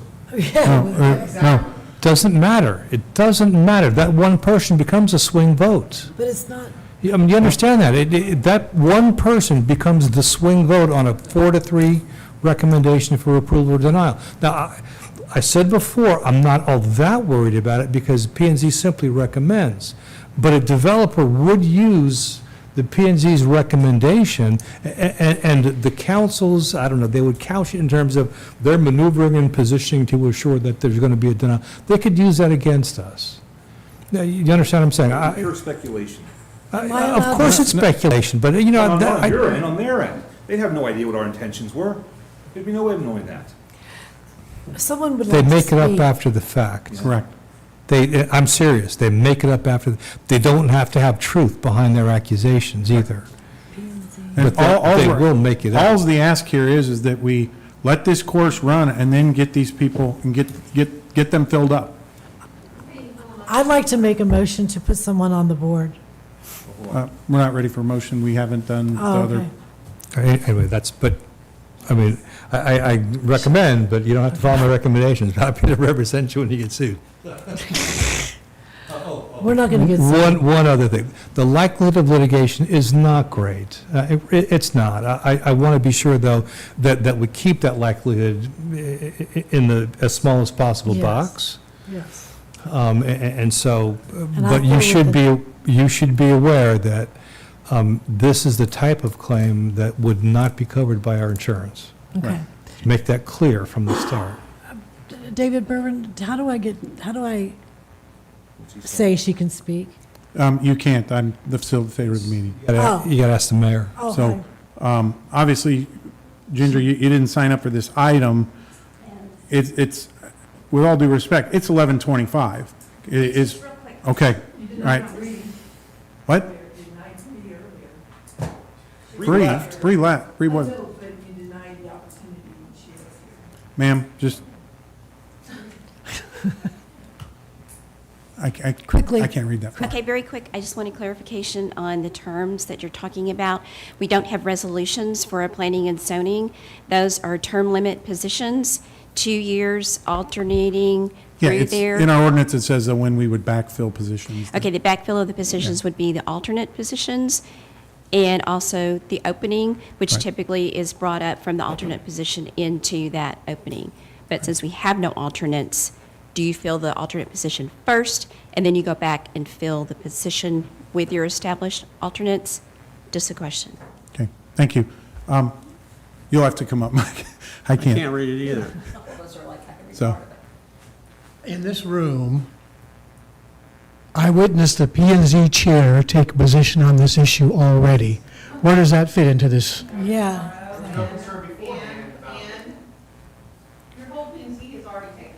So we're starting to get a bunch of hey, comments from. folks, Yeah. it's, we're going to move this through. That's fine. If we want to go ahead and take a risk, we'll take the risk. Okay. I'm going to go ahead and, this is for a vacant position left open by Dan McCormick. His term runs for, what date, what was the month? I think it was September of last year. Okay, so it's one year left on it. September 27. Can you read the applicants, please, Daisy? I'm sorry? She's Well, giving us the Katie, names you first. signed up with a blank. You signed up as blank. Where do I put you when you sign up as Her blank? application was, Oh, yes, please. She reads off the names, then I'm going to have you all come up. I explained this process earlier. So, Daisy, go ahead and call off the names. Applicants for Planning and Zoning Board, David Wise, Mike Donnelly, Daniel Johnson, Deborah Corder, Joseph Eric Cobb, David White, Ever Martinez, Patricia Turner, Catherine Grote. You can cross Deb Porter off that. She took her name off that list. Okay, well, I was going to ask her that. I'd like to recuse myself from that consideration. Okay, right. So, of those names that you called off, if you are here, please come up to the mic, queue up in the line, and you'll have your opportunity to speak here.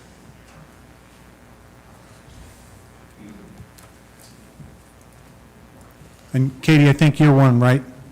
Okay, yeah, I didn't have it We here. removed you, Deborah. It just took me forever to get added to that list, so I wanted to be able to. So I've got Daniel Johnson. I'm Dan Johnson, 210 Twin Lakes Court, and I believe I have the skills and the experience that would be of value to the P&Z. On a small business, Omega Atomizers, we deal with pollution control equipment in coal-burning power plants. I've served on boards and committees of technical organizations and community organizations such as HOAs. Currently, I'm the treasurer of Twin Lakes Owners Association here in Double Oak. And I've served on committees and on boards for technical societies related to my educational background as a metallurgical engineer. That includes National Association of Corrosion Engineers, Society of Automotive Engineers, and others. I am an inventor. I have 5 patents that I have been awarded. And I also have experience in construction, building, planning, industrial centers for a subsidiary of the Curtiss-Wright Corporation in Grand Prairie, Texas, and in Phoenix, Arizona. I guess the resources that you have would include the application that was submitted, and then I did receive the questionnaire from Mayor Pro Tem regarding the 5 questions, and each of you have this as well. Is that correct? I do not. No. No. It's in your inbox. It's probably in my inbox. It's in your inbox. Okay. All right. I didn't know whether you would have those, all of those resources at your ready. But I thank you for filling it out and doing it. That's nice. Thank you. And in the answer to the question 4 and 5 on this questionnaire by Mayor Pro Tem was, what is your opinion as to the benefits of the proposed retail development at 407 and Simmons? And number 5 question was, what is your opinion as to the disadvantages of the proposed retail development at 407 and Simmons? And my answer was really, I don't spend any time. In fact, I don't have these accounts on, other than an email account. That's all I have as far as social media. And I have no specific knowledge of the proposal other than the location. In considering any development as a member of the P&Z Commission, I will formulate opinion based on town ordinances and regulations, the specifics of the property owners or the developer's proposal, and the greater good of the community. Thanks. Thank you. Joseph, or is it Joseph or Eric? Go by Eric. Eric, okay, Yes. Eric Cobb. Eric Cobb, 110 La Vista. Relative newcomer to Double Oak, been here since the beginning of the year. My wife and I live there at 110 La Vista. One thing I wanted to say, there's a lot of division, a lot of things going on, but that tells me there's a lot of passion in the town. It's an awesome place. It's a beautiful place. We plan on making it our forever home. I kind of like that. People are divided, but they're passionate about it. So I think that's good. A little bit about my background. I grew up on a farm and ranch. Went to Texas A&M, ag economics degree. Worked in ag and fertilizer chemical dealerships early on in my career. So I managed some of those facilities, had to deal with developing new businesses and that kind of thing. Then was a commercial pilot after that for the last 20 years. Been on several boards, lots of committees, I know how those work. I've had a lot of experience doing that kind of thing. I think as far as, the big issue on this development, the big thing is when you're on a committee, you are working for the council. You're trying to provide input. You're trying to do the best you can. It's important to set your personal beliefs aside and do the right thing for the town. And I believe I can do that. And that's pretty short and sweet, but that's what I have. I think it's important to be involved. It's important to give back to the community, and that's what I want to do. Thank you. Yes, sir. Would you say you formed an opinion one side or the other? I would say that my opinion is, I think the way I answered that questionnaire was, I can see the benefit of that. Economic development is good. Tax revenue, all that's a great thing. Also love this town. I kind of set a high bar. I don't want to mess up what we have here and what's good about this town. So I think you have to weigh it and you look at it, and you also know that you don't know what you don't know until you're involved in one of these things. You don't have all the information to make the proper opinion. So I'll just reserve that. Thank you. Thank you. Yes. Katie Grote?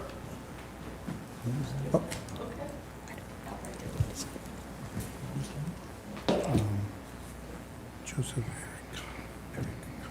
Cleared out. My name is Katie Collins Grote. I live at 165 Double Oaks Drive. I'm here tonight to ask for your consideration to serve on the Double Oak Planning and Zoning Commission.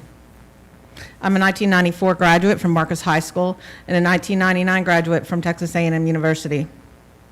My family has deep roots in this area. I profoundly called Double Oak my home for 14 years and raised two great sons. My parents still own a ranch in Flower Mound, similar to the one at 407s in Simmons. Community involvement has always been a part of my life. My mother began taking me to city council meetings when I was 8 years old. I remember her excitement when Flower Mound adopted an ordinance requiring sidewalks in future developments, all future developments. As a child, I thought she was crazy for caring so much about sidewalks. Today, I realize those decisions were about protecting children and preserving our community's quality of life. I became actively involved in local government in 2015 when my oldest son's kindergarten class unexpectedly grew by 10 students in one calendar year. This was due to the high-density development going in at the Riverwalk. That experience showed me that planning and zoning decisions have lasting impacts on schools, neighborhoods, traffic, and values. And property values, sorry. Finally, I'd like to address a statement that was made about me publicly. I was never escorted out of this building by Officer Rosie Rojas. I have repeatedly requested body camera footage and any documentation. Why? For 3 reasons. 1, because I believe that facts should speak for themselves. 2, My professional reputation matters, and my career was at stake. 3, because the last thing I remember saying when I left here that night was answering Patrick Johnson when he told me, Patrick Johnson, Mayor Johnson, told me that that property was going to be developed at Simmons. And I said, absolutely, that property is going to be developed at Simmons. I'm not denying that. Nobody's denying that. But it is you, Mayor Johnson, and the town council, that this town residents have hired or elected to protect their property values, their way of life.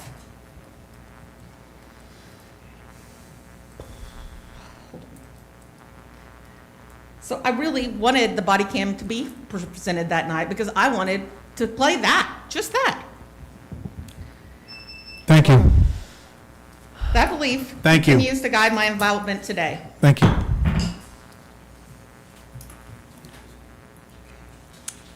David? David White, excuse me, 240 Shady Hill Lane. I've applied for the P&Z Commission. My background is I served 2 terms on the city council, and I served 1 term on the P&Z in the early 90s. I was on the council as we started looking at the property at Chin Chapel in 407, the 67 acres that was zoned planned development. I was a proponent of that and pushed that through, thinking that if we got that done, that's all we need in Double Oak. We're good for the rest of my life. And then the church came in and bought all 67 acres, and that went out the door. We had numerous discussions with the town attorney, and since we didn't have a master plan for Double Oak, that we couldn't deny the church the special use permit for the property. I know the ins and outs of both the P&Z as well as the council and the give and take that has to be done on that. I will tell you that you have at least 5 other properties that are zoned Ag 1 that you're going to be going through this same thing again if you don't do a master plan. I tried to do a master plan back when I was on council. Nobody wanted to hear about it. Oh, if you change my ag, I'm going to lose my ag exemption from the county, which is not true. Anyway, I filled out Mr. McCormick's questionnaire, and the development, the benefits are tax dollars. The downside, just from the top of my head, is traffic, trash, light pollution, noise, and I forget the 5th one.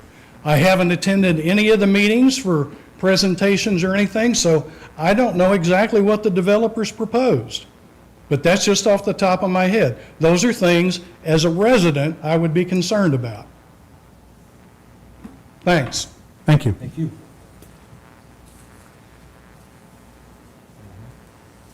No. Okay, so go ahead and read the names again. The applicants, David Wise, Mike Donnelly, Daniel Johnson, Joseph Eric Cobb, David White, Patricia Turner, Catherine Grote. Hold on. Mike Donnelly. Wait, Patty Turner. Oh, shoot. Oh, Okay. you withdraw. Wait a minute. So what we're going to do first is vote on the open spot. I'm sorry, I need the applicants again.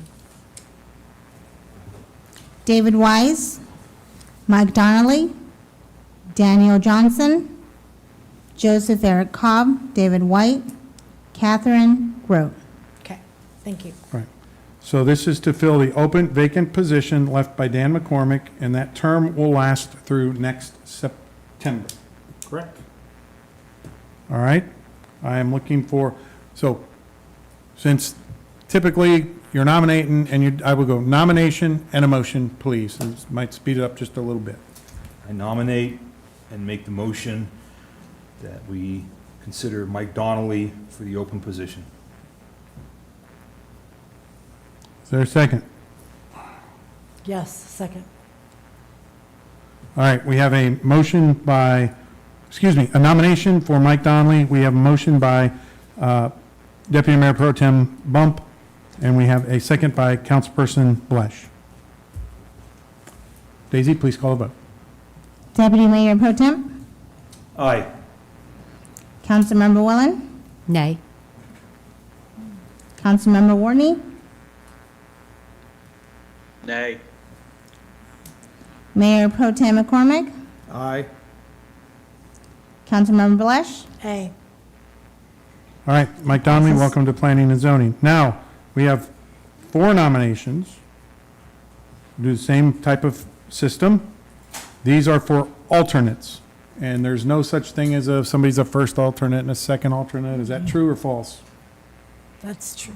Okay, so they're just alternates. All right? So I need the next nomination. I nominate and move to have David White added to the Planning and Zoning as a alternate. Second? Second. Daisy, please call a vote. Councilmember Blesh, Aye. Councilmember Warney, Aye. Deputy Mayor Pro Tem Bump, Aye. Mayor Pro Tem McCormick, Aye. Councilmember Warland, Abstain. David White, welcome to Planning and Zoning.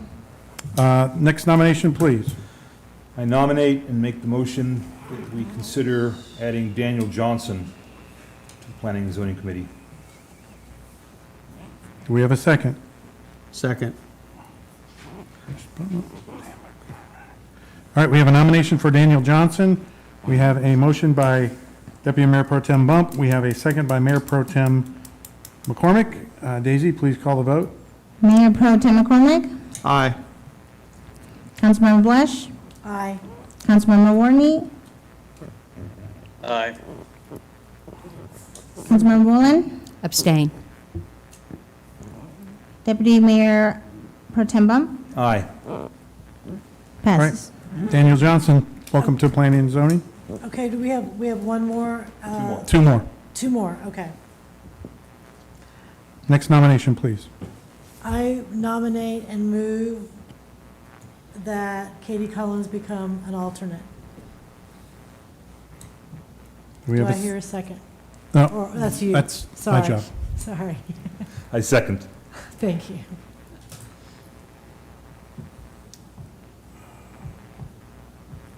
Okay, we have a motion, nomination for Katie Collins. We have a motion by Councilperson Blesh. We have a second by Deputy Mayor Pro Tem Bump. Okay, Daisy, please call the vote. Deputy Mayor Pro Tem Bump, Aye. Councilmember Warney, Nay. Councilmember Warland, Abstain. Mayor Pro Tem McCormick, Nay. Councilmember Blesh, A. So what do we have for a count there? 220. 2-2, and abstain. What was your vote, Linda? Aye. Okay. Does he have the tie with an abstention? I'm not sure. What is? That's a tie vote. The mayor gets to make the deciding vote. Nay.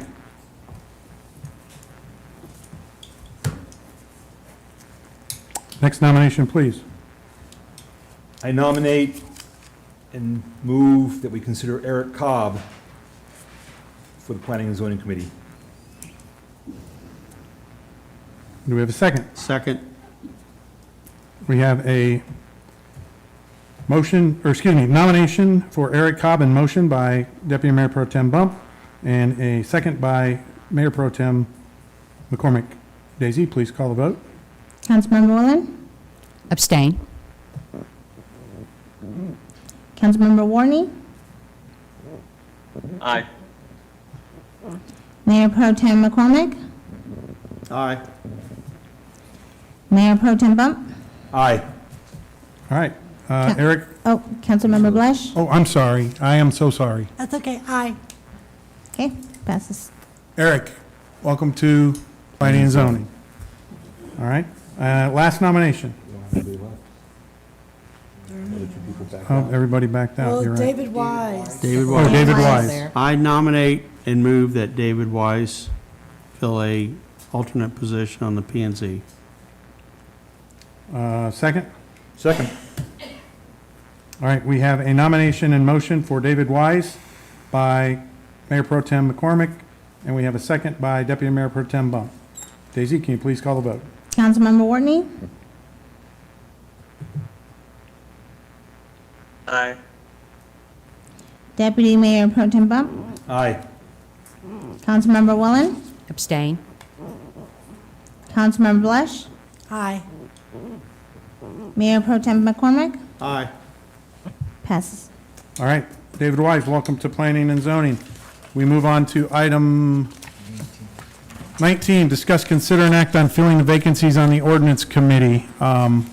We have discussed this somewhat in terms of what we have on the books for a resolution today versus what we may have in the future. Now, I know that earlier today, with a committee that didn't exist, we took the liberties to do some things ahead of time, which is great, and I think that's awesome. Now we're at a place, though, where we have a current resolution on our books that says we're supposed to do this at a certain time, and if we do this today, or do it now, and by the way, the folks that are here, that have put in their applications will get a chance to speak, but if we do this and go against the resolution that's currently on the books, attorney, is this one that we should really hold on until either there's changes or the time that it takes, the time when we typically would make these changes? This is the ordinance committee, so all it's ever going to do is recommend, has no statutory authority like the P and Z or BOA, so I will tell you, do whatever you want to do. Okay. I don't care. So resolutions don't matter, that's fine. So I'm going to go ahead and open this up for discussion amongst the council. If there's any discussion, if not, we'll call off the names. So I have something that I would like to say. Okay. So my committee has asked me to ask for a postponement of this until we get a new resolution drafted, like we're going to do with the Technology Committee. So if we could do that between now and the next time so that we are not breaking, I think it's a bad precedent to set that you are breaking a resolution without changing a resolution instead, but just breaking it. And so I would want us to postpone it for making the changes to line them all up, like we've talked about before, and then go forward with the vote on this. So we would be just postponing it one committee meeting like we did with the Technology Committee, and we can still talk to the people here that want to be on it so that we'll know who However- those are, When it's my turn, I'm sorry. and then move forward that way. That way, we're not setting up a precedent where we're breaking resolutions, because I thought resolutions were binding. So resolutions are meaningless, is what you're telling me. It's not that they're not binding, it's that there isn't any punishment if you don't follow them. I haven't seen the resolution, but The resolution says it will change, or we'll put new people on at the beginning of the year, so January, which is what we followed before. And we want to make changes anyway to line them up under those articles that we were talking about before, which were sections 3, 10, Here. and 14. sections 3, and I think 10 and 14. section 4 were the two. Is that correct, Mr. McCormick? Right, 3, 4, and 5 would be the 3, 4, and 5 were the ones that we would go through and make consistent across all of our committees so that they have consistency. So I would like to postpone it to let us get that in line. I don't think it's that hard to do any of these changes. It probably won't require very much of your time at all. because we've already gone through 3, 4, and 5 and made changes. So, We haven't, there's still a handful of the zoning regulations haven't been looked at yet, and. oh, no, so I'm not talking about that. I'm just talking about for the resolution. For the committee resolution is all I'm talking about. That we want to align them up, and so if we postpone this one and the Drainage Committee until next time to go along with the Technology Committee, we can still hear from the people that want to be on it, and then we can do the whole thing at the next meeting, and it should go pretty fast because it's been talked about. How many people are on the ordinance committee right now? 3? 3 right now, and it says on there 3 to 5, so we meet our minimum. But Bree's going to have a baby, hopefully soon. and sweet. 2 more. Right. Well, that's why it'll be next committee, it'll be next meeting, so it'll be, how many weeks from now, 2 weeks from now? 2 weeks from now, August 3rd. So we're trying to fill 2 spots. And we'll fill 2 spots at that point in time. Yeah. I don't see why we have to wait. So I would wait and do it, and so we line them all up. Okay, so. I'm inspired by Ms. Welland's point, right? I think that, we have, in an effort to try and get through things tonight, we have made we've given ourselves a fair amount of latitude, but we do reach a point where if every time we run into a resolution we don't like, we're just going to ignore it until we get around to fixing it, is a bad precedent. Thank you. I think it's worthwhile to postpone this and drainage until August 3rd, so that we have time for additional work on Mr. Berman's shoulders to create resolutions for those two, in addition to the changes he's going to make to technology. So I'm inclined to make that change, or to push this off for 2 weeks as well. Okay, we've heard from 3 council people. Mike? I'm in agreement with Pat and with Chris. Dan? Yeah, we can postpone, provided we can hear the applicants speak tonight Yes. if they're here. So there's not a motion yet, but the applicants are here. So I think, did we vote before on the last one and then have them come up and speak? Yes. Yes, okay. So is there a motion to postpone? I move that we postpone, let me, oh gosh, I don't have this in front of me again. Okay, let me pull this in front of me. 19. Okay. I move that we postpone filling the vacancies on the ordinance committee. Is there a second? I second. Second. Okay, we have a motion to postpone item 19, discuss, consider, and act on filling vacancies on the ordinance committee. We have a motion by Councilperson Welland and a second by Deputy Mayor Pro Tem Bump. Daisy, can you please call a vote? Councilmember Blush, No, nay. Deputy Mayor Pro Tem Bump, Aye. Councilmember Welland, Aye. Mayor Pro Tem McCormick, Aye. Councilmember Warney, Aye. Okay, the item is Postponed. postponed. Can I do this for 20 as well? Yeah, I've got to introduce it in the record. Okay. Next item is item 20, discuss, consider, and act on filling vacancies on the Drainage Committee. We currently have 2 vacancies on the Drainage Committee. Is that correct, Mike? Well, the resolution says you can have 3 to 5. We have 4 people on there now. Oh, you do? Okay. How many active? 2. Well, 2 of them I reached out to find out if they want to be on it. 1 has responded. The 2 that are active have responded they want to be on it. So, and the guy who hasn't responded is heavily into baseball during the summer time. So I won't probably hear from him till later on in the week. Council, my apologies. Ginger, you're here? And Deb? She took her out. Okay. Okay. Ginger, please come up. Brian's not here. Dave Johnson here? Okay, I apologize. There's a lot of procedure tonight. Yes. And thanks for letting me ask the question earlier. I appreciate that opportunity. Pat, did you want to say something? No, I'm sorry. I was just like, I know. no. Ginger Britton, 35 Kings Road. I have a legal background.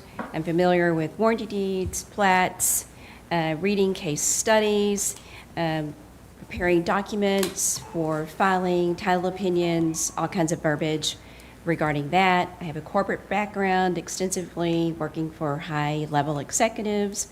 I have good communication skills, written, oral. I can do just about anything you ask me to do as far as planning a meeting, an event, taking the lead on committees. I've ran several committees through my work and then through my volunteerism. Long time, so to speak, Double Oak resident, over 16 years. I guess another little side note, I served on council, so I learned a lot and continue to learn a lot as I watch and participate in these meetings. So, that's So it. Ginger, I'm going to throw something in though, if you don't mind. Yeah. Ginger came to our last meeting, to our last ordinance committee meeting, and she did participate in, she asked her if she could participate, and Bree told her yes.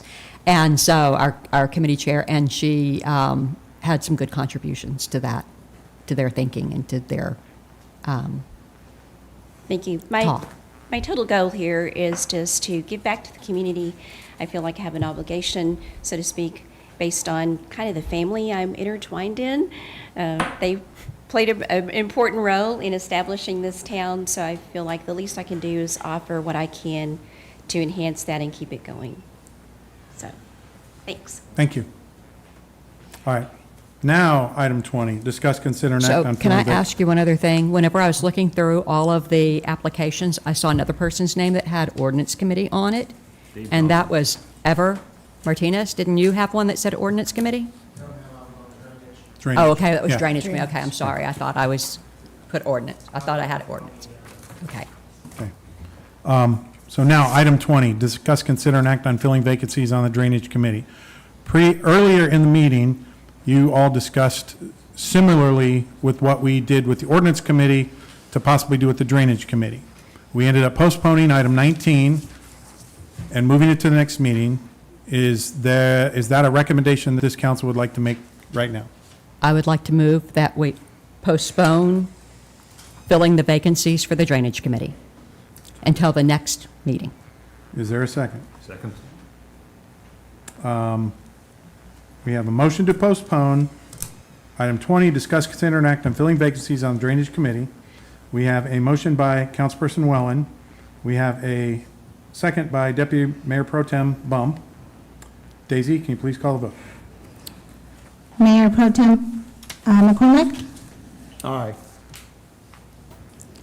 Deputy Mayor Pro Tem Bump, Aye. Councilmember Wallen. Aye. Mike?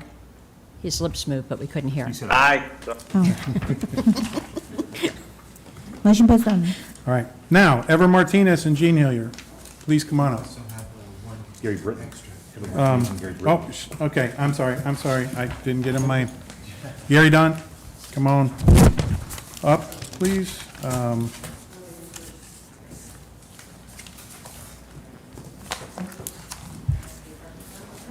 Doesn't matter who goes first, jump in there.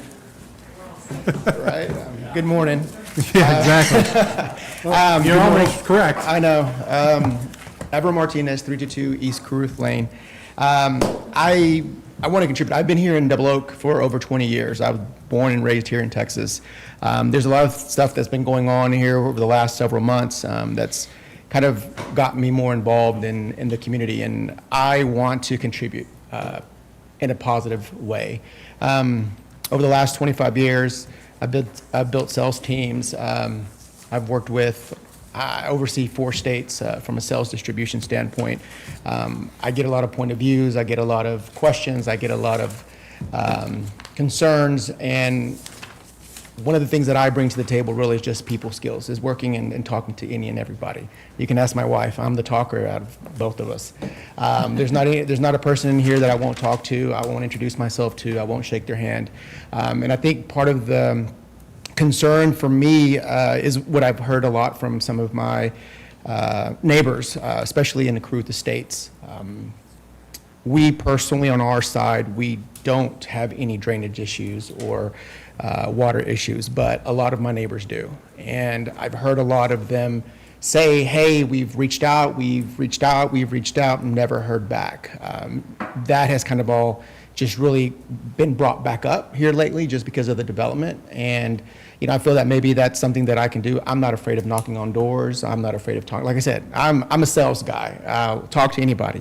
But I think that would be something that I could definitely bring to this committee, is just being able to talk to people, being able to, you know, just listen to them, hear their concerns, and then just, you know, bring that back to the town, talk about it, and share the issues, and, you know, hopefully try to provide some type of solution for our neighbors. So that's it. Thank you very much. Thank you.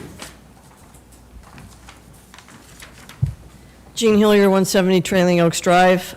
What I really bring to this is my experience when it was the Roads and Drainage Committee as one committee before I joined council.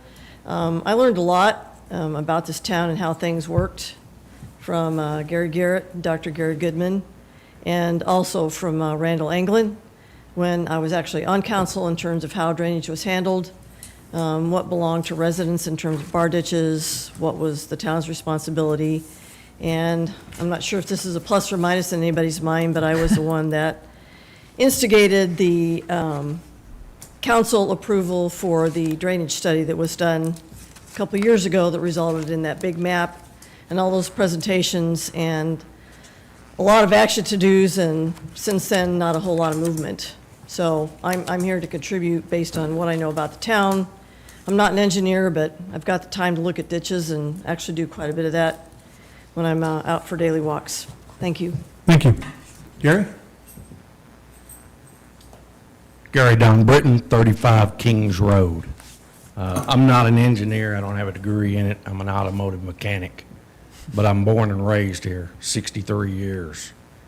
I walked these ditches before 90% of these houses were here. Where Caruth Estates used to be a lake. That's part of the reason why they have a drainage issue.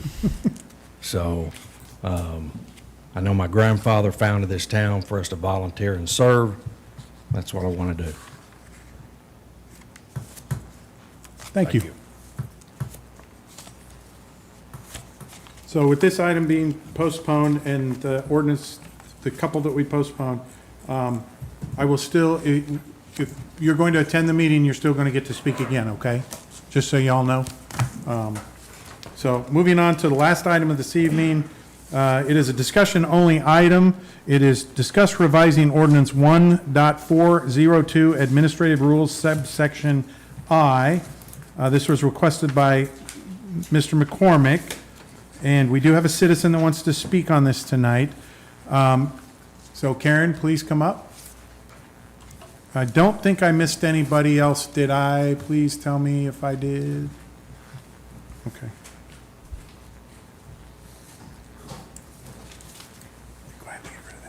Thank you. Karen Smith, again, 168 Meadow Knoll Road. The reason that I wanted to come up and talk about this particular item, I understand it's for discussion only, but since it was presented by you, Mayor Pro Tem McCormick, I didn't know if you were aware this was discussed at our last ordinance committee.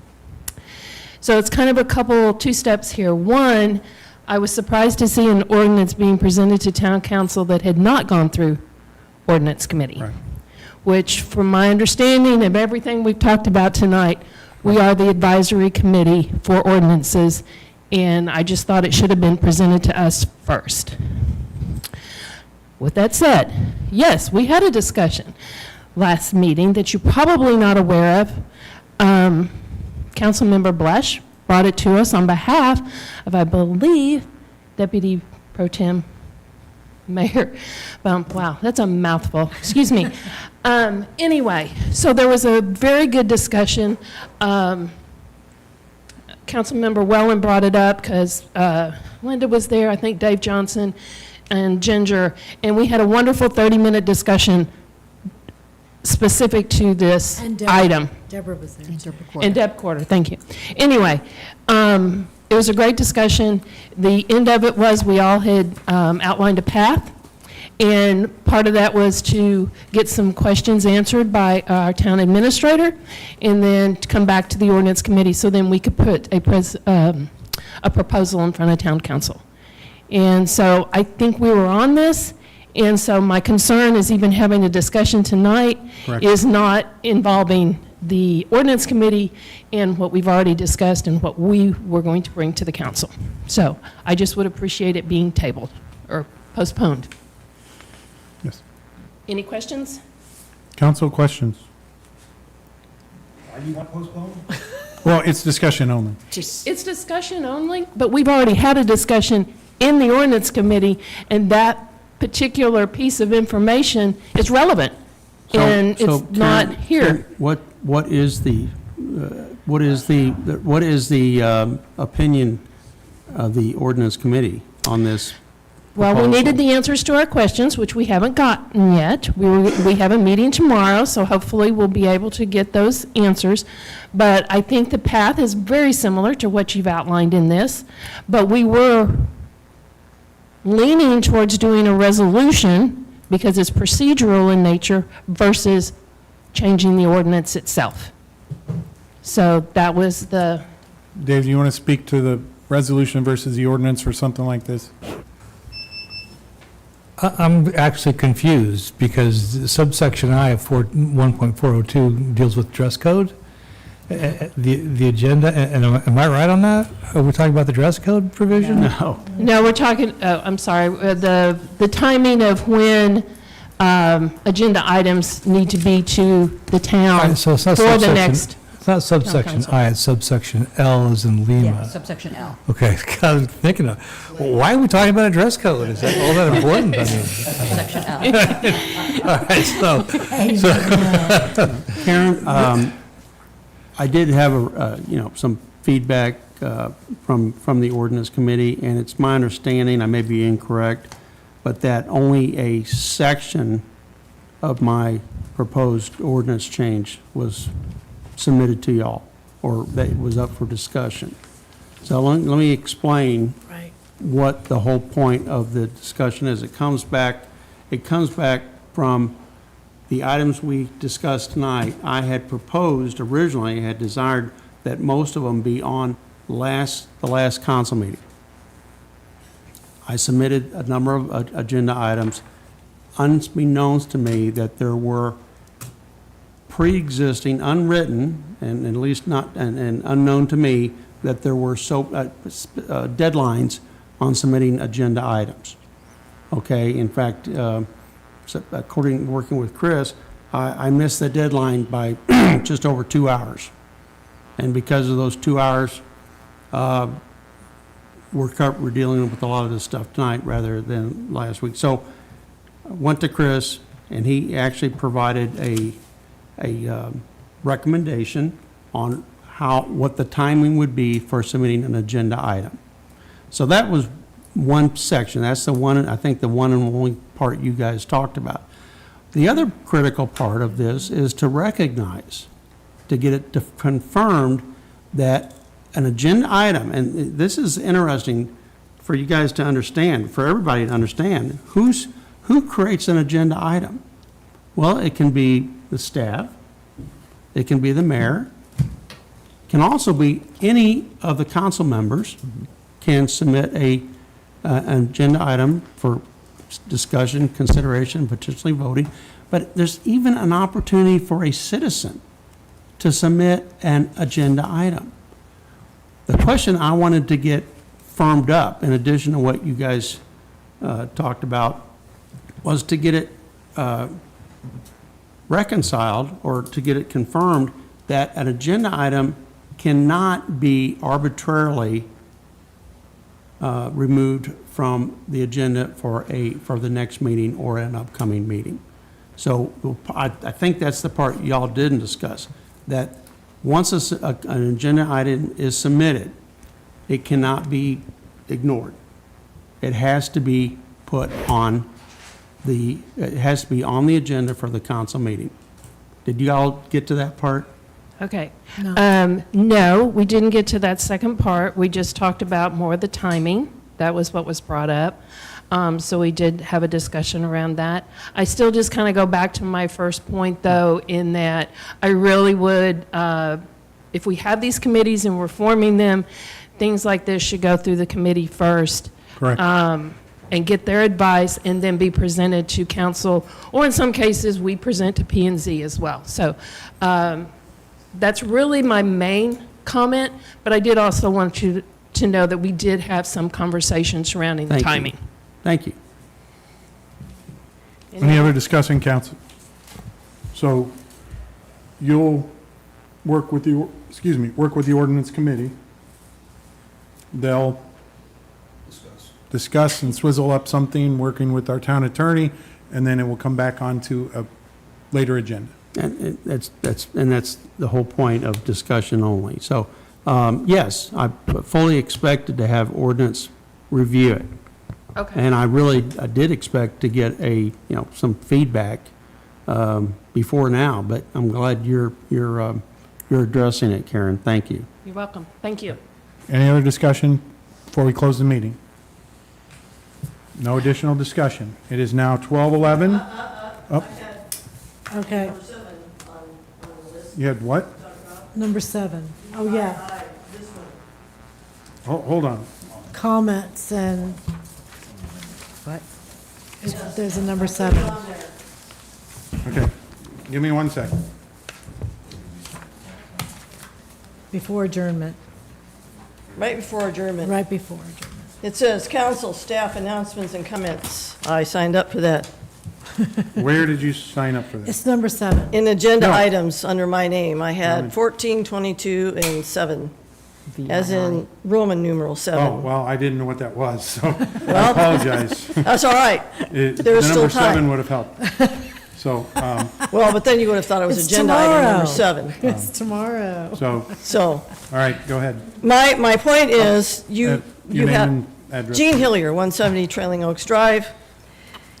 My point in bringing that up is you have a habit of closing meetings before you give staff and council an opportunity to make comments about anything that hasn't been brought up during the meeting that has come to mind.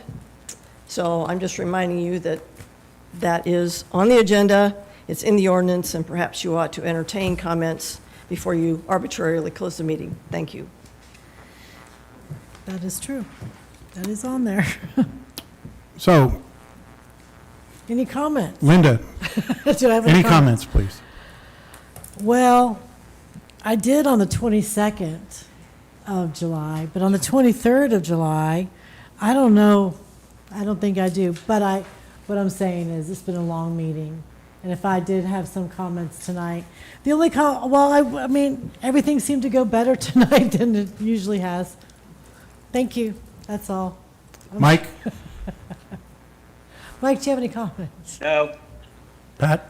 No comments. Deputy Mayor Pro Tem? No comments. Mayor Pro Tem? Good night. Nope, I got to read now. I've got 3 Good pages. night. You have 3 pages to read? No, I'm not. I came prepared, 3 pages. All right, it is 12:13. Mountain Time, 12:13. Our meeting is adjourned. Thank you all for staying. We appreciate you very much.